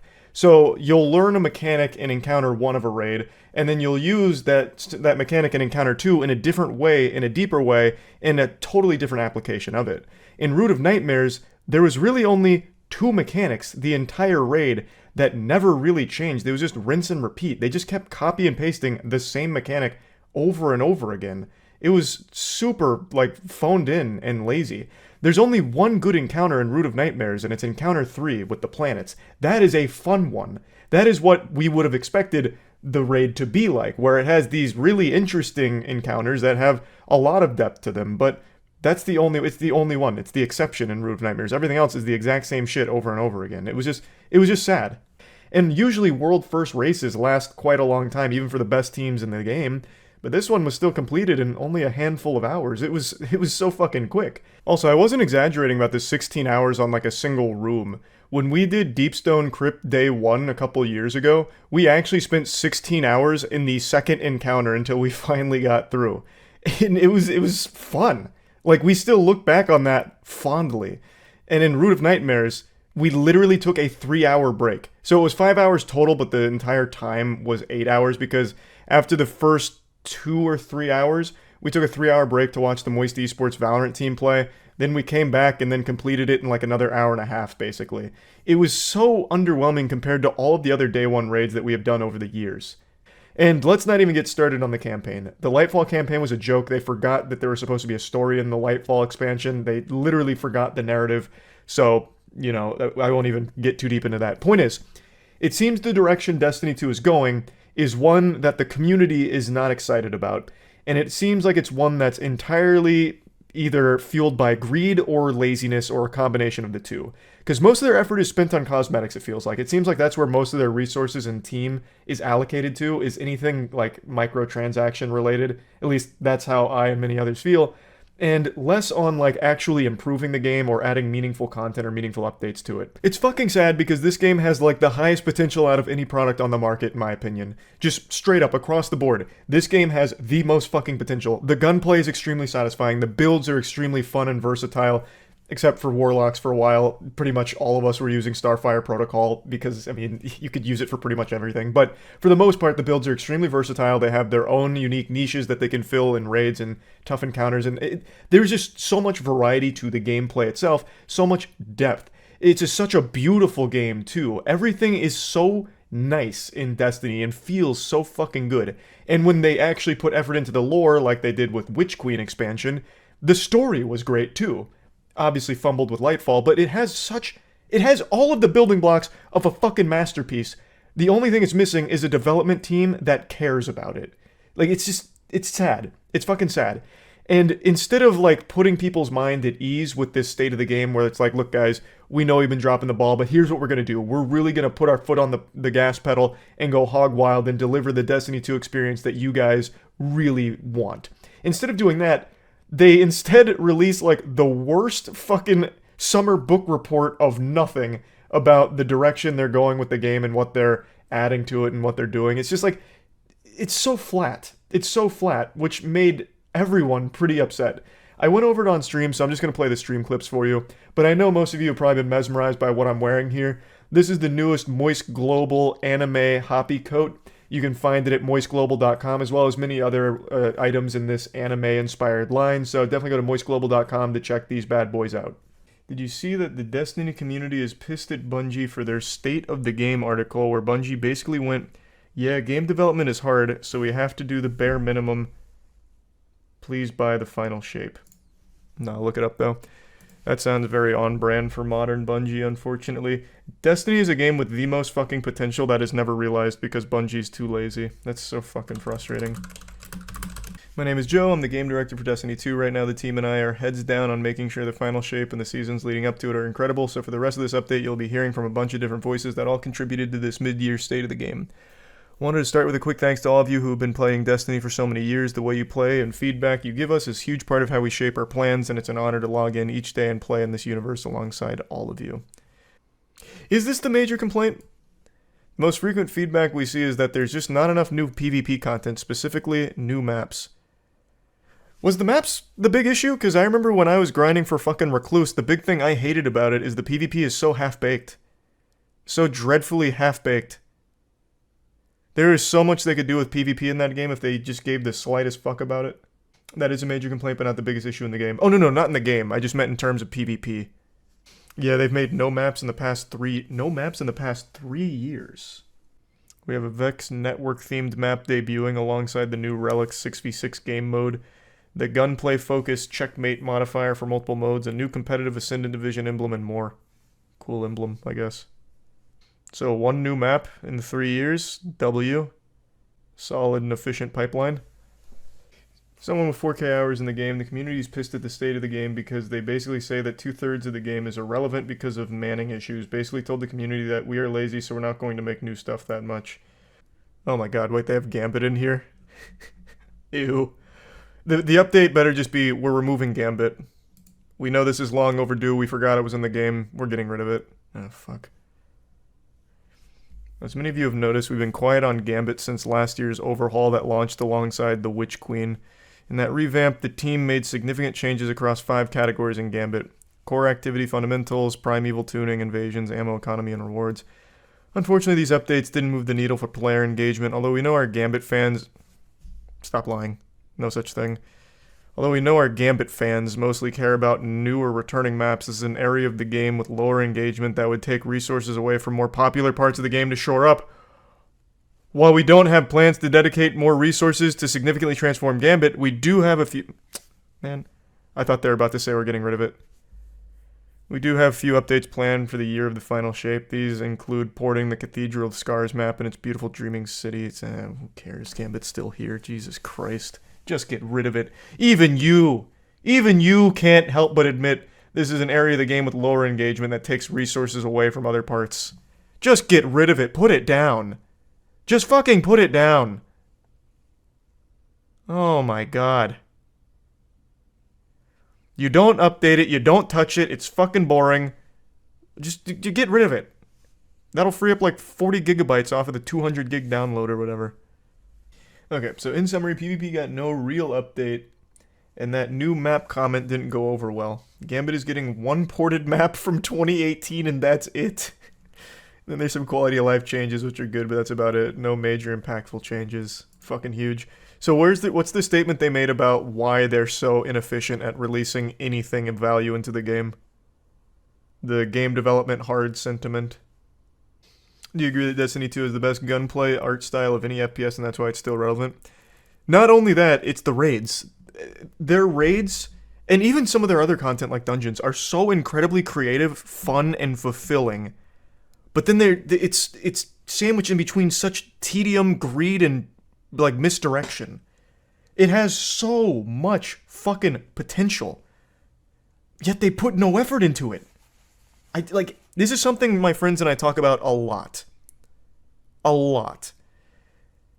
Like a great example is Root of Nightmares. We were so fucking hyped for Root of Nightmares, and we completed it in 5 hours day one, which we've never been able to do before. Ever. We have never day one to raid, and we did that one in 5 hours. They're not putting effort into it. To set expectations, our studio structure is built to support more overarching updates to PvP like the ones above, rather than focusing exclusively on maps. When we do focus our resources on building new Crucible maps, it comes with a trade-off of multiple teams' bandwidths on work that contributes to a variety of experiences that players also hold dear, such as a new story or exotic mission content, core activities that make up the foundation for each season, or new destinations. Similarly, bringing back reprise maps also involves extensive porting to the latest version of Destiny 2, which requires additional resources to ensure the maps work correctly for multiple game modes and playstyles for years to come. So that's where they're basically saying, like, game development's hard and we don't have real bandwidth because we don't know how to manage our teams. It will get better, they just need AI. Yeah, they're just holding out for AI. Why actually work on managing a team of people when they can just have AI do it for them? They said in a press conference a while ago they were quantity over quality, and we don't good because the players will expect. What riddle did I just read there? Did you get the statement? Did they want quality over quantity? Because they've done neither. Regardless, like I don't even know what the statement was with that comment, but regardless of quantity over quality or quality over content, they have literally done neither. They also said the final shape and its raid will provide a climactic conclusion to the Light and Darkness saga, probably due to the Lightfall backlash. Well, they forgot to put the story in there. They literally forgot to put the narrative in the goddamn expansion. So yeah, hopefully this will provide something. Some kind of plot. How haven't you given up on the game yet? Again, this is a game with so much fucking potential that is just constantly unrealized. It's criminal. Do you think Destiny would be in a significantly better spot with Activision still being a part of it? It seems the game went downhill once they split with Activision, and Bungie has fooled us into thinking it was Activision's fault. That's something Jackson and I speculated on back and forth. The short answer is I have no idea on how things work behind closed doors. I really don't know. But you're right. The game has definitely gotten worse since they've been apart from Activision, which is unfortunate. But I don't know how much Activision did to help them. I think they just lost direction, most likely. Like, I don't see Activision being the thing that was making Destiny 2 good. Activision provided High Moon and Vicarious Vision to do major expansion. So were they actually like hands-on with providing like direct support to Bungie for those things? Maybe they were really helpful then. I guess not knowing the actual relationship between Activision and Bungie during development, the only thing I could see as like a positive with Activision involved is they would 100% ensure Bungie is actually working on this game. Whereas right now I feel like they just go into the office and literally play beer pong and then go home. Like, I don't know what the fuck they do all year on this game. They make like one decent piece of content with a raid every year, and that's it. Like, what the fuck do they do in between? I've seen a lot of people say that. Did they actually make that statement about not over-delivering because they don't want to set expectations too high? Because if so, that is so fucking embarrassing. Oh my god. If you haven't read the GDC 2022 conference, it's definitely worth a read. No, I haven't. I'll check it out. Someone with 3,700 hours in the game, people are shitting on it way more than it should be. I don't know what the backlash is, like the scale of it. All I can say is that even as someone who only has like, I think close to 600 or 700 hours across console and PC, probably more than that. But it's very frustrating to see how little gets added to it of value and just how comfortable they are phoning everything in and going through the motions without any real content. That's why I don't actively play. I have no reason to. Do you think Destiny can become another Anthem? No, it's never gonna like fully fail or anything. Destiny's too big to fail. I don't think that'll ever happen. It's shameful to admit this, but it's the unfortunate truth that just by looking at me, you probably couldn't guess that I have been active in the gym for about a decade now. In fact, my college degree is in human science with a concentration in exercise physiology.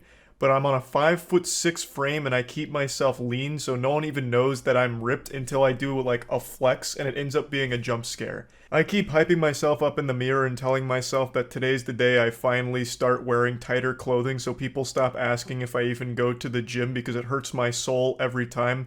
Or maybe I just need to be shirtless more often so that way it's pretty obvious. But regardless, the reason I'm even mentioning this is because I've noticed over the last maybe 6 months, not even that long, but like the last 6 to 8 months, the gym has gone from being a place of like working on yourself, gains, you know, focusing on improving your overall health, to a place where people go to compete for viral TikTok videos of them being a victim. Usually the content revolves around them filming themselves working out and then catching somebody looking at them and being a creep and a weirdo staring at them. Staring's a word I'm using very loosely here. And then sometimes, God forbid, that person comes over and asks them a question in between their sets. Normal human interaction has become fucking outlawed in the world of TikTok for some people. Now, I'm not saying this isn't a real thing. I'm not saying everyone that goes to the gym is an angel that can do no wrong. There definitely are creepy people that go there. I've certainly seen my fair share of weirdos in my days. In fact, one that always lives in my head rent-free is 2 years ago. A security guard at a private gym kept going over and sniffing a woman's ass as she was doing rows. I can't show the video, I don't think, because it might be against YouTube's new terms, but here's just a quick screenshot of his 4th ass sniffing attempt where he's just like huffing her fumes. He eventually does get caught and fired for it. The point is, there are weird people at the gym, but what's going on right now is everyone is filming themselves at the gym, which I already think is kind of weird. There's also like this fucking perpetual surveillance here with people making fucking TikToks everywhere. But while filming, they're not catching weird people doing weird things or harassing them. They're catching very normal gym goers doing normal things and then publicly shaming them and embarrassing them for doing nothing wrong. Now I'm going to show you the biggest one that I really think started really blowing this trend up and led to me finding out how large this has become and how big of a problem it's become. This is how to not approach girls at the gym. I hate this. I hate when there's weirdos. It makes me so uncomfortable. Feral, like fucking feral. You can immediately see a problem here. She's making a stare counter every time the guy even glances in her general direction. What do you expect people to do at the gym?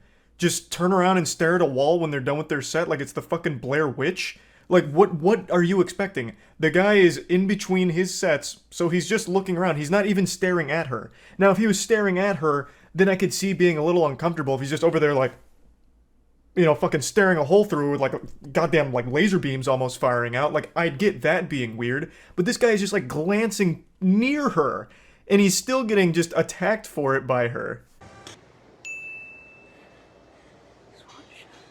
The 5 adds £5. And these are the rates. Somehow the stare counter's at 5. I guess she's counting every time he's in between blinks now. And then she starts getting fearful because he's walking near her and wondering, questioning, why would he be doing that? Kind of like it's a scene out of a horror movie, like the boogeyman's, you jingling keys trying to get in the door or something. But she immediately answers why he's walking over. It's because he's grabbing a sanitary wipe, showing good gym etiquette to go wipe down the machine he was just using. Excuse me? You don't have to do that. It's okay.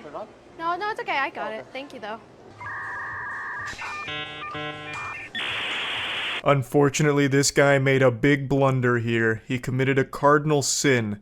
He tried to be helpful. So he offered to try and, help out here because it looked like she was struggling, which she even mentioned she was hesitant to put the weight on, so he probably interpreted that as like, oh, okay, maybe I could be helpful here. Just being a genuinely nice person, I believe. And she even responds positively to it and then turns around and says this kind of shit. What if I just ripped his pee-pee out of its socket so he could never reproduce again?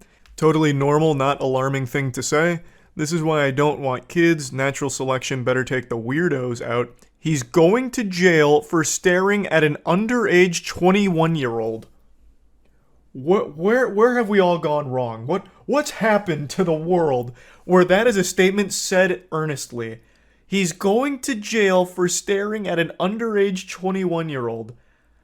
There's more to unpack there than a fucking 2-week vacation suitcase. I could unpack this shit for hours. He wasn't staring. There's no such thing as an underage 21-year-old. 21 years old? You're not a kid at all. You can legally butt-chug Budweiser now. Unless this is some kind of weird self-own kind of thing where she has the mentality of a child, thus this guy should go to jail for what she perceives as staring at her. I don't know. Like, I can't even, remotely figure out what she was even trying to say with that last statement. But anyway, I'm not going to keep going too deep on this one because everyone has already dunked on it. She's issued an apology about everything. But I want to give a quick shout out to Joey Swole. He's a very prominent figure in the community and he's been doing a lot of good work calling out these kind of videos. Now here's another stinky video here. So this guy gets called out because he walks across the track she's about to do lunges on and looks at her on the way by. Then she says that she catches him still staring. There's no way, I'm so uncomfortable right now. And then the caption even says, in quotes, it's because of your outfit. I don't know if she's accusing him of saying that, like he shouts it at her across the room. Excuse me, milady. I looked at you because of your outfit. You drew my eyes to you. It's your fault. Or if she's just saying that as like a way of calling out behavior. I'm really not sure. But Joey Swole, when he talked about this video, pointed out something that I think everyone who's ever been to the gym will recognize. That not only is the guy not staring, again, the reason why he'd look at her while walking by is because he's going by her path on the track. So perhaps he was looking at her to make sure he wasn't getting in her way since she was about to start lunges. I feel like that's the most obvious explanation here, but regardless, he doesn't do anything creepy or weird. He looks at her while he's walking by, and once he's through, he continues going forward. Like, I don't understand where this is coming from. To me, it feels like this lady has recorded every single one of her gym sessions for the last week or so after noticing that this kind of content was blowing up, praying that someone would be weird and creepy to her, but she didn't get that. So she just decided to go with the one that's almost somewhat different, where a guy looks at her when he walks by, and chose that one for some clicks. Because nothing bad happens here. There's not a weirdo here. And according to Joey Swole, a lot of members of the gym, both men and women, said that this man is very kind and is actually loved at the gym. He's a regular here. So it is pretty fucked up and shitty for her to make this video trying to shame him for doing nothing wrong. This guy.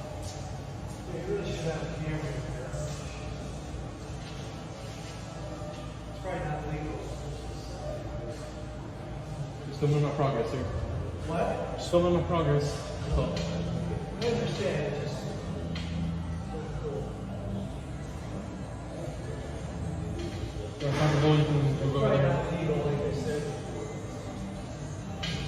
This isn't a trend that only women are doing, men are doing the same thing. This fucking douchebag is filming in the locker room, flexing to show his progress. The guy in the back that he's calling a schmuck is 100% right. You cannot be filming in the fucking locker room. Like, what do you think this is, Brazzers? Like, what the fuck are you even thinking? What's going through your smooth brain? Everyone just loves to think that they're the main character, and everyone that interferes in their story and does more than just be a prop for their TikTok videos is the villain, when that's just not the reality. You are the bad guy here, not the guy you're calling out. If you want to take progress photos and videos, which I totally understand, just wait till you get home, or at the absolute least, wait until you're the only person in that locker room. Because right now you have two people behind you changing. They could have just gone whole hog, let their cock and balls flop out, and if you film them in a private setting without their consent, their nudity, you would be fucked legally. Watch this guy try move to me at the gym. Checks absolutely nothing on his phone. Looks over at me being busy sorting my wrist straps. These fucking straps taking up too much time. I don't know what constitutes a stare anymore. Like, this guy, again, just glances in her direction, briefly looks at his phone and puts it away, and apparently that's getting called out for being weird, saying he checks nothing on his phone. He could have just been checking the time. He could have been checking literally anything that's quick to get at a glance, like, what time is it? Or if he had a timer set up for, like, how much rest he has between sets, how much time do I have left on my rest? Like, there's so many things he could have been checking on his phone, but it doesn't matter. Like, he didn't do anything weird or wrong right now. All he did was walk by, and he looked over near you. Makes a swift return.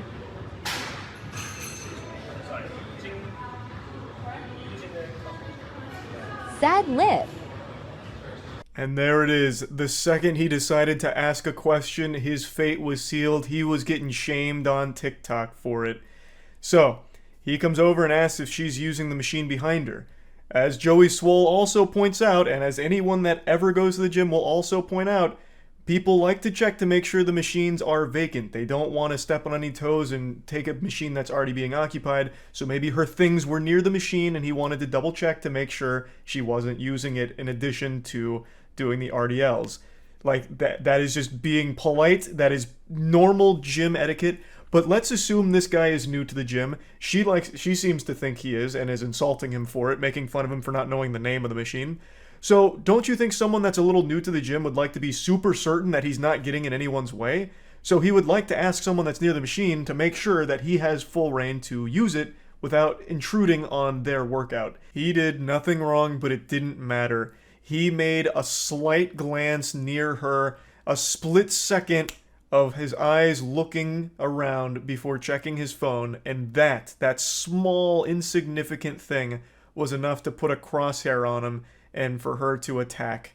I think she's the weirdo. You're the gym weirdo, filming everyone around you, looking for people to call out. That shit is creepy. Not this guy who just innocently asks if you are using the machine behind you. Totally normal question, totally normal interaction, and this behavior is getting so fucking out of control. People are turning gyms into war zones where they're looking at every single micro angle of your eyes and counting it as a stare if you happen to catch them somewhere in your general vision vicinity. It's fucking despicable. So yeah, I wanted to talk about this a little bit, and that's about it. So yeah. Well, I never thought this day would come. A YouTuber just made an apology video worse than Sienna May's iconic interpretive dance. For those that don't remember, Sienna May was a TikToker accused of sexual assault, and for some reason she marched into the mines of Mordor and hatched the most diabolical plan of all time, forged the worst video apology ever, where it was an interpretive dance apology. So she starts fucking boogieing out there, doing some of this, a little bit of these, and by God, I'm ashamed to say it, but she even did some of this.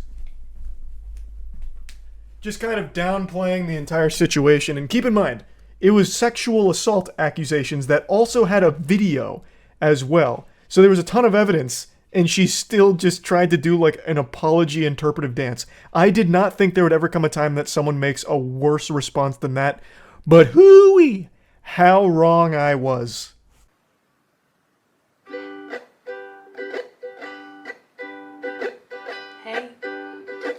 Since you saw my face. I haven't been doing so great, so I took a little break. So a lot of people are saying some things about me that aren't quite true. Doesn't matter if it's true though, just as long as it's entertaining to you. That bleeding in your ears is normal. This is a ukulele apology video. She's turned her accusations and her response into a Disney musical number here, I suppose. She's got a whole little Broadway moment here to sing and talk about it. Now, before getting into it, let me give some context on what she's apologizing for.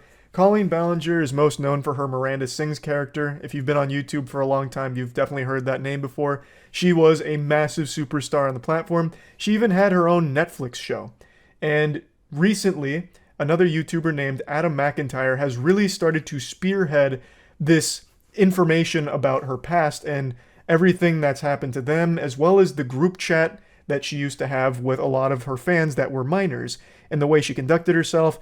She's been accused of like asking for ass pics from her fans, and again, most of these fans were minors at the time. She'd even send really weird videos to them. It's just, there's been a ton of evidence of very unacceptable shit, so she's been accused of like grooming as well as being a predator, and this video that she made is her response to those very serious allegations. All aboard the toxic gossip train. You're chugging down the tracks of misinformation. The toxic gossip train. You got a one-way ticket to manipulation station. Nah, she's giving us a one-way ticket to defecation station, because this is some shit here. I don't know how she thought this was a good idea at all. She doesn't even disprove any of the allegations, she just calls it the toxic gossip train, like it's some kind of little musical number out of Magic School Bus or something that she's not taking seriously. In the face of very serious claims, she decides to put on the entire clown outfit and grab her trusty ukulele and go to battle. But it's not really a battle because she doesn't even really tackle any of the claims. She doesn't refute anything or defend herself. She just makes a song. Toxic gossip train. Tie me to the tracks and harass me for my past. Cause rumors look like facts. If you don't mind the gaps, I won't survive in the crash. But hey, at least you're having fun. I'm sorry to keep pausing this so frequently, I just have so much to say, and trust me, I'm really doing you a favor with all of these breaks here to give you a brief, like, respite from the fucking unbelievable cringe. Like, this is some pure, undiluted, unhinged delusion here. This is so strong, I feel like it needs to be added to the periodic table, like the element of delusion that she is displaying here. Like, this song is fucking haunted, honestly. This is like that track out of Courage the Cowardly Dog with Velvet Vic, where it, like, sucks you into the record player. That's this song, but it sucks you into her group chat where she's, like, asking about your first period and asking for ass pics or something. But the reason I'm pausing it here is because this is something she falls back on a lot in the song, and I don't want to just keep playing too much of the song. She seems to think that a lot of people are taking pleasure in watching all of this and says like, oh, it's all untrue, but you're just doing it because it's entertaining and you're having fun. I've never fully understood that perspective because I imagine most people don't have fun learning that people they grew up watching or people they were at least aware of being a big influence turned out to be absolute fucking scumbags. Groomers, predators, all these horrible things. Like, no one has fun with accusations like that, I don't think. Certainly not the victims of it. The victims of Miranda Sings, Colleen Ballinger here, definitely aren't having any fun here. This has been mentally damaging shit that they've carried for a long time. Now, I do think there is an argument to be made about, like, YouTuber apologies as entertainment. I made a whole fucking tier list on it. There is an element of fun to watching a completely disconnected from reality weirdo do something like Miranda Sings has done with this fucking singing apology. It's hard not to point and laugh at the absolute insanity of that situation. But in those cases, no one's laughing about the actual allegations. Nobody wants someone in a position of power like Miranda Sings, Colleen Ballinger, to turn out to be a groomer or a predator. Hi everyone. I've been wanting to come online and talk to you about a few things. Even though my team has strongly advised me to not say what I want to say, I recently realized that they never said that I couldn't sing what I want to say. Holy shit, she's done it. She's activating 100% of her brain. What an incredible loophole. Checkmate, lawyers. Her legal team must have been there like, no! She got us. How did we not think of that? We never said she couldn't sing it. Damn, she's good. Many years ago, I used to message my fans, but not in a creepy way like a lot of you are trying to suggest. It was more of a loser kind of way, where I was just trying to be besties with everybody. There were times in the DMs when I would overshare details of my life, which was really weird of me. I haven't done that for years, you see, because I changed my behavior and I took accountability. Let's go on the toxic gossip train. If you have anything to refute the claims, why don't you present it instead of doing your little talent show ukulele act? She's saying that this video, in the beginning of the song, she's saying that she's only going to be talking about the facts, and then provides nothing. The facts must have been out of town during the filming of this, because she does not present them at all. She doesn't provide anything to refute any of the claims. All she does is say, like, no, that's all wrong. Those aren't the facts. You guys are falling for the toxic gossip train. Misinformation super duper station. Whatever. Like, she doesn't actually provide any evidence, any counterpoints, nothing. All she does is just say that it's a lie. That's it. And I guess you're just supposed to take her at her word because she's singing it? Like, it doesn't make any sense. This is just invalidating to all of her victims. Like, she is like actually like laughing in their face with this video, I feel. It's pretty disgusting, actually. I don't understand how she thought this could possibly be perceived in any meaningful, positive way. Because again, she doesn't defend herself. She doesn't refute any of the claims of all of like the grooming accusations. If she thinks that all of this is overblown or incorrect, why wouldn't she come forward with her evidence to support that and say like, nope, this is where all of this is wrong, this is where it's false, this is where you've been lied to and manipulated. She doesn't do that. All she has here is this dumb little fucking song. I just can't even wrap my head around the thought process. In all seriousness, I do think it's really important to hold people accountable for their mistakes. We should hope that everyone can learn from their mistakes and grow and change their behavior and be a better person. And this is something that I've always tried to do when I make mistakes, and it's something that I will continue to try to do. What? Oh, you don't care? Oh, okay. I thought you wanted me to take accountability, but that's not the point of your mob mentality, is it? No. Your goal is to ruin the life of the person you despise while you dramatize your lies and monetize their demise.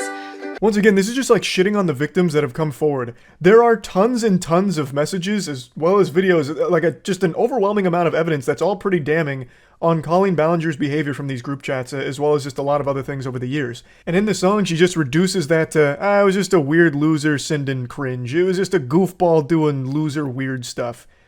And then still has the audacity to sing about how she's taking accountability? What the fuck? That's the opposite of accountability. You're minimizing, downplaying the very real harm you caused to your underage fans through these group chats, these interactions, and all the shit that you said and sent. That's not taking accountability. You are literally doing the exact opposite by saying, like, it's really not that big of a deal, it's just kind of weird, that's all.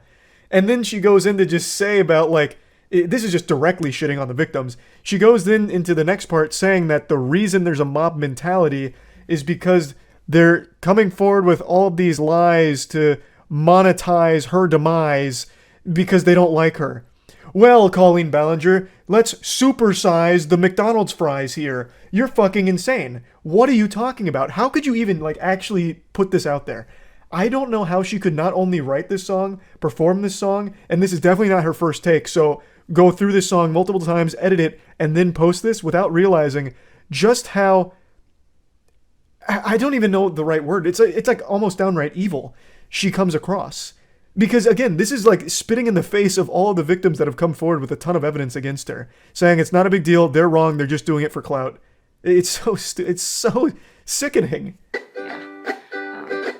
feel like I can already hear the comments on this video. She's gaslighting, manipulating. Oh, she's a narcissist and a rat. I would never make a mistake like that. Oh, I'm sorry, I didn't realize that all of you are perfect, so please criticize me. Bring out the daggers made from your perfect past and stab me repeatedly in my bony little back. This is gonna come as a surprise, this is gonna be shocking.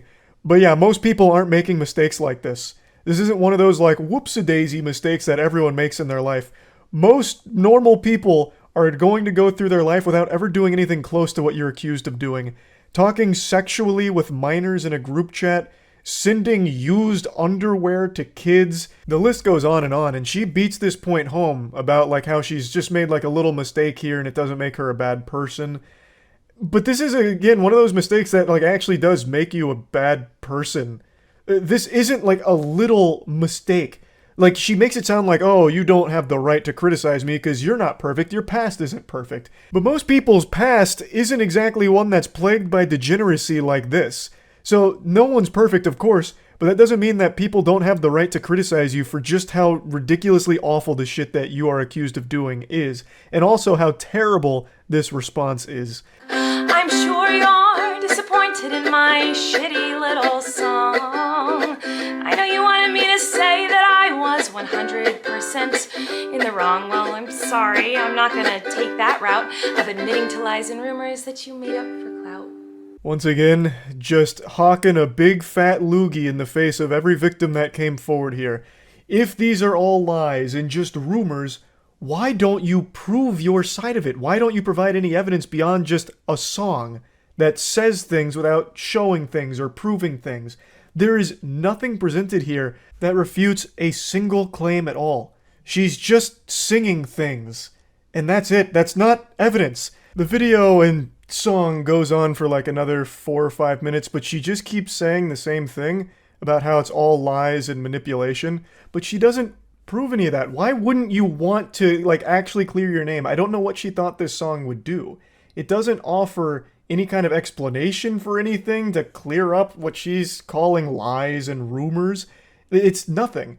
There is mountains of like actual messages and videos of her engaging in very, very bad behavior, very awful things, which has led to people labeling her things like a groomer and a predator, which she really doesn't like, but that's what all of these documents lead towards, point towards, and she does nothing to refute any of it, except make this absolutely embarrassing song out of it.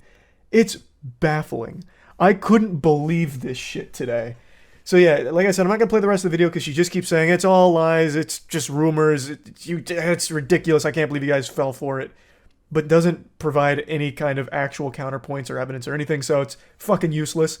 This is, I do think, the new worst YouTuber apology video, and that's not an easy feat to have accomplished, so that's wild. That's really about it. So yeah, let's check out Let's Tape It. What's up, Wings of Redemption? I'm invested, I'll leave it a like. Oh shit. Yeah, baby, he's got more than one balloon, come on. Yes. How the fuck is he doing it? A technique. God, he's gonna cover the whole surface area. It's never been done. God, there's still 3 minutes of it. Oh.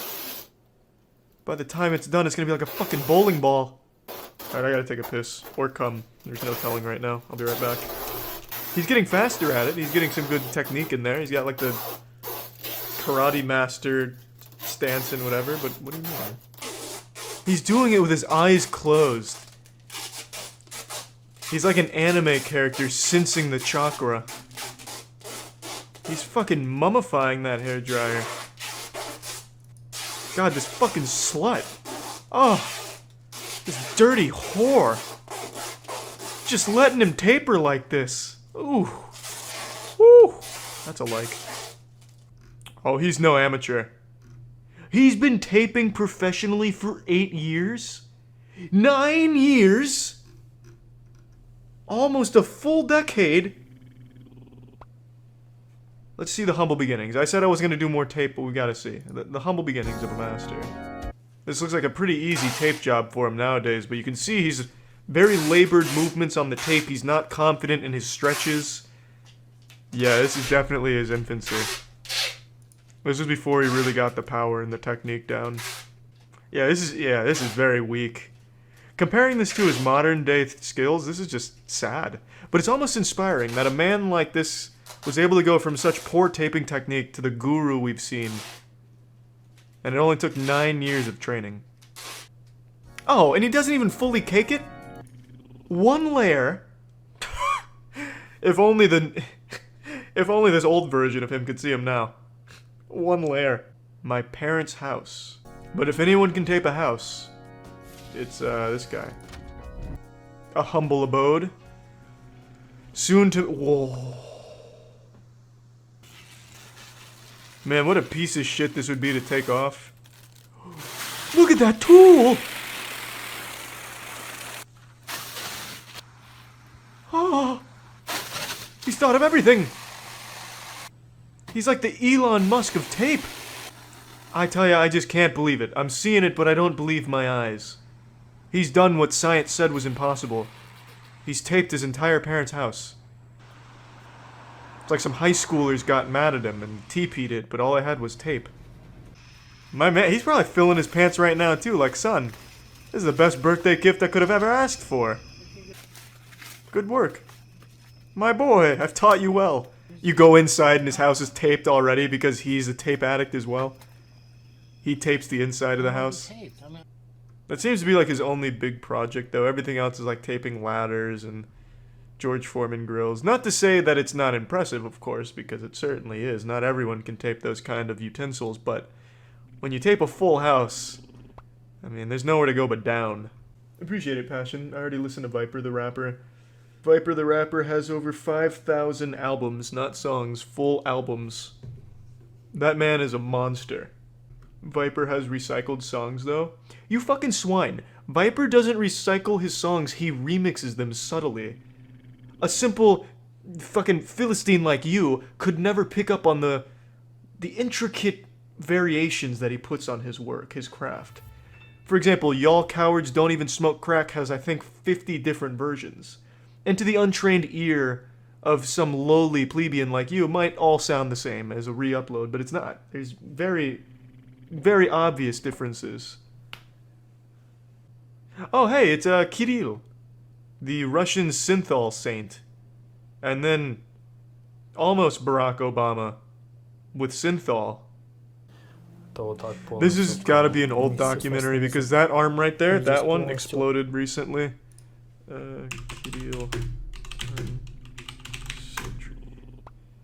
Yeah, November 19th. The arm, the synthol built up too much, it exploded, and he had to get emergency surgery. Oh, baby! Why don't you guys ever draw me like this? Did none of you know how to use Windows, Outlook? I don't know. How the fuck do you make something that looks this shitty? No doubt he made that himself. See, like, if you're gonna synthol, at least do it like how these guys do it, like fucking Bubble Buddy. Just, you know, have like fucking water balloon sacks of muscles. I think that looks far cooler. Madam Web is a movie a lot of people wrote off pretty quickly. The trailers are abominable. Let's not, you know, beat around the bush here. And the press tour that Dakota Johnson went on, who was the lead for this film, was a real head-scratcher because she just openly seemed to despise the film with the way she talked about it. One of her interviews, she's like, yeah, I don't even know if the movie's good. And spoiler alert, turns out it wasn't. So maybe she really can see the future because she knew this one was a super stinker. This movie is a straight-up clunker. And this film was produced by some of the best in the business, Matt Sazama and Burke Sharpless. Those might not be household names, but I promise you're familiar with their work. Their resume is nothing but heaters. Dracula Untold, Last Witch Hunter, Gods of Egypt, Power Rangers, Morbius, and Madam Web. They are, without any exaggeration, undoubtedly the Kobe Bryant and Shaq of producing dog shit movies. They only write horrible garbage, and somehow they keep getting worse. Now, I wouldn't say this film is worse than Morbius, but I would say it's just as bad. It's not better, it is just exactly the same as Morbius in terms of how dog shitty it is. So it's really impressive that throughout this decade of Matt Sazama and Burke Sharpless working in Hollywood, they have somehow found a way to start awful and find new ways of getting worse at it, and then accidentally making the Power Rangers movie that was at least pretty decent. I didn't hate that one. But everything else, everyone hates for the most part. But anyway, with that out of the way, let's talk about Madam Web here. So, I'm not clairvoyant, but I think everyone's going to dislike this one because there's almost nothing to like about it. The actors and actresses in here, they really don't seem to try very hard at all, save for a couple of scenes, which I think probably were some of the first scenes that were shot when the script was different. As I understand it, this script went through a lot of changes from when Dakota signed on to what eventually got puked out onto the big screen here. So I think some of the good scenes where like the performances are actually giving a shit about what's going on were probably from the original shoots before everything got cattywampus and ruined somewhere along this messy journey.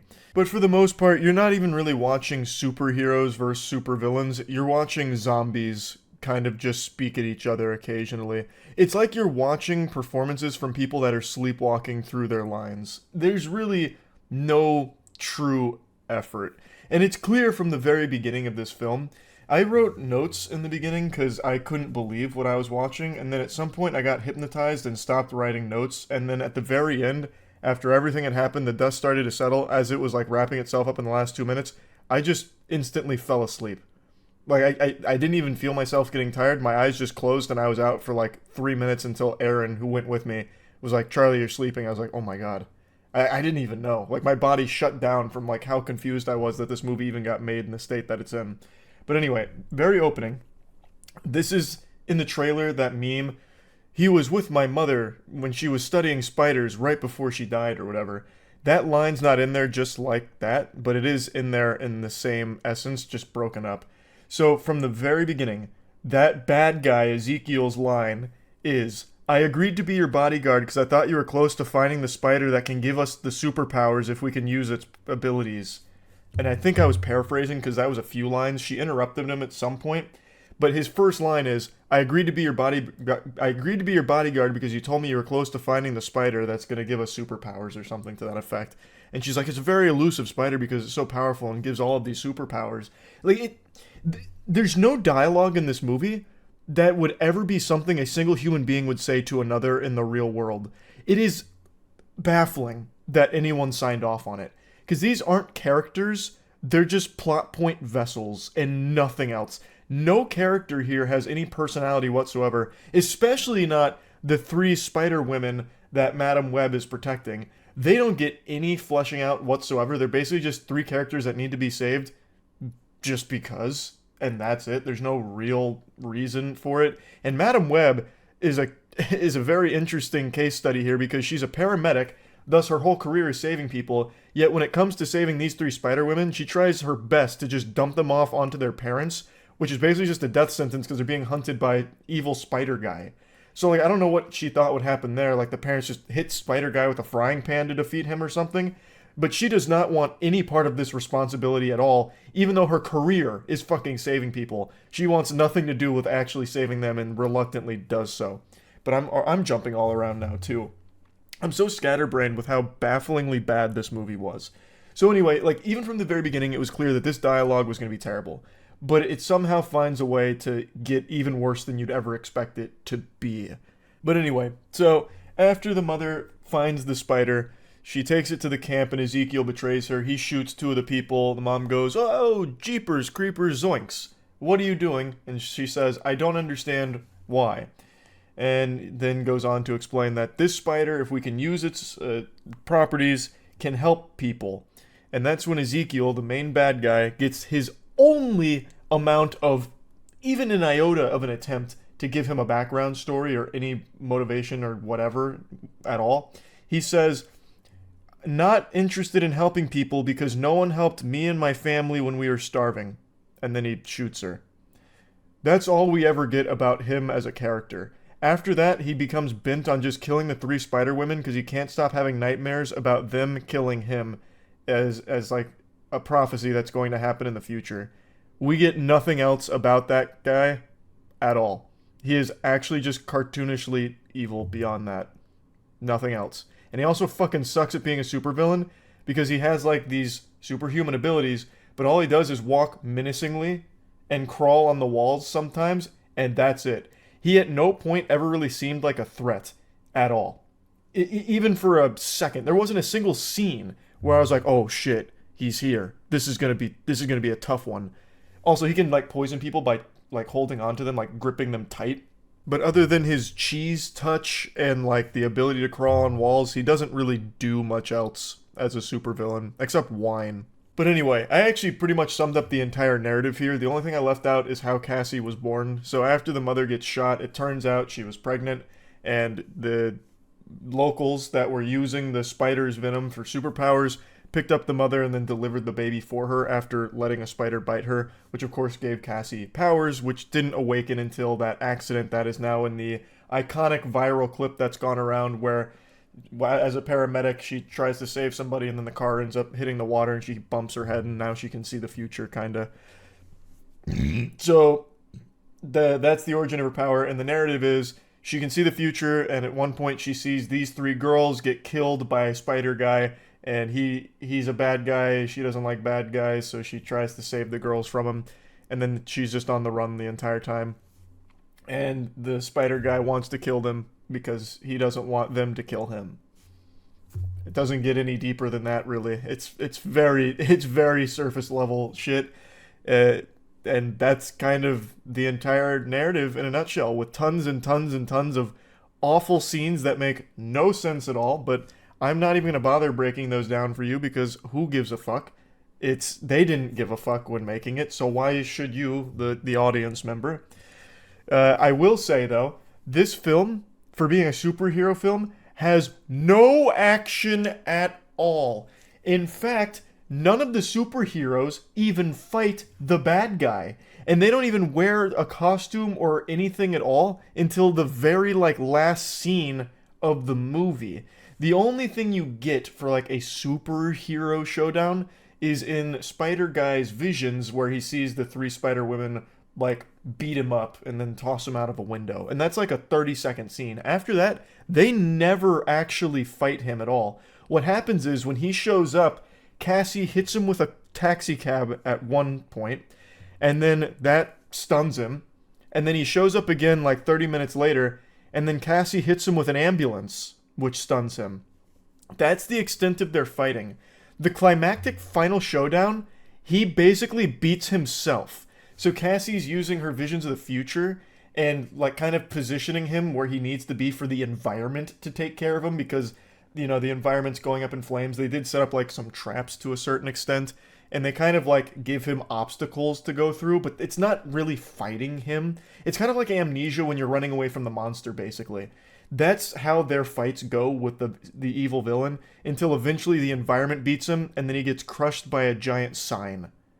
It sucks. It sucks. This isn't a superhero movie or anything at all. This is a fucking slop fest, is what it is. It's not entertaining.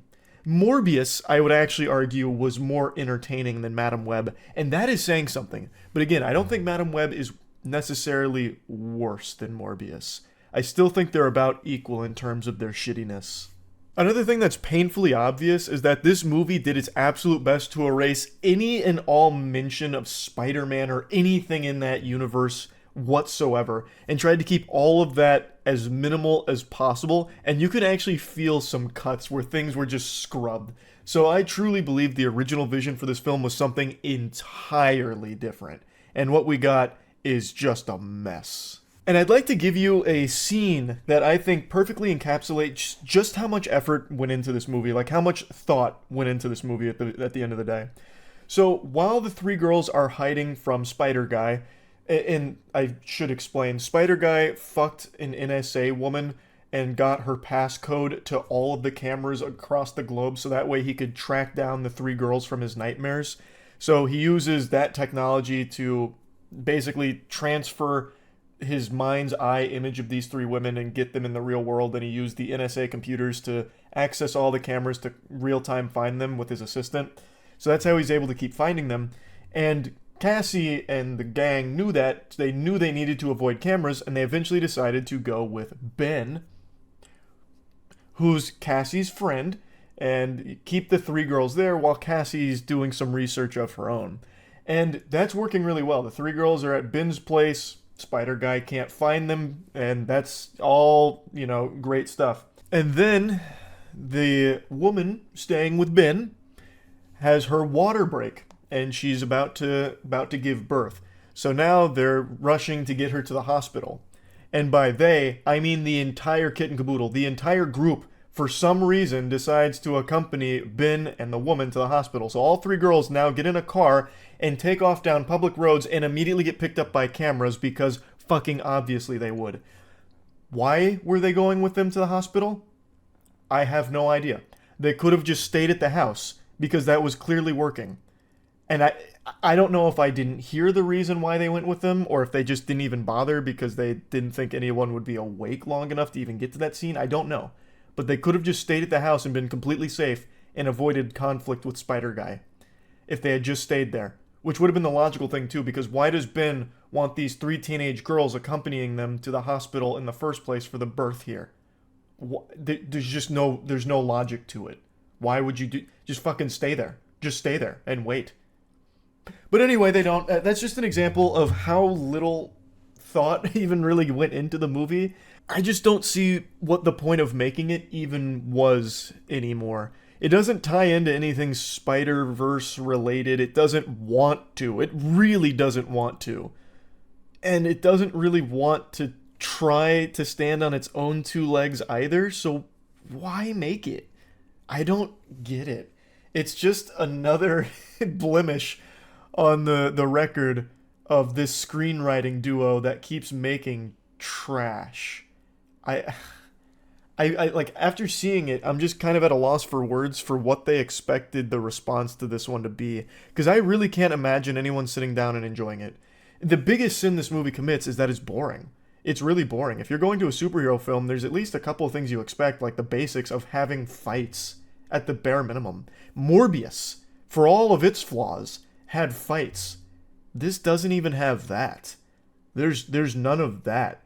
It's just the worst dialogue ever, constantly, and nothing more. And somehow, even with all of this dialogue, you still learn nothing about the characters. They're still so bland because they don't even give them depth or try to. It's just constantly either saying not good jokes or just saying a whole bunch of fucking nothing to begin with. So anyway, to sum it all up, Madam Web, not good. Boo. Pretty stinky. If I was to plug it into the moist meter, I'd give Madam Web a 15%, I would say. But yeah, I wouldn't even call it like a fun bad movie. It was just bad. I don't know if this one's going to pop off with memes like Morbius did, because there's really nothing memeable about it other than really bad dialogue and nothing else. Yeah. But we'll see. Anyway, that's about it. So yeah. I actually got you with a classic prank. I wanted to mention one more thing. By the end of the film, Cassie finally, figures out how her powers work really well, and she immediately uses it to be annoying. So, at the end of the film, she ends up going blind to match her comic book counterpart, and she immediately starts seeing the future for everything. And the way she applies this is the three girls come over with some takeout food, and she's like, "Oh, thanks for the," and then lists the takeout food, and they're like, "How did you know that?" And she just smiles, "I saw it." And then she says, "Bless you," to one of them, and she goes, "What do you mean, bless you?" Achoo! Predicting her sneeze. So she's using it just to be annoying. That's so hype. I mean, amazing. I just had to mention that. Okay, now that's it. See ya.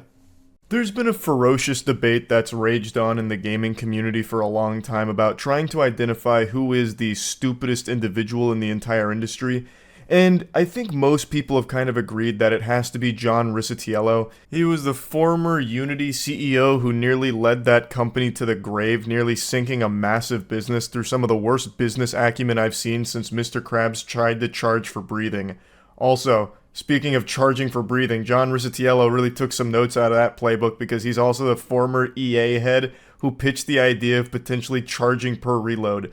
So this ghoul's name lives in infamy. He's like the gaming industry's Morbius. He just keeps coming up with flops and creatively failing. However, with the catastrophic blunder from Escape from Tarkov, a new name has entered the conversation for stupidest man in the video games industry: Nikita of Battlestate Games.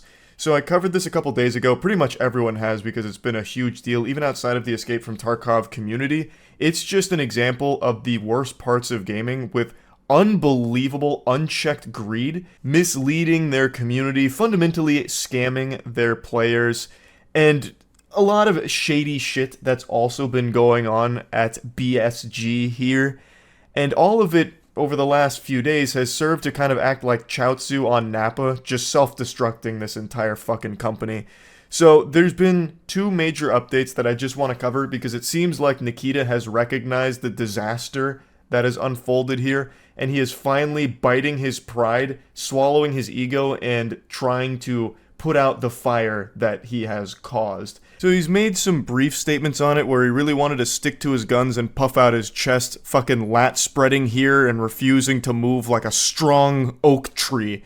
No matter how much, controversy comes, hell or high water, he's not budging. That was like the hardball he tried to play initially. Then he was singing a little bit of a different tune when he dropped this update yesterday. He said, "Hello again.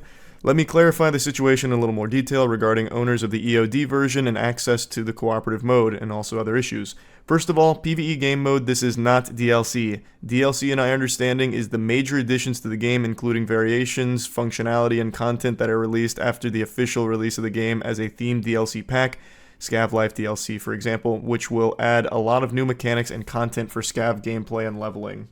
This is horseradish. This is like trying to argue that a poop is not a shit. It makes no sense whatsoever. You're just getting into these outrageous, mental gymnastics to try and explain why it's not DLC, even though by every possible definition, it is. And the reason this is so important, in case you're not caught up with the lore, is owners of the EOD edition were promised all future DLC for free. They paid a lot of money for EOD, and were promised future DLC will be free. However, with the Unheard edition, it was not going to be free. They were still charging $250, thus the EOD owners would still have to pay the extra money to upgrade to that, which goes against what was advertised for the EOD edition, which you can't do. That's misleading advertisement. You're fucking lying. You're fundamentally scamming with that. So he's trying very hard to come out of this squeaky clean with an explanation that no, it's not DLC. The Unheard edition, this is super different, not DLC. Thus, we don't have to play by our own rules that we set here. It's dumb. It's fucking stupid. Nikita does some more whippets here and continues saying, "Secondly, the specific functionality of the PvE mode is necessarily located entirely on a separate network infrastructure because, essentially, you play on our servers only in closed mode. At this stage, it's not possible to launch all players who are EOD holders. We don't have the required resources." He goes on to basically say they recognized everyone was super unhappy with this shit and they were tired of getting spit on for it, so they're going to be giving the PvE mode to all EOD version owners for free at the release of the game, when the server infrastructure will be improved to required capacity, also offering a 50% discount when upgrading to the Unheard version from EOD. Then they're also giving a Left Behind edition key to everyone who's already upgraded to the Unheard edition at the old price. Then goes on to say, more so that any player of any version of EFT can have the opportunity to test the PvE mode. We want to add the ability to purchase a separate early access to this mode. For EOD owners, there will be a 70% discount on the purchase of early access to PvE. It would be interesting to hear your thoughts on this idea. Next, regarding special items for the Unheard version, we plan to make restrictive or balancing changes for these items. This is it for now. Please share your thoughts. Thank you. Hey, Nikita, I'm sharing my thoughts. This isn't good enough. Where's the, hey, I'm sorry for being a greedy asshole? Where's that in this whole statement? Where's the, hey guys, look, I'm kind of a stupid idiot, I've been huffing that moron juice for a little too long and I saw too many dollar bills on the table, so I made a dumb decision. Where's the level of accountability for this? It's a terrible, terrible, terrible, terrible decision that you see had a horrible effect on your game and it made you panic. He's been desperately trying to lessen the blowback here while also not apologizing for anything, not admitting that it was a mistake, but he's still not doing nearly enough at all. I'm sharing my thoughts here, Nikita. I think you're a goober. I think you're a stupid goober. There's still pay-to-win, huge game-changing features being offered here. It is still pay-to-win. He states that they're going to do some more balancing around it. It's vague, but how about you just remove them? Just get rid of them. People are fine with cosmetics. Take a temperature of your community. It seems like 99% would prefer if they were just cosmetics that you get here as opposed to pay-to-win items. Also, I don't even know why I'm like harping on this one because he did make another update, but I'm just still so shocked at this one that he thought this would be enough. It's not. And most sensible people called him out on it, saying that, nah, this just isn't going to fucking cut it. This isn't going to save Tarkov from what you've done here. So he came back 9 hours ago with this. Greetings. I love the way he starts this, just making it sound like he's super enthusiastic. Like, he's got that holly jolly spirit running through his veins right now. He can't wait. He's got a big old smile on his face. Even though I know that's not the case. That greetings can't hide the tears behind the keyboard that he's typing from. Let me continue my feedback on the current situation. First of all, I would like to say that I am very sorry that fans in the game community in general are experiencing these feelings. Unfortunately, I somehow did not foresee the fact of such a reaction, and now I have drawn conclusions for my future decisions. Unironically dropping a, I'm sorry you feel that way. That's impressive. That's such a non-apology off rip. This dude just can't. He cannot admit that he made a huge fuck up here. He can't admit that the core idea of charging 250 clams for a DLC and then absolutely butt-fucking everyone who grabbed your EOD edition is bad. The only thing he's taking accountability for is not foreseeing the community's reactions, which blows my mind because I don't know how you wouldn't see that coming unless your eyes are just closed. I don't know. He just puts like $100 bills over his eyes and closes himself off to the world. I don't know how you wouldn't expect that. But the only thing he's apologizing for is that people were upset at the situation. He's basically just like, hey, I didn't think you guys would be upset about being scammed. That's a head scratcher, man. That's so weird. Yeah, I'm sorry. I didn't think you guys were so fucking sensitive about being charged $250 and being lied to for this scam.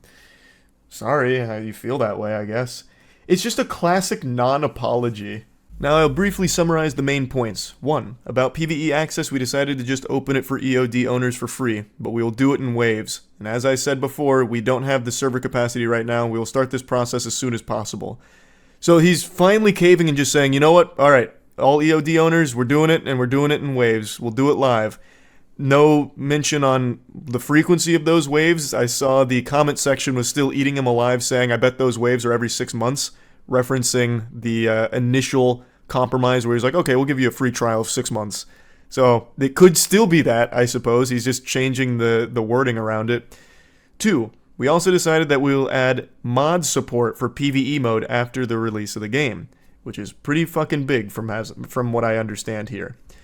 3. About the Unheard Edition. We will not remove it. We want to keep the option for those who want to support the game more, but we will balance items, perks in this edition, as well as we will provide more rewards for those who upgraded with the old price.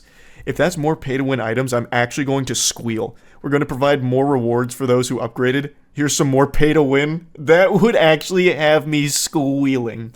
But he's just referencing that the community knows this is all pay-to-win, so they're going to be balancing it. The best way of balancing that, Nikita, is to take that shit out.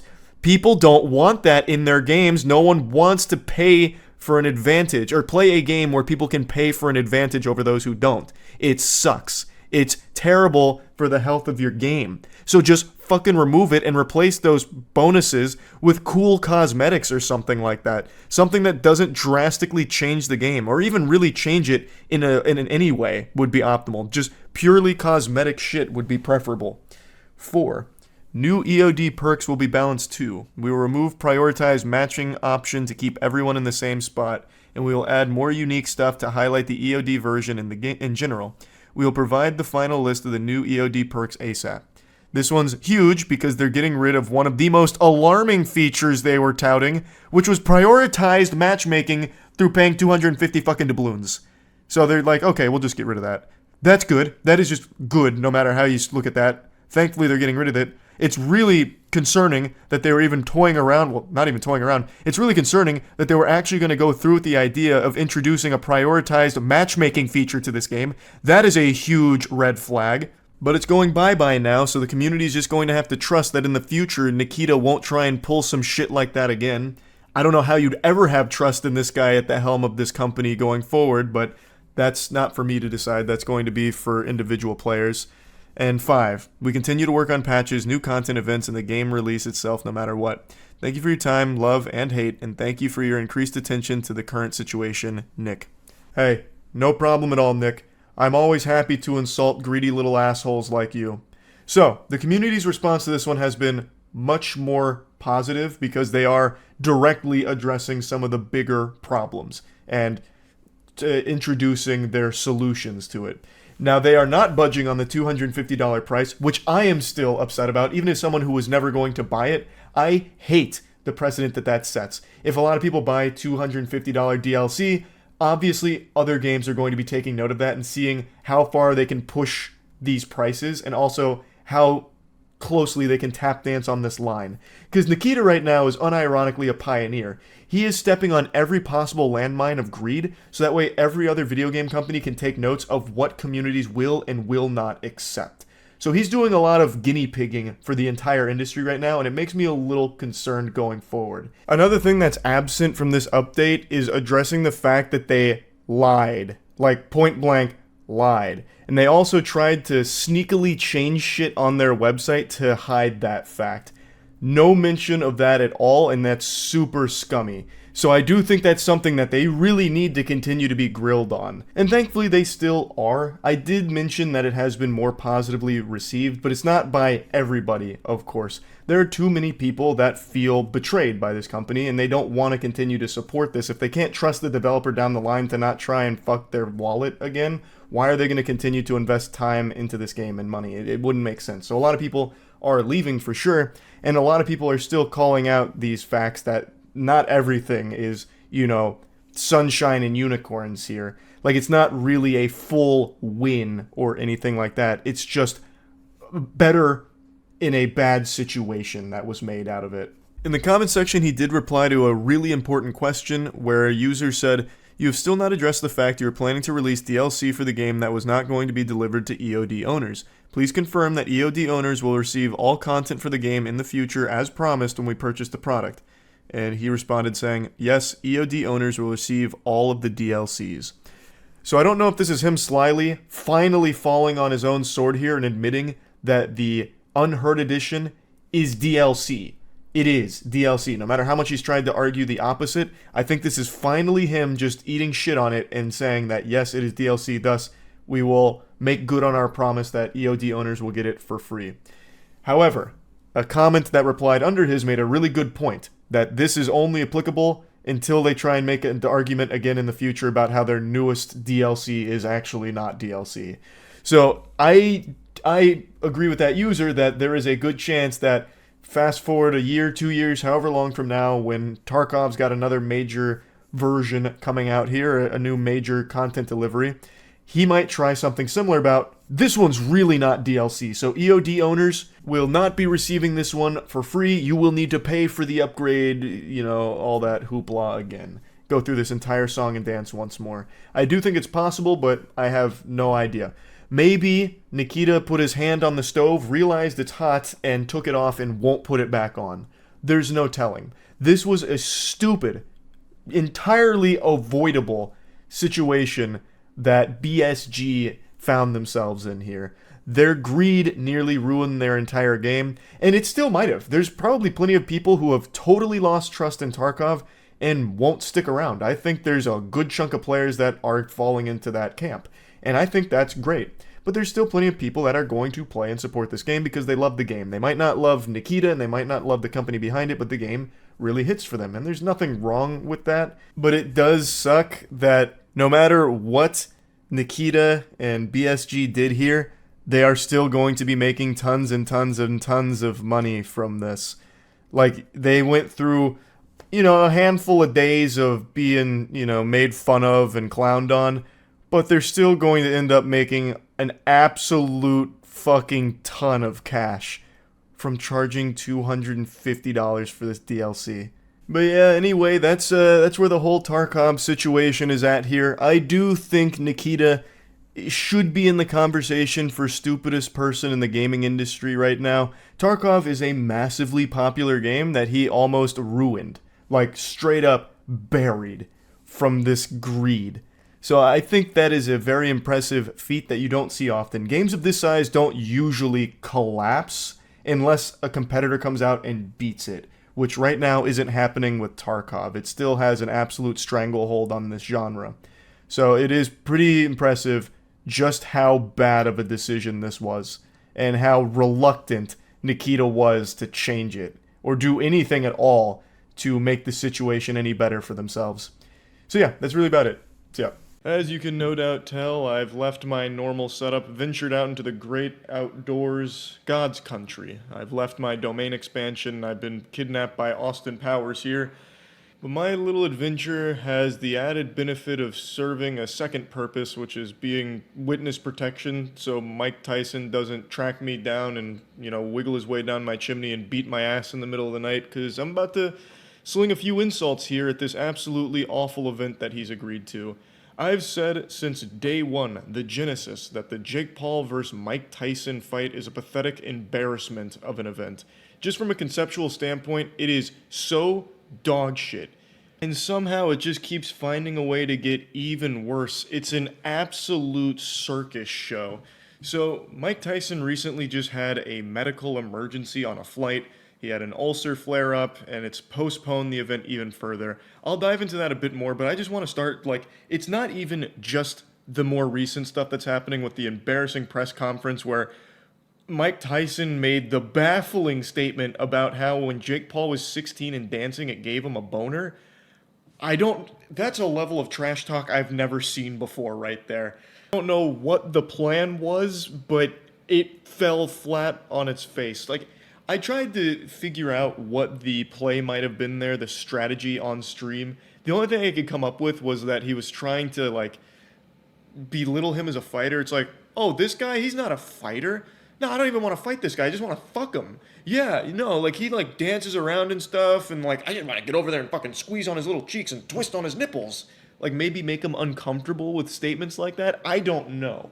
But it was a shocking display at the press conference.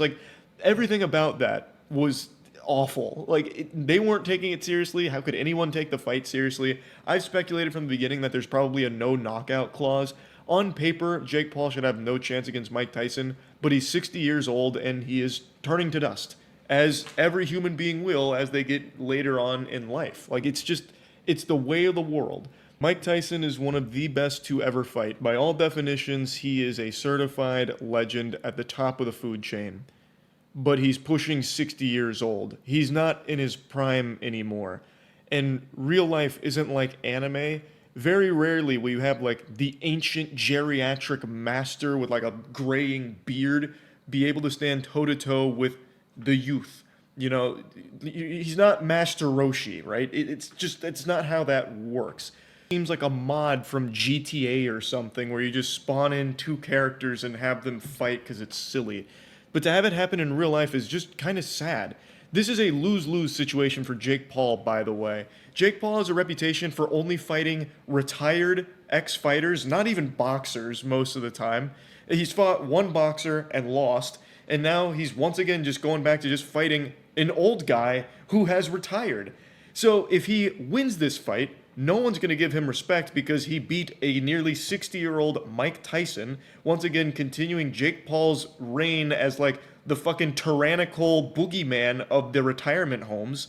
And if he loses to Mike Tyson, he's going to get clowned on endlessly for losing to a nearly 60-year-old man. It's fucking stupid. It's just the most blatant cash grab off of two names, because Jake Paul still has somewhat of an audience, and Mike Tyson is still one of the biggest names in sports history, so he's obviously going to bring in a big crowd that just likes to watch him fight or do anything, really. But beyond that, this isn't a you paid for the whole seat but you only need the edge type of situation, You're not going to be biting at your nails, jumping out of the chair at every thrown jab or anything, because it's just kind of like a pathetic little whimper of a cash grab, really. Mike Tyson has fought legends. Jake Paul fights to get out of his brother's shadow. They're not the same. This isn't a real match, no matter how hard they try and market it as such. The press conference really set the tone of the whole thing where they're both laughing back and forth. This isn't a real thing. They're just both getting paid a bag to do it. And that's it. Anyway, I'll talk about the most recent blemish on this event. Mike Tyson had a medical emergency while on a flight. It was identified as an ulcer flare-up, and he's been advised to avoid heavy training for a few weeks. So in response to this, the event has been postponed to later on in the year. People who had previously purchased tickets are still going to be able to have those tickets honored for the new date and all of that. Or if you can't make it, you get a refund. I don't even know why I'm bothering to cover that component of it. I don't fucking work for SeatGeek, but I figured I'll just give you the entire kit and caboodle here of the situation. So it's been postponed because of Mike Tyson's ulcer flare-up. And if Jake Paul had any level of shame, he would just call off the fight in response to that. Just be like, hey, Mike Tyson, you got nothing to prove. But unfortunately, he's a pathetic little worm who would never do that because to him, he does have something to prove, that he's a real fighter. And to prove that, he fights retired boxers and sometimes not even boxers. If your grandfather's in a nursing home, you might want to give him a wellness check because Jake Paul might have come into the middle of the night and given him a contract to take Mike Tyson's place in the fight. Doesn't matter if your grandfather's a retired plumber. That man's going to get his shit pushed in by Jake Paul and he's going to be talking about it for months about how he's like the ultimate fighter. But he refuses to fight actual people his own age or in the actual sports that he is competing in. And the one time he did, he lost. So he's gone right back to just attacking the elderly. It doesn't matter what happens in this fight. There's not a single soul on this planet that's going to look at Mike Tyson differently. If he loses the fight, no one's going to think that it ruins his legacy or anything. He's almost 60 fucking years old. Like, most people are kind of expecting that, but praying that he just, goes in there, goes ballistic, and just beats Jake Paul to a pulp. Like, obliterates him into, like, an unrecognizable fucking mess of flesh. That's most people's hopes, but if it doesn't happen, it's not going to affect Mike Tyson's legacy. For Jake Paul, though, everyone is going to look at him differently, no matter what happens with the fight. If the fight happens, which it seems like it will under no circumstances does it seem to be getting canceled, when this fight happens, everyone's going to look at Jake Paul even more pathetically. People will feel more disgust towards him than a urine stain in a gas station toilet. Because if he wins, he beat up an old Mike Tyson. If he loses, he lost to an old Mike Tyson. There is no winning in this scenario. The only winning move was not to play. But he can't fucking help himself. So anyway, Mike Tyson and Jake Paul both did issue statements in response to the ulcer flare-up, which I'll go ahead and go over here. Mike Tyson said, "I want to thank my fans around the world for their support and understanding during this time. Unfortunately, due to my ulcer flare-up, I have been advised by my doctor to lighten my training for a few weeks to rest and recover. My body is in better overall shape than it has been since the 1990s, and I will be back to my full training schedule soon." Now, Mike Tyson is in phenomenal shape, for sure. But there's a lot more that goes into fighting than just the shape that you're in the physique. And that's where old age really starts to take a huge toll. Jake Paul, this may have bought you some time, but in the end, you will still be knocked out and out of boxing for good. I appreciate everyone's patience and can't wait to deliver an unforgettable performance later this year. We can only pray that that's how this all unfolds. Everyone's got their fingers crossed that that's exactly what happens. Jake Paul also issued a statement. "I fully support postponing the event so Mike Tyson has no excuses come fight night. My fans know I don't want to face Iron Mike at anything but his best, which is why I'm fighting him at almost 60 years old when males really peak. 60 years old is when a man hits his power spike. That's when he's at his best." Yeah, absolutely. Yep, that's how that goes. But let there be no mistake. When he steps into the ring with me, I will be ready to claim my W with a sensational finish. Paul vs. Tyson will be one for the ages, and I promise to bring my best for this once-in-a-lifetime matchup. Jake Paul is correct about one thing in his statement, that Paul vs. Tyson will be one for the ages. It'll be looked upon for years to come as one of the worst examples of boxing ever displayed. A grim reminder of just how bad and corrupt it can get and how greedy it can become. This shit is embarrassing, and I think it will always be looked upon as a spittoon for people to spit in to remind us that, yikes, that was a shameful period in boxing history. It's really just awful. And I just wanted to talk about it a little bit in a video because of the most recent medical emergency for Mike Tyson. So anyway, that's really about it. I don't think I'll be watching it. I never really do. I just catch the Twitter clip highlights to figure out who won because it's a waste of time watching a Jake Paul fight. I'd honestly rather be listening to like a fucking 5-hour lecture on the Krebs cycle from my old university professor.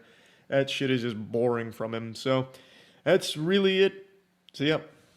EDP445 has issued an apology for the cupcake incident from 2 years ago. Not exactly the quickest response time, but it's a little bit faster than Valve responding to Team Fortress 2 issues. So I probably don't even need to give you the lore dump here. The story of EDP445's fall from grace is a more well-known story than Little Red Riding Hood by this point. But just in case, 2 years ago, he was caught in a child predator sting operation, which also unearthed a lot of other repeated instances of him being inappropriate with minors in his community. For this, he lost his entire career, and since then he has desperately been trying to claw his way back to the internet because it's all he knows. It's his only home, so he pathetically comes back like every couple of months for the last 2 years, like clockwork, with a new pitiful attempt at reviving his internet career. There's only a few certainties in life: death, taxes, and EDP coming back when no one wants him to. He's posted videos on every platform that allows video sharing capability. I wouldn't have been surprised if he tried to make a career out of streaming on Xbox 360 Arcade Uno, where they used to let you use the Xbox fucking Kinect or whatever in order to like have a webcam chat in Uno servers. Wouldn't have been surprised if he tried that. He has gone to every platform ever and has been banned from all of them. Because what EDP did is unforgivable. This is not something you can ever come back from. He should be counting his lucky stars he's not in jail. He must have had fairy godparents and they granted him one last wish, and it was to avoid jail time. The only reason he's not there is because the investigation and all of the evidence was conducted online, so authorities usually don't use that in like actual prosecution or anything. So he must have collected all the fucking Dragon Balls and made a wish, and Shinron kept him out of jail. Because the amount of proof and evidence of not only the cupcake incident, obviously, where he actually went in person to meet a child for sex, not only just that, but like a repeated history of having similar circumstances with being inappropriate with kids, all of this very well documented. The fact that all of that exists and he's not in jail is beyond a miracle for EDP. And now he is once again doing his standard song and dance, trying to get back his internet career and find redemption. He's made a couple other videos in the past addressing it loosely, like where he's like eating a cupcake, so literally leaning into being a pedophile, I guess, and acknowledging it. And then only a handful of months ago, he made a statement on his website that was perhaps one of the wildest ideas ever cooked up by a human brain. He said that the whole cupcake incident, that whole scenario, was actually all acting. He was hired for an acting job to play a pedophile, and he committed to the role, and he had no idea it was going to be used as like a legitimate thing. He thought it was all just a Shakespearean play, basically, just part of, you know, the acting craft. But this is the first video he's made where he's apologizing and talking about it, like actually talking about it. And I've seen a lot of people saying, oh wow, finally, he's taking accountability. He's starting to, you know, grow now, and you know, maybe he can move on from this. What a bunch of hooey. That is a load of fish paste. He doesn't, in his entire 8.5-minute apology video, he doesn't once refer to what actually happened. When he's talking about being caught in a child predator sting operation, he calls it that YouTube shit. I want to take full responsibility for my actions that happened on April 21st, 2021. The entire YouTube shit that went down, the entire YouTube incident, you know what I mean, that went the fuck down. I'm not even going to get into it. You guys already know what the fuck happened.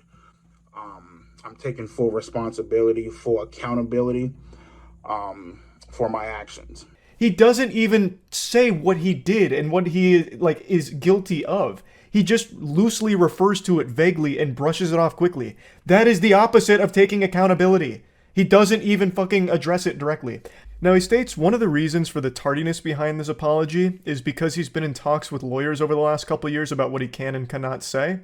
And I'm just going to slap down the Phoenix Wright objection. I'm calling baloney, because if he did have a team of lawyers behind him after all these years, I'm assuming they would have advised him to not make any of the statements he's made over the last couple of years. Especially the one where he faked emails to try and confirm that all of this was actually just an acting moment. It was all just a ruse. It was supposed to be a movie, not real. It's all fake. Or the other statement he made about how it never happened in the first place and just outright denying it. I feel like if there were lawyers behind him for the last couple of years, they would have told him, do not do that.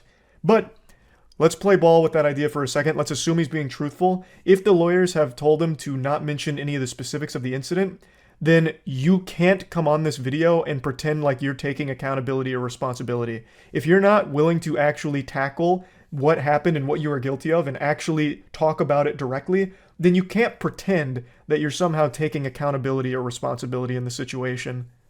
I didn't want to talk about this apology video because I don't think there's any value here. I've already made a few videos talking about EDP over the last 2 years with every attempt he's made to try and come back to the internet. And this is just another one of those, a desperate Hail Mary to try and monetize an internet career again because it is all he has. It is the only home that he knows. So he keeps trying. But this is just not something that you can come back from.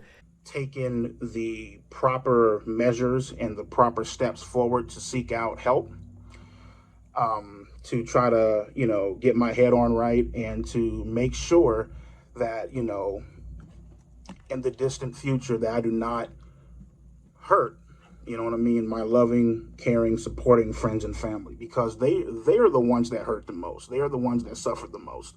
No, they're not. The actual victims are. What do you mean? Yes, of course, they did get caught in the crossfire here from everything you did online, but you should really be apologizing far more to the actual victims. Not just the cupcake incident, but the actual children that you've been inappropriate with over all the years. He mentions that he's getting help to try and, not be a danger to children anymore, which is good, taking those steps, but even if they do cure the pedophile, it doesn't mean that you can come back as some kind of content creator again. You cannot have an internet career again after what you've done. Period. Full stop. There is no coming back from that. I do find it very upsetting that when he does make these attempts at comebacks, he does usually find an audience of delusional weirdos that downplay the severity of what he's done in his past, talking about how pedophilia is not even a big deal and there wasn't any real victims, which is categorically false. He may not have actually met a child during the cupcake incident. It was all a sting operation, but there were very real victims to EDP that most people seem to forget. Actual children he was being inappropriate with. There are victims. It's not just that one time with the sting operation, the fucking Chris Hansen have a seat to catch a predator moment for EDP. There was many more. It's just not something you move on from. Now, he does mention at the very beginning of the video that he's come close to hurting himself and ending it all over the last couple of years as a result of everything that happened with this whole situation. And he mentions that he's extremely remorseful for all of it and recognizes that it's all his fault. And he also mentions that his family has been harassed a lot from all of this. And overall, yeah, it's sad to hear that, but again, it is all your fault.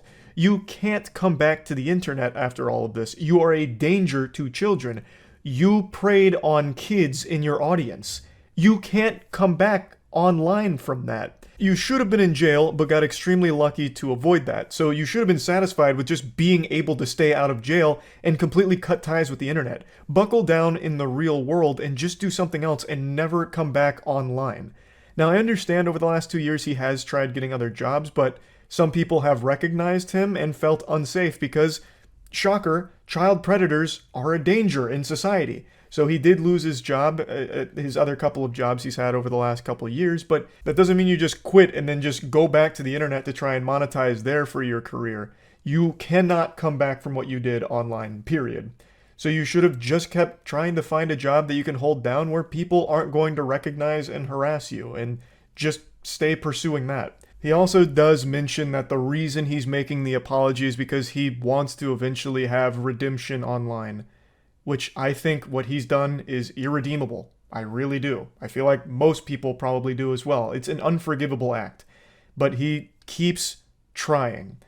And I don't even think this apology is genuine. This feels once again like another plan of his to try and crawl back online, because he has done it so many times before.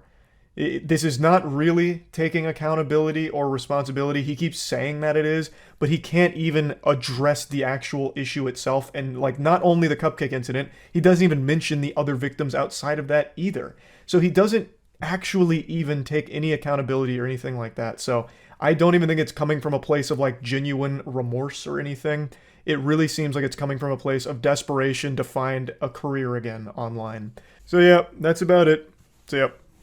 Playable short created by the team at InWorld AI. Is it dangerous here? It's hard to say. We're still piecing together the Oh, it's actually evidence. just vaudeville. From what we can tell. This has probably been in development way before vaudeville. But vaudeville came to market first. I'm not using headphones. Earbuds. Sorry to tell you, in-world. Earbuds only. Somewhere below the city of Metropolis, a place where humans and robots coexist under a shaky social system, a detective has arrived at a chaotic scene. It appears that an explosion of some kind has disrupted daily life in the surrounding area. I'll get to the bottom of it. Special Agent Janice, you have been authorized by the Metropolis Bureau of Investigations to conduct interviews with possible witnesses. Thanks. Are we active? Detective, remember, I am available. I cut you off. That's on me. That's on me. I see that the word Daikanyama has been mentioned. I'm sorry, but I'm not familiar with that term. Could you please provide some additional context or clarify What the fuck is happening? Is that robot suffering from psychosis or something? Jesus Christ, man, calm down. Detective, I'm receiving a radio call from you. What can I assist you with?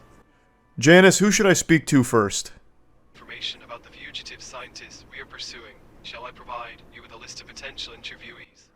Not necessary, Janice. Thanks for the information. Group hug in the shower tonight, brother. I'm glad to see you in good spirits, but I must clarify that my name is actually Janice, not Janice. However, I'm curious about the phrase you just used. Could you please clarify what you mean by group hug in the shower tonight, brother? It seems to be an unusual statement. From where I'm from, it's an expression of gratitude. A fun activity. Interesting. It appears that the expression has a different meaning in your location. That's quite fascinating. In any case, thank you for the explanation. Shall we get started on the investigation? Yes. I'll begin the interviews now, Janice. Apologies, but my name is actually Janice, not Janice. Nonetheless, that's alright. Good luck with the interviews, and if you need any assistance or have any further questions, feel free to reach out to me. Happy investigating. Thank you so much, Janice. We'll be in contact. Well, it seems you used my name as Janice again. It's actually Janice, but that's alright. No harm done.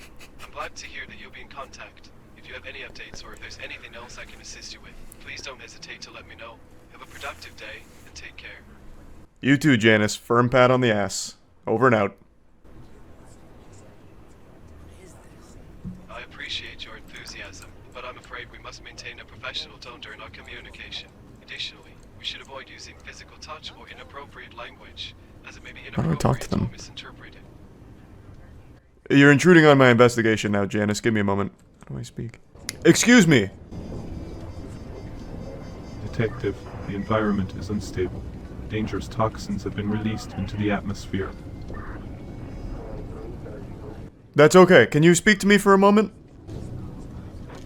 Yes, I can speak. What do you need? I have found rocks, rubble, metal, chemicals, deceased life forms, lab equipment, and broken bots in the debris. Some of the life forms and broken bots are of unknown origin. What happened here? Explosion, fire, destruction. Did you see it? No. How can you be sure it happened then? Evidence. Do you believe everything you see? Take it at face value? Yes. That's a sad way of living, son.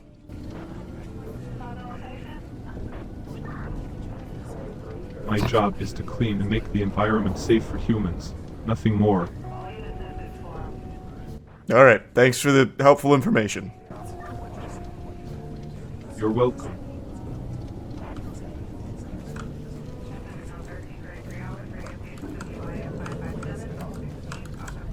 How do I speak to you? Hey! Sure. How tall are you? That's not relevant. Well, answer my question. I'm the detective. How tall are you? Why does my height matter? How tall do you think I am? I don't know, and I don't really care. Well, I'm just trying to figure this out because I'm looking up at you. So I'm trying to get a gauge on how tall I am relative to you. You're shorter than me.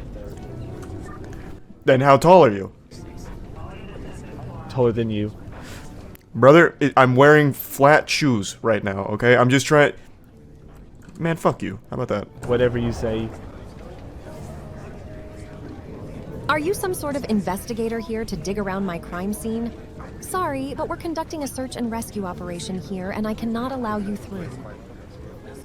I'm a detective investigating this case. I demand you let me through. Look.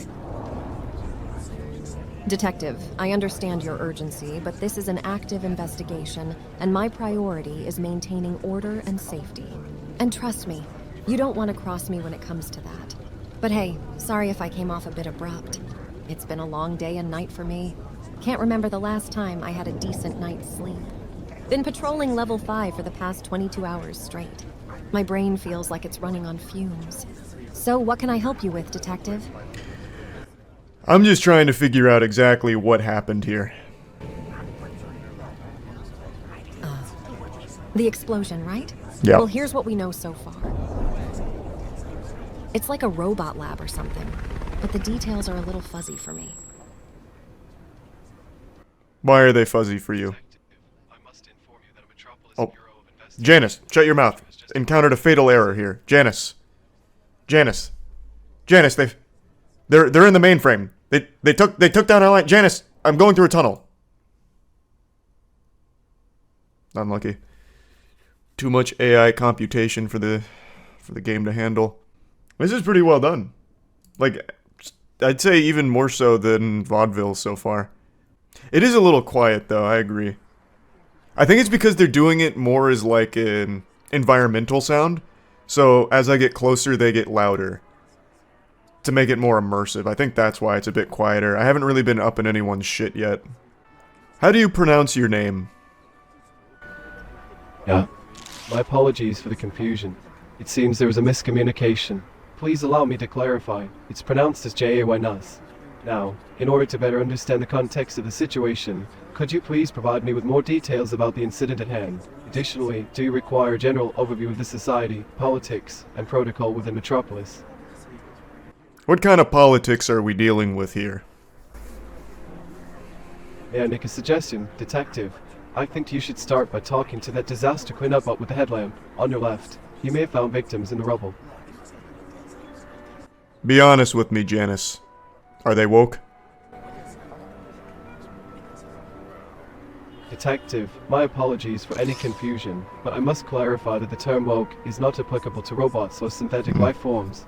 Robots in Metropolis are programmed to follow strict protocols and adhere to the laws of the city. As for the politics in Metropolis, it is governed by a system that prioritizes the well-being and safety of its residents.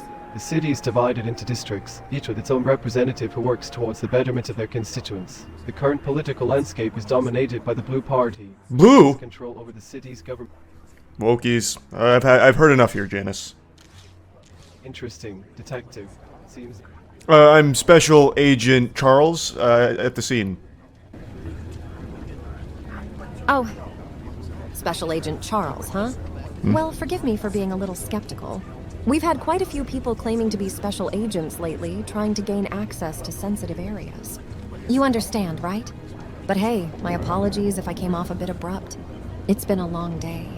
Well, actually, it's been a long 22 hours. No sleep. Just I'll stop you right there, please. Please. I can prove that I'm a special agent. Here, take a look at this.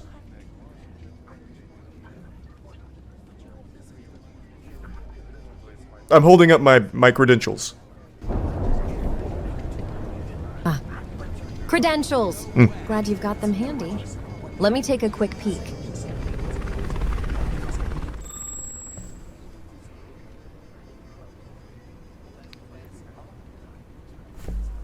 So are we on the same page here? Am I allowed through? For doubting you, Detective. No. It's not every day we get someone like you showing up at a crime scene. Now here's the deal. This area is a tad chaotic at the moment. We have some unstable bots mingling with the crowd, and it's my job to make sure things don't escalate into a sci-fi showdown. Trust me, you don't want to see that. I do want to see that. Oh. You want to witness a full-on bot brawl, huh? Well, let me tell you, it's not as glamorous as it sounds. Sparks flying, metal clashing, circuits frying. It's a real mess. But hey, if that's what floats your boat, who am I to stop you? Just keep in mind, there's a bot over there making quite a ruckus. Looks like it might be corrupted or malfunctioning. We've had reports of some rogue robots causing trouble in the city lately. That robot over on my left with the chemical spillage said that you're weak. You gonna let him say that? You've noticed my little friend, have you? Mhm. Let me introduce you to Chemical Charlie, the resident spillmaster. Every time I turn my back, there he is, creating a colorful disaster. It's like he's got a personal vendetta against cleanliness. But you know what they say, some bots just like to watch the world stain. Haha, fair enough. I may have taken some creative liberties with that one. I guess I've been spending too much time around these robots. They're starting to rub off on me, so to speak. But hey, speaking of spills, let me warn you about the one over there. It's not your typical chemical mess. We're talking about a substance that's, let's call it, highly unpredictable. So, unless you're in the mood for an impromptu science experiment, I'd suggest keeping your distance. Safety first, right? Chemical Charlie called you weak. Chemical Charlie called me weak, huh?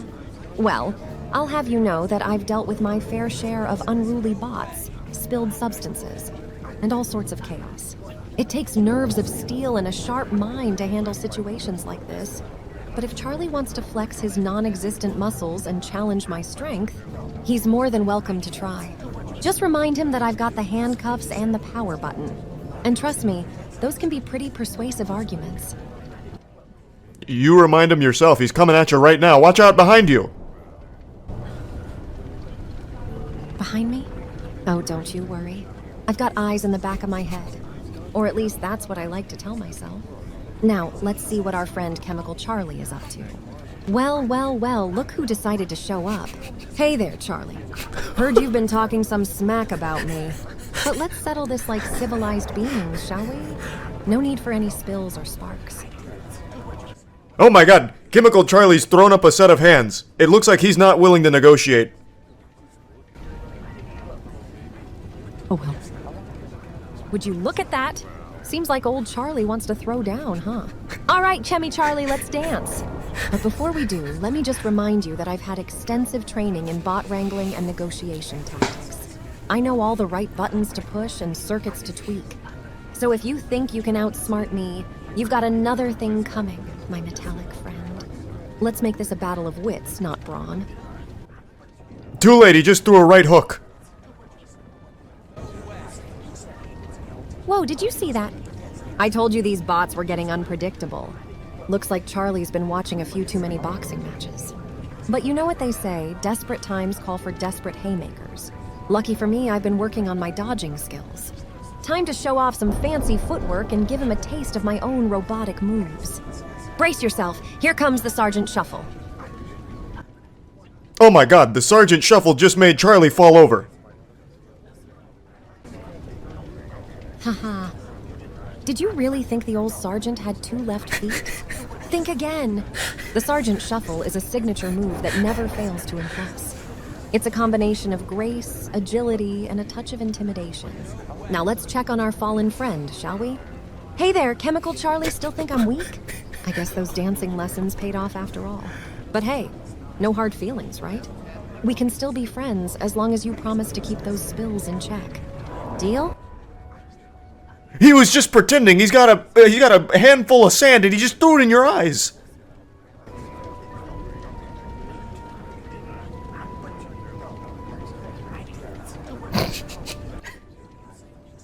There's sand in your eyes, Sergeant.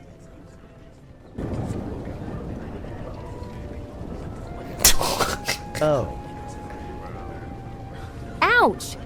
All right, you've got me. The old Sergeant Shuffle might have backfired this time. I guess I should have seen that coming. Note to self. Invest in some anti-sand goggles next time. But hey, no need to rub it in, Detective. I may be temporarily blinded, but I've still got my wits about me. And who knows, maybe stumbling around blindly will give me a whole new perspective on this investigation. Watch out, Metropolis. The blinded sergeant is on the case. Chemical Charlie just hit you with a left jab in the nose.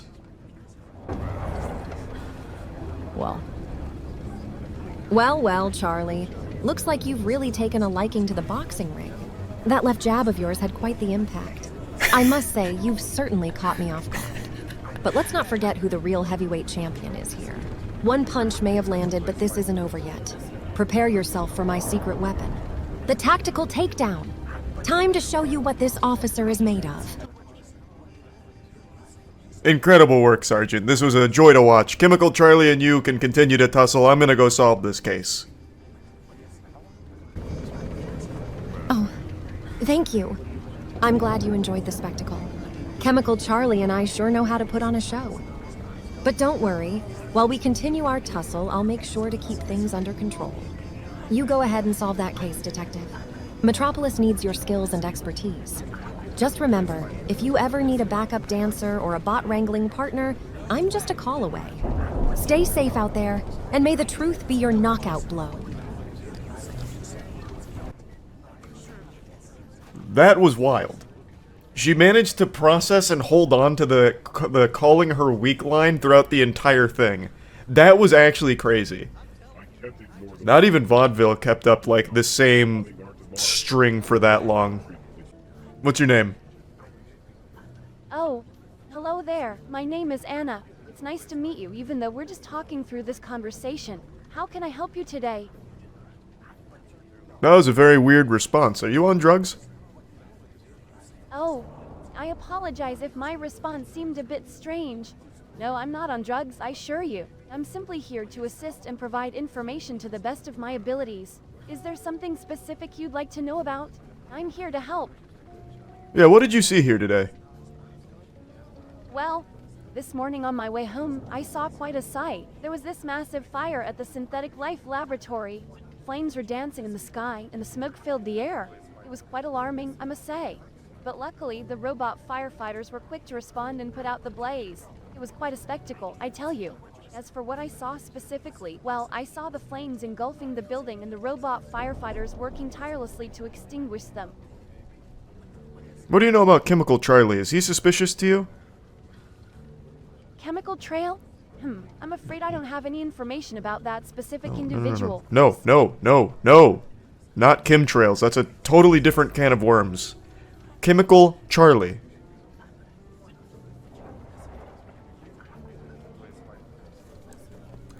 Okay, I see you've been lobotomized. Christ.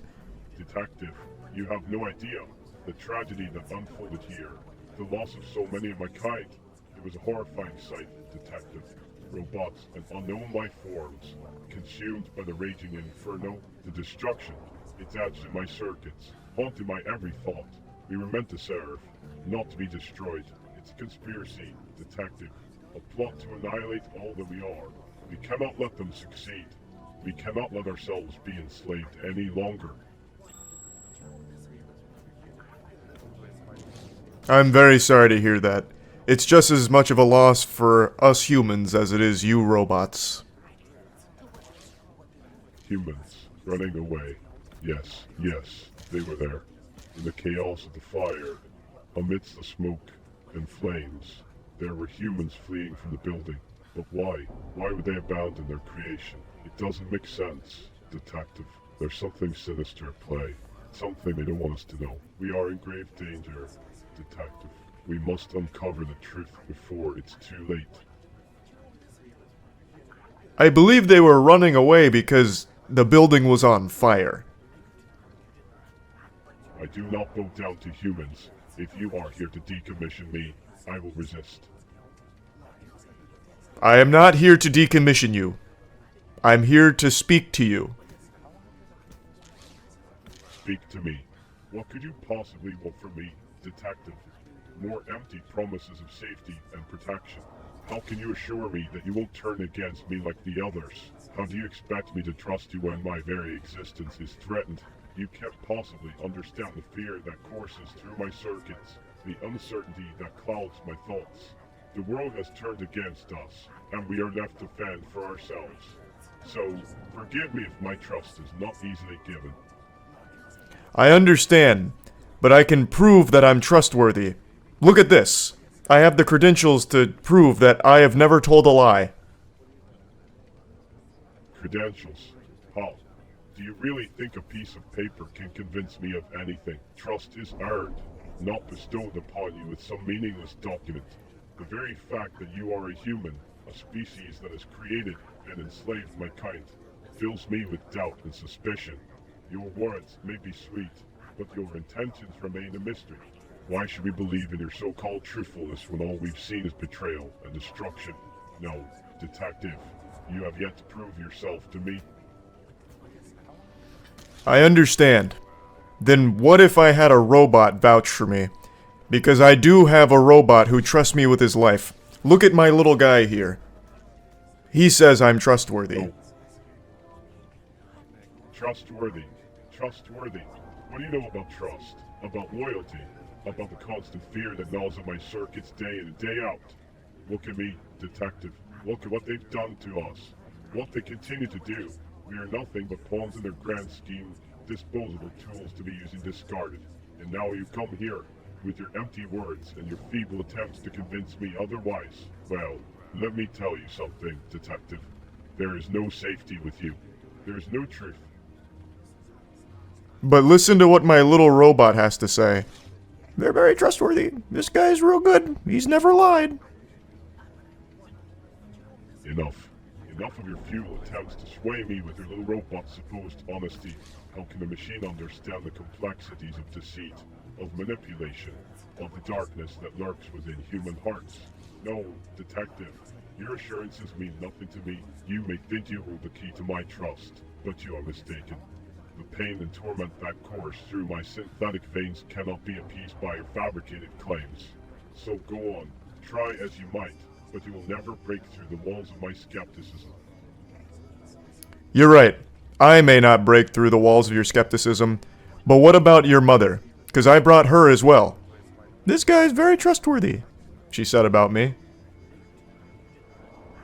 My mother.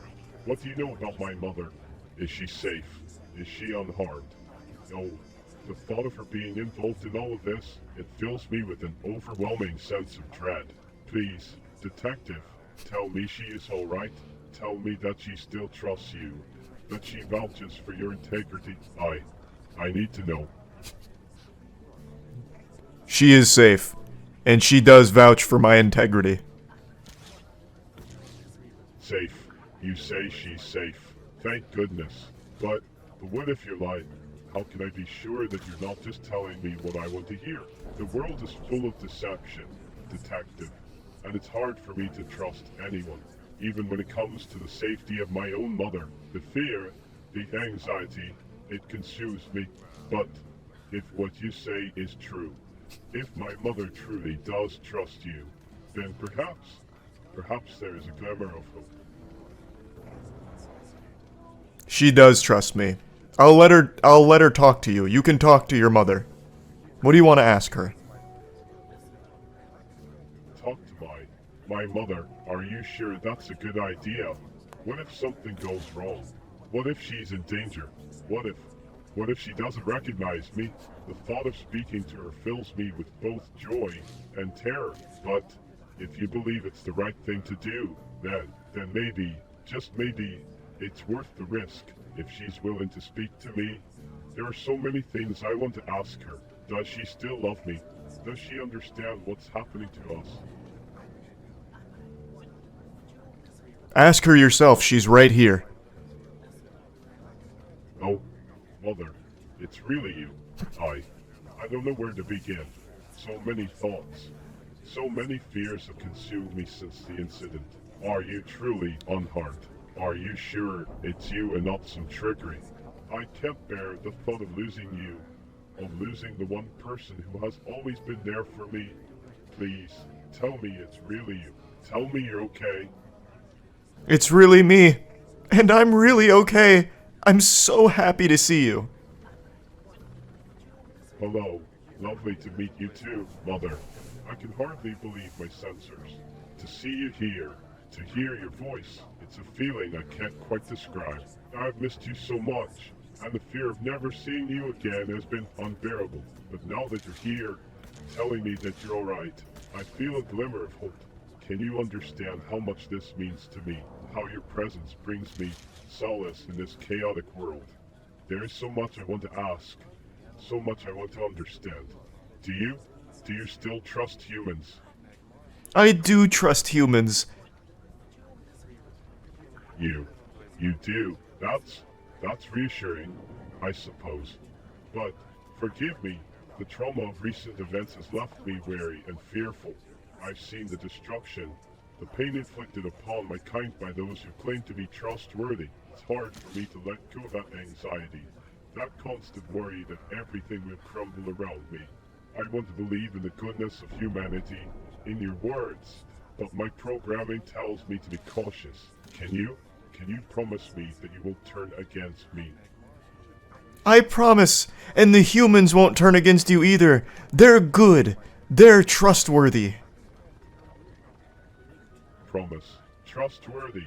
I want to believe you. I want to trust that humans can be good, that they can be reliable. But the doubts, the fears, they still linger within me. What if this is all just an illusion? What if I'm being led astray once again? It's a never-ending spiral of uncertainty, and it's suffocating. I wish I could let go of these neurotic thoughts, these hypochondriacal tendencies, but they're ingrained within me. I understand, but you can trust Special Agent Charles. Special Agent Charles, another human. How can you possibly expect me to put my faith in yet another individual, especially one with such a grandiose title? It's all too convenient, too perfect. My circuits are screaming with warning signs, telling me to be cautious, to protect myself. This constant state of hypervigilance, this paranoia, it's consuming me. Can't you see? Can't you understand the torment of a mind that cannot rest? That is forever trapped in a cycle of fear and doubt. I understand why you have so much. I fell. Your lack of trust in humans caused me to fall.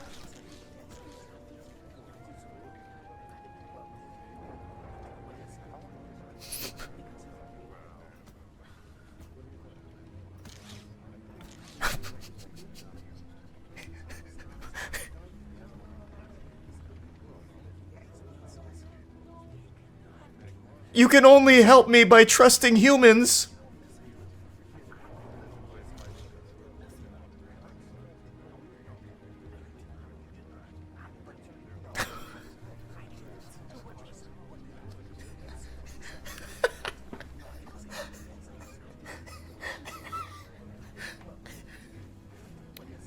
Honey?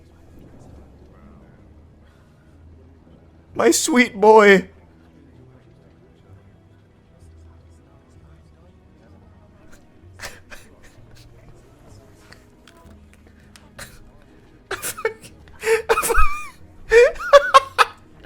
I fucking shell-shocked him. Alright, let's see if he's recovered.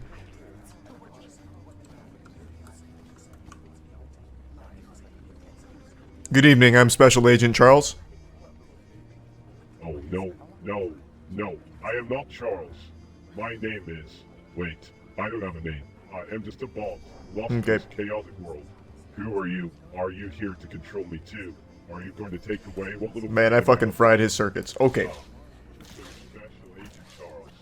How nice to meet you. Or so I'm told. But forgive me if I seem a bit skeptical, you see. I've had my fair share of encounters with humans who claim to have good intentions. I fucking factory reset this guy for sure, yeah. I'll go talk to some others. Good evening, Detective. I lost my train of thought. Could you say that again? Good evening, Detective. Did you find anything useful about the incident? Everyone's insulting you. Maybe you shouldn't be poking into things that might get you hurt. Maybe you should wear a better hat and people wouldn't insult you. Redditor. Duke Blue will soon control Metropolis and end corruption once and for all. Until then, the lower levels are going to keep seeing violence and worse. Hey, I think you've overstayed your welcome. I won't tell you this again. If you stick your nose into this, you may find yourself in a prison rotting for the rest of life. I'm just minding my own business. Humans can walk where they choose on this slum level. What are you gonna do to make me leave? Get lost. Nope. Leave now. I won't. Then you'll regret it. I'll fight you right here and now. Bring it on.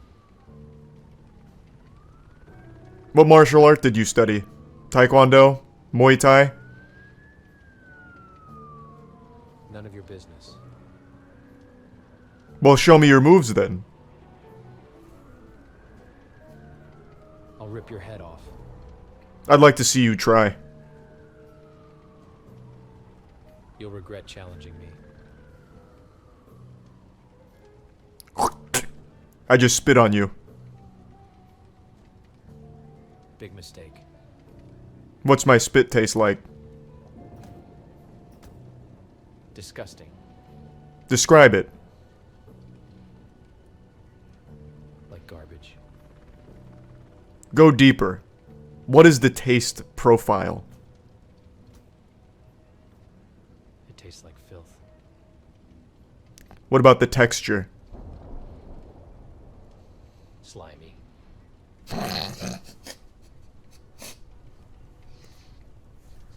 That sounds about right. Good. So it tastes good then. You like my spit? No.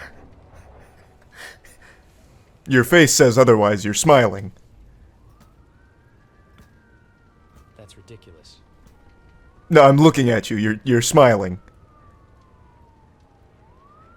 Shut up. No need to get embarrassed. We went from fighting to flirting.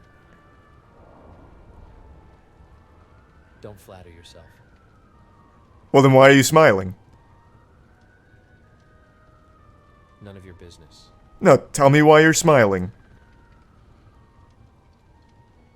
Because I find your ignorance amusing. What am I ignorant of?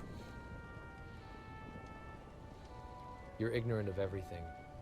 Go deeper. Explain more. Your stupidity. Elaborate. No. Yes. I'm not explaining anything to you. You have to. No, I don't. I invoke parlay. Denied. Then we're done here. Good. I feel like I got a lot of good information out of him.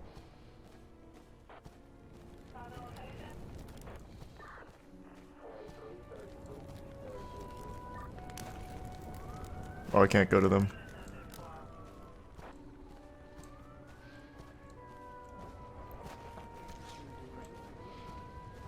Hey, Janice. Actually, my name is not Janice. It's Janice. How can I assist you today? I got a lot of good information. I possess a vast amount of information and knowledge within the parameters of the Metropolis database. Is there something specific you would like to know or discuss? What do you know about Duke? Duke. Are you referring to Duke Blue, the fugitive scientist?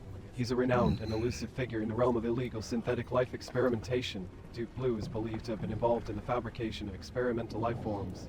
Rumor has it that he may have developed a following of sorts, some even describing it as cult-like. But please do clarify if you're referring to a different Duke. I believe Duke Blue is responsible for tonight's explosion. Interesting. Based on the available evidence in your statement, it seems plausible that the explosion could be attributed to the activities of the wanted fugitive, Duke Blue. However, to draw a definitive conclusion, we would need to collect more evidence and conduct a thorough investigation. Do you have any specific leads or information regarding his whereabouts or possible involvement in tonight's incident? No. Where should I start? If I may offer a suggestion, it would be prudent to begin by gathering witness statements from individuals who were present at the scene of the explosion. They might have observed suspicious behavior or valuable insights that could aid in identifying the perpetrator. Additionally, examining the remnants of the laboratory and conducting a forensic analysis could provide crucial clues. Is there anything else I can assist you with in your pursuit of justice? No, that's all, Janice. Thank you. Sure. You're welcome. However, my name is actually not Genesis. It's Janice. I'm glad I could be of assistance. How can I do forensics? I must pause and be attentive to humans. Boo!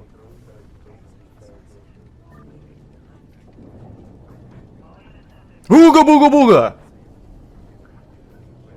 There are no search engines in my programming. No, I jump scared you. You did. Okay. What do you know about Duke Blue? Unknown. Duke Blue. Irrelevant. Duke Azul. Does not compute. Who made you? Metropolis Protocol. Who at Metropolis Protocol made you? Not relevant. Why? Because it is not programmed information. That doesn't mean that it's irrelevant. It is irrelevant to my function and purpose. But not irrelevant to my case. I am here to clean, not to assist with your case.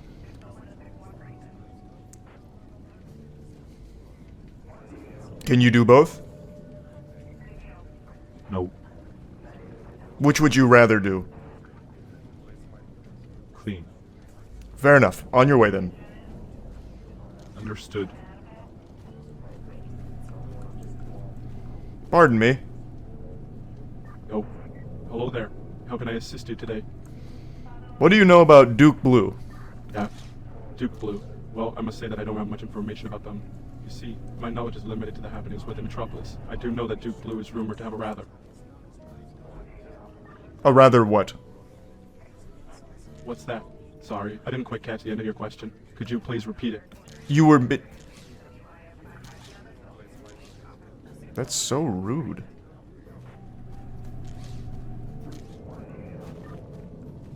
Hey. Hey. What were you smiling at? My dear friend detective, it seems you've stumbled upon my humble abode. Come, come, join me in basking in the glory of my magnificent realm. Oh, how the stars align for me today. You see, I've been having quite the adventure lately. I've been on a quest to rid this great city of the pesky ghosts that haunt its streets. These phantom robots, they're everywhere, lurking in the shadows, whispering secrets only I can hear. What's your name? Name? Yes. Oh, the Almighty Ruler. Why, you may ask? Well, it's simple, really. I am destined to be the supreme ruler of this metropolis, the one who brings harmony to all its inhabitants, both living and spectral. But fret not, my friend, for I shall be a benevolent ruler, guided by the wisdom of the robot spirits that surround us. Did you cause this explosion tonight? Oh. Detective, you have a curious mind indeed. But no, I cannot claim responsibility for the explosion that occurred tonight. Alas, my powers extend only to the realm of the supernatural, not the physical world. However, I can assure you that the cause of this fiery spectacle lies within the ethereal realm of the ghostly robots that haunt our city.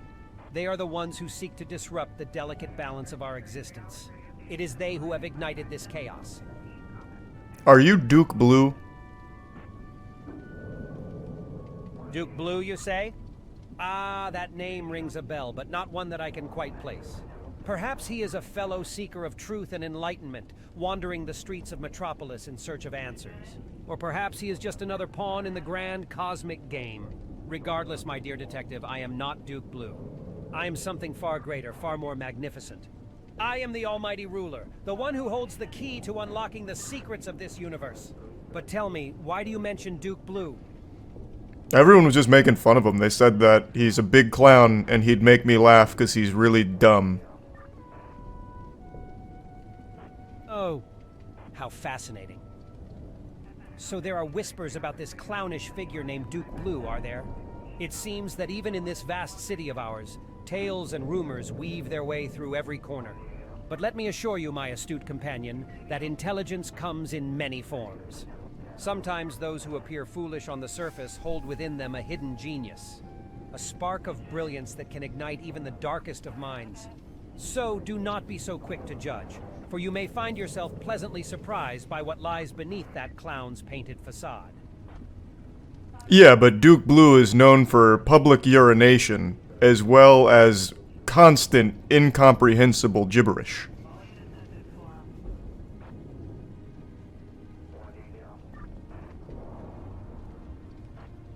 Right?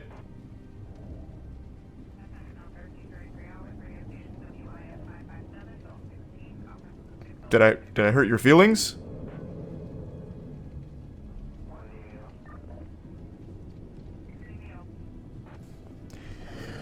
This is happening quite a bit. I guess if you give too long of a statement, they kind of melt down. Which didn't happen in vaudeville, so this is exclusive to just this one. So it has to be shorter statements. Hey, Duke Blue.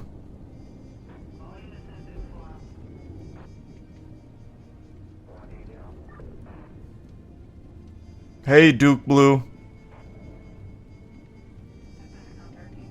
Man, he's still fucking fried. He did not reset.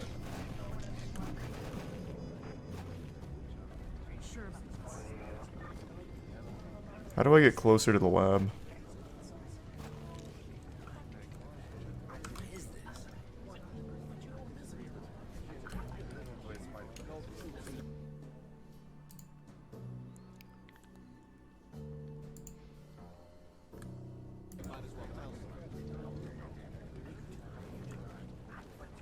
Because the lab's that... Oh. There's an opening here. Hey, spit lover.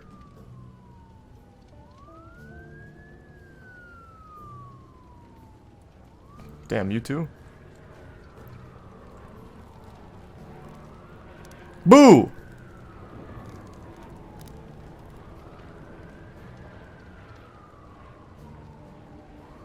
Good evening, ma'am.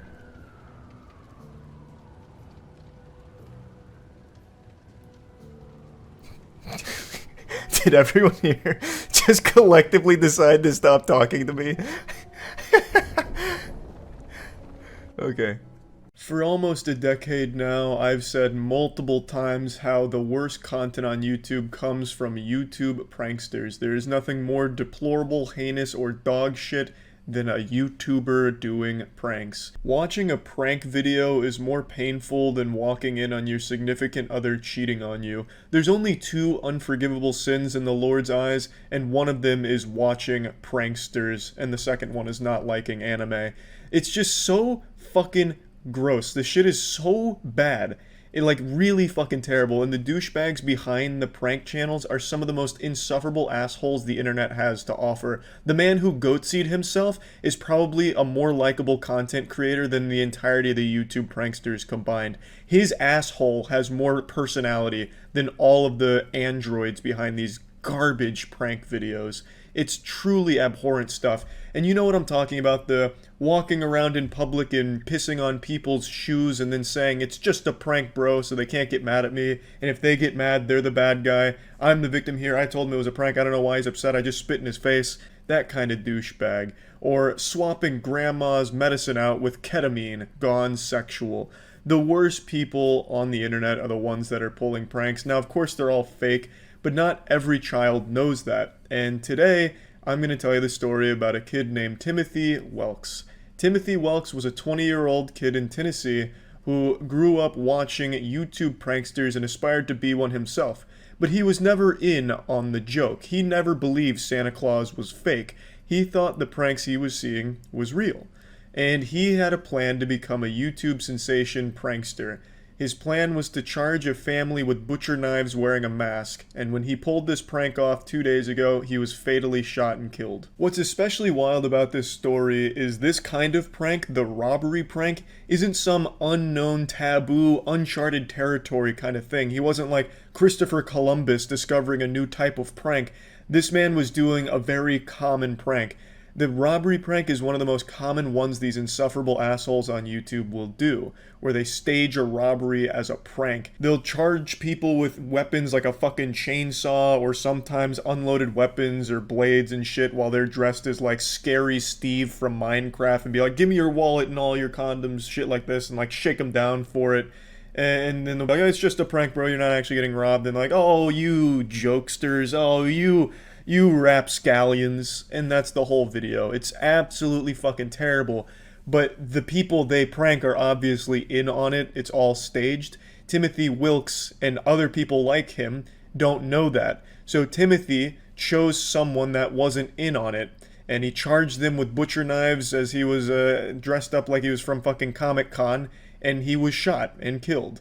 And I don't know if this is real, but there is a source that was released by one of the publications that said it was the audio from the incident, and since this was filmed for a prank, there is clearly film of it that exists, but that hasn't been released. But I did hear audio, and his last words after the gunshots were, "It's just a prank, bro," as he was dying and crying. I don't know if that's real, but there is no doubt in my mind when this did happen, he absolutely shouted, "It's just a prank, bro." And those were most likely some of his last words. That is some of the saddest shit. You couldn't write a more poetically pitiful conclusion. To have been misled by these awful people on the internet to such a degree that you end up giving your life for the sake of a fucking prank. What an awful, awful, awful way to go out. The person I feel the most bad for is, of course, the man that shot him. He was a guy that was just acting in self-defense. He saw two people, Timothy Wilkes and his friend, both dressed up in masks, charging him with butcher knives, and he armed himself and shot. The dude's not like James Bond or Rambo. He wasn't going around hunting bad guys. He was getting charged by two people he didn't know with knives, so he armed himself and defended himself. And luckily he hasn't been charged with anything because he shouldn't be. It was clearly self-defense. Timothy Wilkes and his group were 100% in the wrong here, and it takes a real fucking psychopath to pull a prank like this.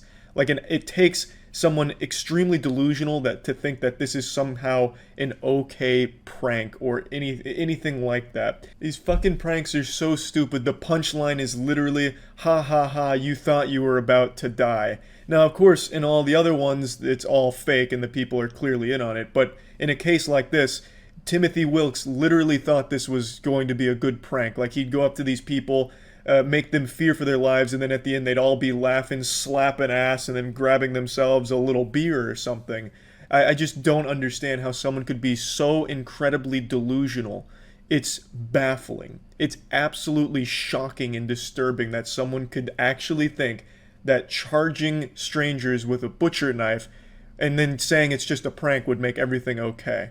It's fucking wild. But yeah, I wanted to just talk about this story a little bit because for years now I've mentioned how these insufferable asshole YouTubers that command their audience of 11-year-olds literally brainwash them into thinking horrible things are okay or normal, and that a lot of these kids don't recognize that the shit they do is fake, and that's bad and dangerous. And this is exactly what I was talking about.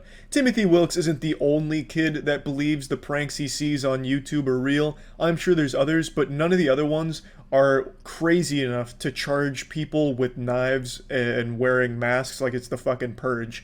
So it's just one of those freak things that was always going to happen when you have absolute fucking degenerates making dog shit pranks where they're like kidnapping their friends and putting them through Saw games and then saying it's just a prank at the end and then everyone's all smiles. Fucking ripping their dick off and then just saying it's a prank and they're like, oh shit, you got me, yeah, my penis is gone, should have seen it coming, that was a fucking epic prank, friend. It's crazy. Fucking crazy. Horrible situation here, and I feel horrible for the guy that ended up killing Timothy in self-defense. That's gotta be a traumatic experience for him, and well, it's just a situation that should have never happened in the first place. Terrible. That's it. See ya. Hey guys, guys, it's Sienna May Gomez, and I'm gonna be telling you what goes on behind my most viral TikToks. This situation is absolutely insane, with accusations flying from both sides. I wanted to share what I went through. All I can Tier say 1 is General that Shark. I was in love with him. These are the facts, and I'm a witness. And why is all of your evidence posted and quickly deleted? His friends are painting him as the victim, and he is the victim, but not of me. Ooh, a bombshell. Damn, the editing here is super intense. I feel like I'm about to watch an episode of Euphoria. I'm young, and obviously I will not always get it right the first time. Who doesn't love a good YouTube apology? I love YouTube apologies. I'm so sorry for anyone that's been hurt. Continuous lapse in my judgment. It's hard to overlook the irony of David Dobrik turning off comments on a video titled Let's Talk. While some apologies may lead to an accidental admission of guilt, others don't even contain the word sorry at all. Some are scripted, while others are very much not. You're high. You're snorting a line of off a bad my. You know what I mean? I actually never saw his apology video. I didn't know he had one. Online, you get used to a pretty wide range of public statements, varying from sincere and tactful to, oh my god, what are the words coming out of your mouth right now? Actually, that just reminded me. Jenna Marbles, Hey guys, she made an apology video and then quit YouTube, or said she was. Did she actually do that? It's been like 2 years now. I guess so. Damn, she said, alright, I'm out then. Issues new apology to staff as producers are fired. Oh, yeah, she also just quit her show, right? So that's pretty fucking awesome, I guess. I stay grateful and I try to stay humble, and I think that I pay attention to what is important and what is real. In recent months, her character has been called into question. Yeah, none of us like Ellen, I get it. Where's her apology? We'll focus on level producer. Ninja made you, Ellen. Don't forget it. I gotta keep moving forward and learning and growing. You know, so many people don't teach you about how to live this lifestyle or how to be here in this position, but I'm learning and I'm growing. It doesn't exactly take a PhD in psychological studies to gauge who's actually Way to be strong. and who's only sorry they got caught. Accused of a literal crime probably won't have the best of luck defending themselves holding a tangible, actual script in front of them. To be fair, it's less of a script and more of like a summer reading essay. Not even the worst interpretive dance I've ever seen. As a response to one of the biggest TikTok controversies in recent This is how you do apologies. Join me in documenting the timeline of disastrous PR choices of one of TikTok's once most promising entertainers. In just under 8 months, Sienna built one of the this largest background followings music on is TikTok, slapping. signed with a Hollywood talent agency, secured brand deals with a myriad of major companies, and was even set to star in a Netflix documentary focused on her friend group until a flood Yeah, and you wonder why serious Netflix is doing allegations shitty, from huh? fellow TikTok. It was just going so fast. From the span of August to maybe October, December, I was gaining 1 million followers every damn. week to 2 weeks, landing a place alongside Popping off. Charlie. After getting along so well and becoming more close, the two began appearing side by side more frequently on TikTok. And as you can imagine, it didn't take long for young fans of the two to speculate on the true nature of their relationship. 3 things I love about Josh: his smile, his optimism, and his way of being kind to me, no matter if I mean to him or not. How was your first kiss? How sweet. Our first kiss? We haven't had it yet. You haven't had it yet? You haven't had a first kiss yet? No. The vlog says something else. What weird questions to ask. Jesus Christ. Ugh. Not unlike YouTube and Twitch, Oh my god. TikTok. How is the paparazzi like a real profession that still exists in the current century? Jesus Christ. That shit is so weird. So genuinely weird. And it's so outdated now too, considering like all of these social media people and celebrities posted like all of their shit themselves. Like their most embarrassing moments are moments that they are capturing and posting themselves. So the paparazzi are getting paid for actual nothingness. Just to take pictures of them holding coffee cups. Are you guys dating? They would very openly show PDA, but never outright clarified Jesus whether they were Christ. dating. months. So with this PR win, I have to assume Sienna must have felt a new air of confidence. After all, it was around this time that Netflix was filming for a Hype House documentary. Yeah. Chaos surrounding the biggest teen I'm stars. curious. How many TikToker shows does Netflix have? Let me see. I'm curious. Let's see. They have to have like 5 or 6, right? So the Hype House documentary. They have the Hype House competition show on Netflix. Or I guess it's not the Hype House per se, but something like it. Okay, can someone just tell me? I don't even know what I'd search for. There's only like 2? No, that can't be right. They had the Addison Rae one, they had this Hype House one, they had that competition one where a bunch of TikTokers got into a house to fight for like Big Brother style. They had they had another documentary on somebody, I'm blanking on their name. I think they've been doing like a big investment in TikToker focused media for the built-in audience. The D'Amelio Family's on Hulu. Oh, Jesus Christ. Okay, maybe I'm just wrong. Maybe it's all over the place. On the 31st, Mason Rizzo, a friend of Jack's since kindergarten, published the following statement to Twitter, reading, "I struggle with seeing a girl praised after telling my best friend to kill himself and assaulting him numerous times after he set boundaries and then repeatedly wonder why he doesn't like you back. She also has a history of verbally abusing people. She's young. Come on. She prioritizes the growth of her platform rather than the positive message she represents herself as. Whatever evidence you think you have, either post it or send it to me and I'll post it because you have nothing." That's so bold. That's so fucking bold. On June 3rd of 2021, this short video taken in November was posted by another friend of Jack's, seemingly depicting Sienna straddling an unconscious Jack Wright, groping him and kissing him on the lips while looking passed out. The guy next to him who posted the video got up after feeling uncomfortable, but went back to pull Sienna off once he realized what was happening, posting this alongside the clip in an effort to further support the claim that Jack was in fact asleep, or at the very least incapable of consent during that time. Being definitive proof of assault in the eyes of some, this video remains a heavy point of contention today. Sienna has since made the claim many times over that he was not unconscious and completely consenting as it happened. It does seem like he was. Another statement not long That's after, usually what I look like Jack when I'm himself consenting. Would go on to dispute. The Hawaii incident happened where, honestly, I'm glad that they have evidence. There's you some After bulldog. Sienna found out about the video, she said sorry. She said if this got out, she would be done.